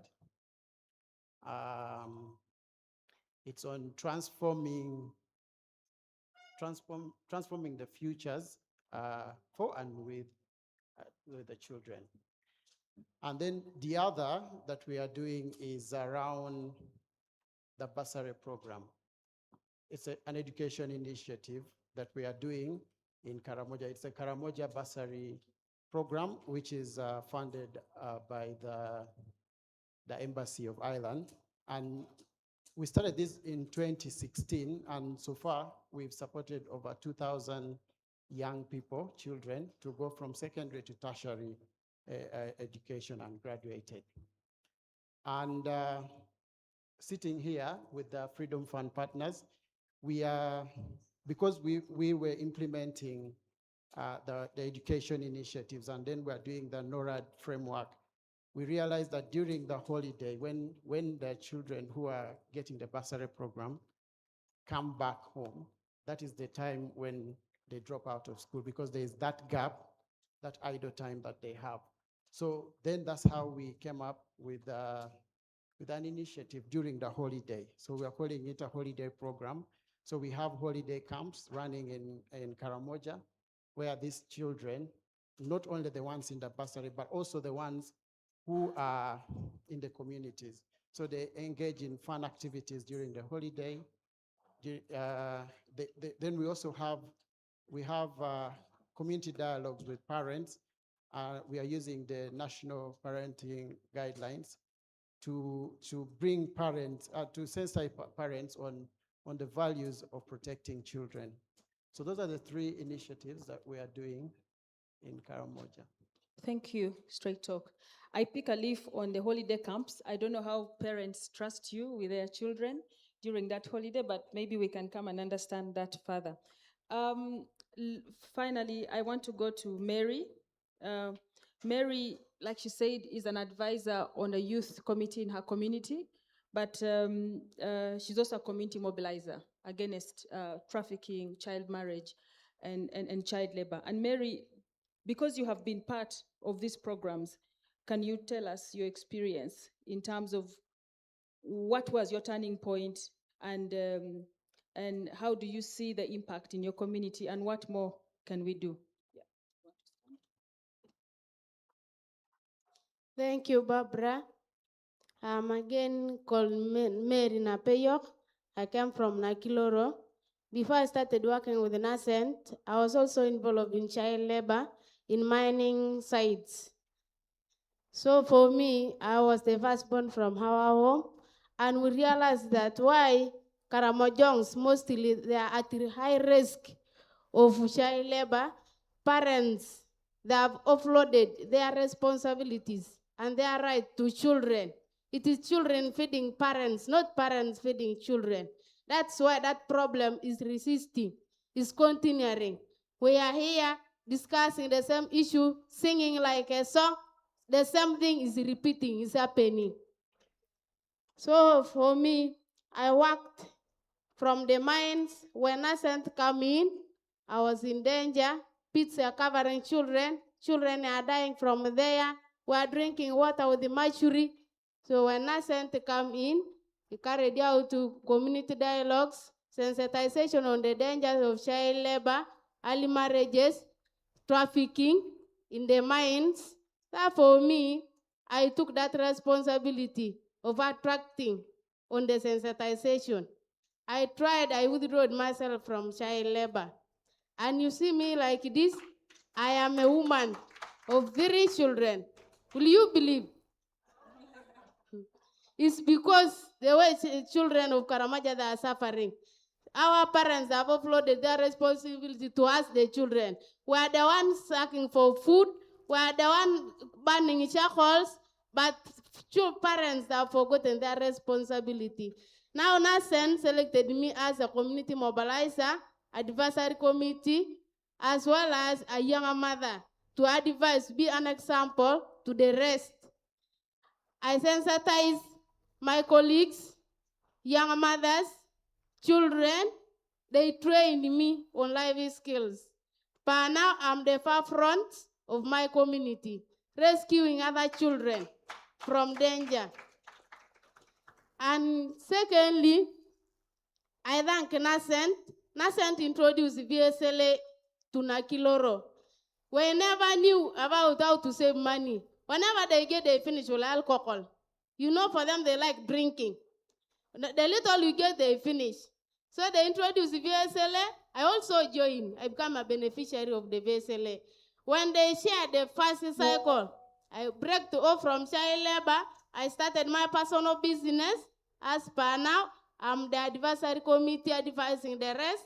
I formed a group called Nakiloro Youth Drama Group, sensitizing the community on the dangers of teenage pregnancy, child labor, and early marriages. Thank you. Thank you. Thank you, Mary. Thank you, Mary. I think just to highlight, and as we come to a close of this, we thought that we could be able to share what the different organizations are doing. Like you can see, youth at the forefront are very key when it comes to mobilization in the approaches that this programming uses, but also knowing that survivors are better fit to advocate. And so the Freedom Fund uses a survivor-led approach to be able to reach even more. And all that we are doing is to ensure that young people can be able to be at the forefront. Mary, thank you. Finally, as we come to the end of this, as we reflect and commemorate the African Charter at 35, what still needs to be done? In 1 minute, what needs to be done across? In 1 minute, what needs to be done? What needs to be done? Thank you. A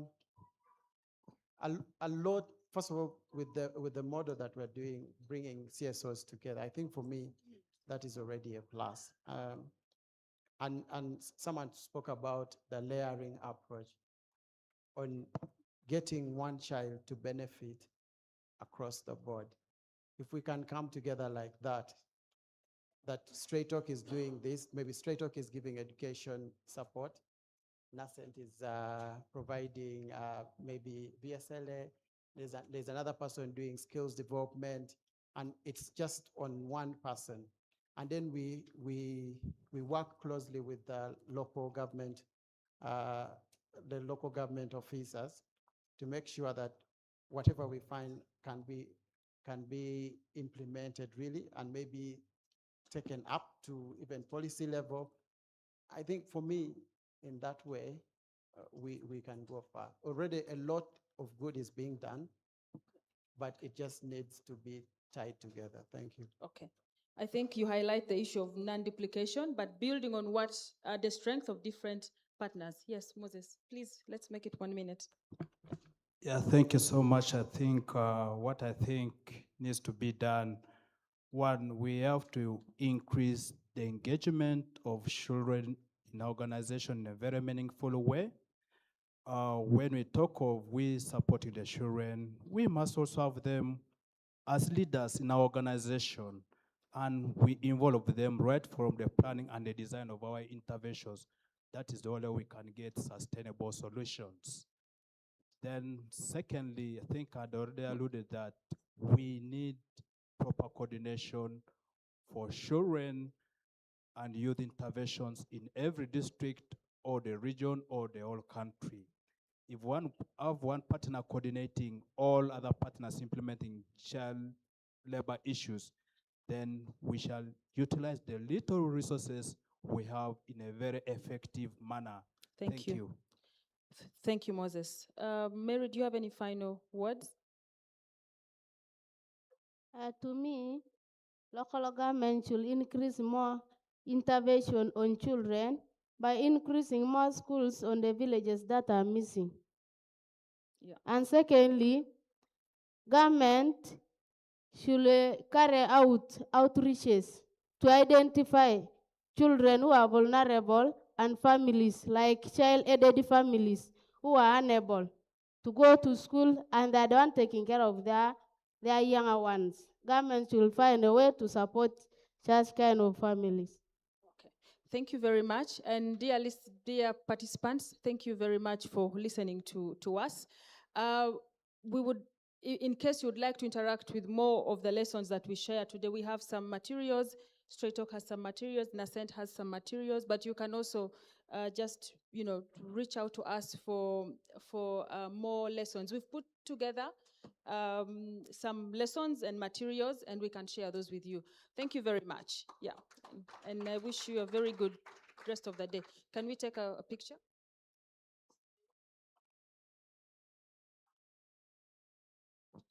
All right. Thank you very much for your presentation. And right now, I'd like to ask if there are any questions amongst us, any inquiries. Oh, yes, sure. You're very right. I had a few mamas. Please stay back. There could be a question or two. Plus, our friend from Save the Children, maybe you could also receive a question or two. 1 or 2, like Sean has said, and we shall be out of here. That burning question for our friends, opportunities to network have been opened. If you have a question, especially around how best we can network.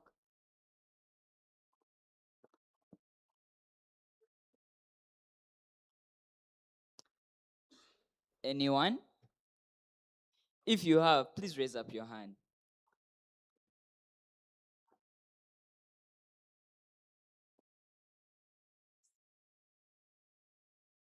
All right. Wow, no question. We give it up for our friends as they take leave. And just like they have said, they'll be here. They are still here. Kindly reach out to them. And as we know our topic, reflect, renew, and recommit. So as we leave this place, reflect on what you have learned today. Renew on the understanding that you have gained from the knowledge that was passed on to you today. And I ask you to promise to recommit on applying what you've learned today on your daily life, promoting the rights of a child. Thank you. Ladies and gentlemen, give it up to our host tonight, Mr. Ojulong Show. Give it And- up for him. Louder than that. Louder than that. Louder than that. Thank you. Sure. Have a blessed evening. Tomorrow, 8:30, we shall be in the room and ending as soon as possible. It's half day, friends. 8, we start.